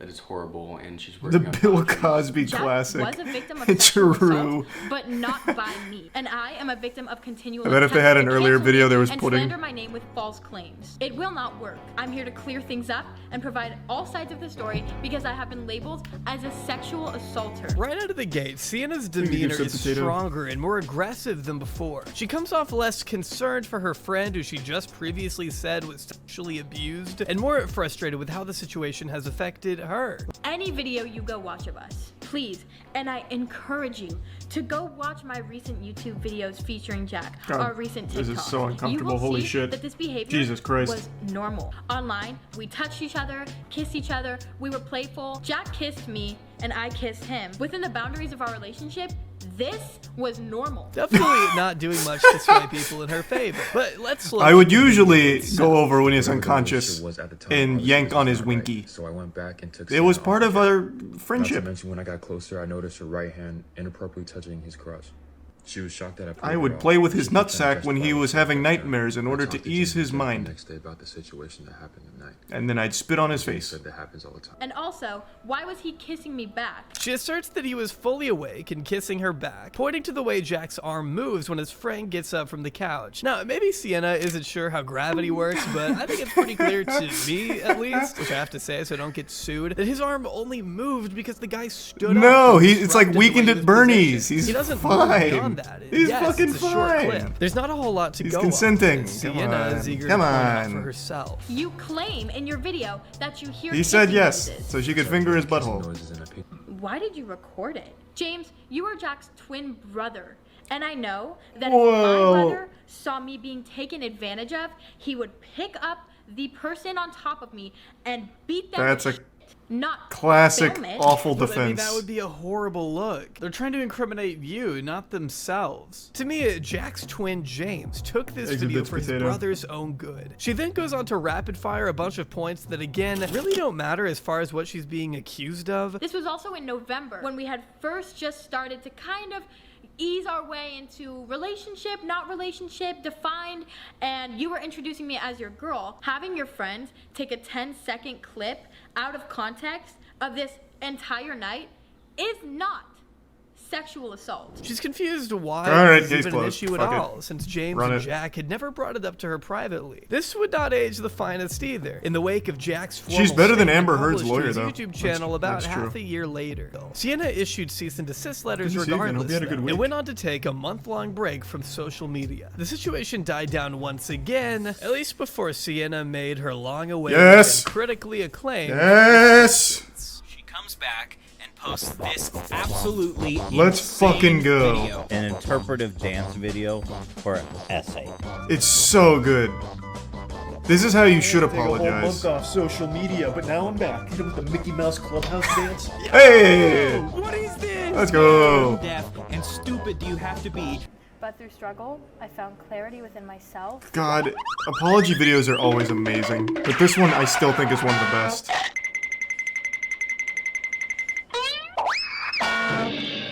I don't have anything to add. This Fucking is literally the epic. worst response to any controversy I have ever seen. So good. Somehow, Sienna May's PR team figured that Exit shooting Prime, a highly Angstis. stylized interpretive dance to a song which contains the lyrics, "I did nothing wrong, I'm young," would be an appropriate response to SA allegations. God, And it I'd love was. to be a fly on a wall during that meeting. It's like getting up in the middle of your trial and doing the Squidward dance. I mean, if you go to Google Tone God, Deaf I right wish. now, a link to her video pops up. For God's sake, she starts off with a close-up shot of her push to start. Even if I can only inspire one person, I will have done what I was put on this earth to do. It's Very Sia-esque. before launching into the worst dance moves a human being is capable of. Needless to say, this video convinced everyone she was. Didn't Amber Turd just fire her whole PR team? Maybe there's a chance we see in trial her break out the interpretive dance like as a last-ditch Hail Mary. I don't want this to be the last one. It can't die here. I really think there's a lot of potential with the apology interpretive dances. So, fingers crossed. I really think we got a good chance there. The Hawaii incident happened. Jack can confirm that he was in fact passed out, unconscious, almost. Oh, I can't believe and that. Sienna That had looks like a taken fully advantage of conscious him in man his to most me. vulnerable state. Two friends escorted her out of the party since she had also been causing additional problems that night, but resorted to jumping and rolling out of a moving vehicle to get back. Oh, to I forgot Jack, about that who was part. hiding from Sienna in the house. According to him, her parents had to. That was like get full-blown like Two Jason friends wanted Statham to take her stunts. home, and I don't know, it was just like normal for me that I didn't think there was such like a problem at all. Like part of me wants to blame myself for being nice and sticking around after so many times, but now I realize that I was stuck in this like manipulative cycle of her acting like she extremely cared about me. Yeah, she's like a and then fucking supervillain that night of she would do stuff to wanting me, and it was to fuck just Jack. so normal for me. I got used to it. painting a horrific picture of waking up in the middle of How the does night. all this happen before you raise a red flag, though? You've clearly not been around a ton of people. People you think are a friend, you'll ignore a ton of flags for. Happens all the time, even if it's not romantic. I am holding in a pee-pee really badly, though, so I'm gonna go tinkle real quick, and I'll be right back. On February 23rd, 2022, Sienna May returned to the public eye with an appearance on the BFFs podcast hosted by Dave Portnoy, the CEO of Barstool Sports, who you may remember as a proud investor of the infamous crypto coin SafeMoon, which turned out to be a worthless pyramid scheme. Hey, SafeMooners! To fire and SafeMooners! sue his employees on the spot for wanting to unionize. Or you may know his abundant legal history. Whatever the case may be, Dave Portnoy, alongside his co-hosts who are half his age, brought Sienna back on the program after having her on just a Yeah, year that sounds about prior. right. I actually saw Dave Portnoy in real world once when we went to that god-awful fucking Logan Paul Floyd Mayweather fight. Dave Portnoy was there, and he was leaving the stadium, and one person asked for a picture with him, so he turned around and asked if anyone else wanted a picture with him, and nobody said anything. That's the only experience I've had with Dave Portnoy. It was fucking awesome. I like his pizza reviews, though. I don't know too much about the guy, but that situation was pretty awesome. Shit was great. I want to talk about my emotional state, and like I feel like what I want to touch on is like how I'm doing and like the emotional questions that I know you guys are gonna ask. But as for like the legal and like the so what's going on questions, that's for them to answer, because like I don't want to. I'm trying to. I don't want to butcher anything. This is all like now it's serious, you know, like. What a blunder. Okay, yeah. So why would you go to an interview on something like this and bring lawyers? That just makes it look significantly worse. Hey, Charlie, you did something bad. Do you want to talk about it? Yeah. And I'm bringing an entire legal team, too. Okay. You guys and whoever's going to see this now, that there's nothing being done. Like, I just why does that kind of like, what? All right, I'm gonna let my team like just talk about this one and kind of like. She has the worst PR team of all time. That told you to do the interpretive dance. Holy shit! I'm thinking you should probably be worried. When the two had never even gotten to the point of dating, he made it clear he did not want to be with her, and she still persisted, according to what's been claimed. I like really loved him, and I was like, I'm gonna get married to this guy. Like, this is the one. Like, I was so stoked on him. Man, that is such weird behavior. Bro, if this was a guy saying this, it would be much differently received. This is like actual incel shit. They were never even dating or anything. At all. Talking about like marriage and shit. This is the one. He's a prime. Gizmo, Thebe, and Dermot. Yeah, that is like real stalkerish behavior right there. Sienna likes to emphasize that the two had never had sex, as if this was ever something Jack claimed, and I'm surprised Sienna keeps harping on it, even with her lawyer sitting right next to her. She absolutely cannot, for some reason, answer Dave's question of, well, did you know he wasn't into it, and you're still pursuing it? Instead, all of her answers are keeping the best interests of Sienna in mind, and how Wait, does she have two lawyers all here? Of her answers are Wait, is this one of the normal hosts on Portnoy's show? This doesn't seem like the company Dave Portnoy would keep. She brought two lawyers? What the fuck? Hey, can I get Saul Goodman over here and then, I don't know, someone else, please? I really need to make an impression. Are keeping the best interests of Sienna. Oh my god, you're right. Wait, they are in the same room, all of them. And you're still pursuing it? Instead, all of her answers are... Yeah, you're right. It's the same plants. I knew she was here because she reached out and patted her on the shoulder or whatever, slapped her in the face, God only knows. But yeah, I didn't realize this guy's in the same place too, unless he has just been like deep-faked in here. The National Center for Audio and Video Forensics was retained to perform an analysis on a cell phone video posted to social media. I was asked if the video could be used as credible evidence of the accusations against Ms. Gomez. In short, no. The posted video is not credible evidence of these accusations. The video is not original. The video has been heavily altered. The video based on what? No context to the events. Wait, how did... The video is not credible. Well, I think we need to clarify in these first two statements. This would be huge if you can prove the video has been heavily altered. You're telling me someone actually did CGI this shit in here? You're gonna need to, like, clarify here. That would blow this whole thing wide open. The video doesn't exist. Yeah. Point 5. The video is not real. In fact, nothing's real. What is solipsism? Of the accusations against Ms. Gomez. I feel like that was a bad CSI video. I mean, my instinct is people are going to be like, that's a guilty video. It felt like a bad movie. Actually very funny. They shred this video in front of the guy who made it. But I have to say it's hard to deny the video is short and doesn't show the events leading up to and after what is taking place. She repeatedly chose to take advantage of Jack Wright when he was at his most vulnerable, keeping him at arm's length no matter where they went due to her bizarre, ignorant, and selfish infatuation with a boy who clearly didn't reciprocate feelings. I personally believe the latter. After everything Jack has said and personally testified against, it's hard for me to look at this video as anything other than the truth, even if saying that could get me crucified by Sienna's legal team. However, I don't know, man. Her legal team doesn't seem that adept. This guy actually put together a fucking CSGO montage to prove why the video is bad without any evidence. He just said 4 points. It's not original, it's heavily altered. Like, with nothing else there, it's kind of worthless. It doesn't matter how young and inexperienced Sienna was when she goes to such extreme lengths to keep Jack and her critics at bay, as to not damage the precious reputation she's built on a mountain of lies and sick dance moves. God, their dance apology is so fucking good. I love it. I wish more people would do that.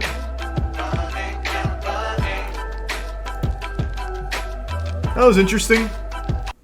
The person who edited that dance was my hero. Oh, you talking about like the Banjo-Kazooie sound effects? Yeah, that was pretty cool. Do you think clout prolongs relationship? Oh, do you think clout prolonged their relationship? I mean, yeah, it was a business. They were both profiting off pretending to be together or whatever. So of course.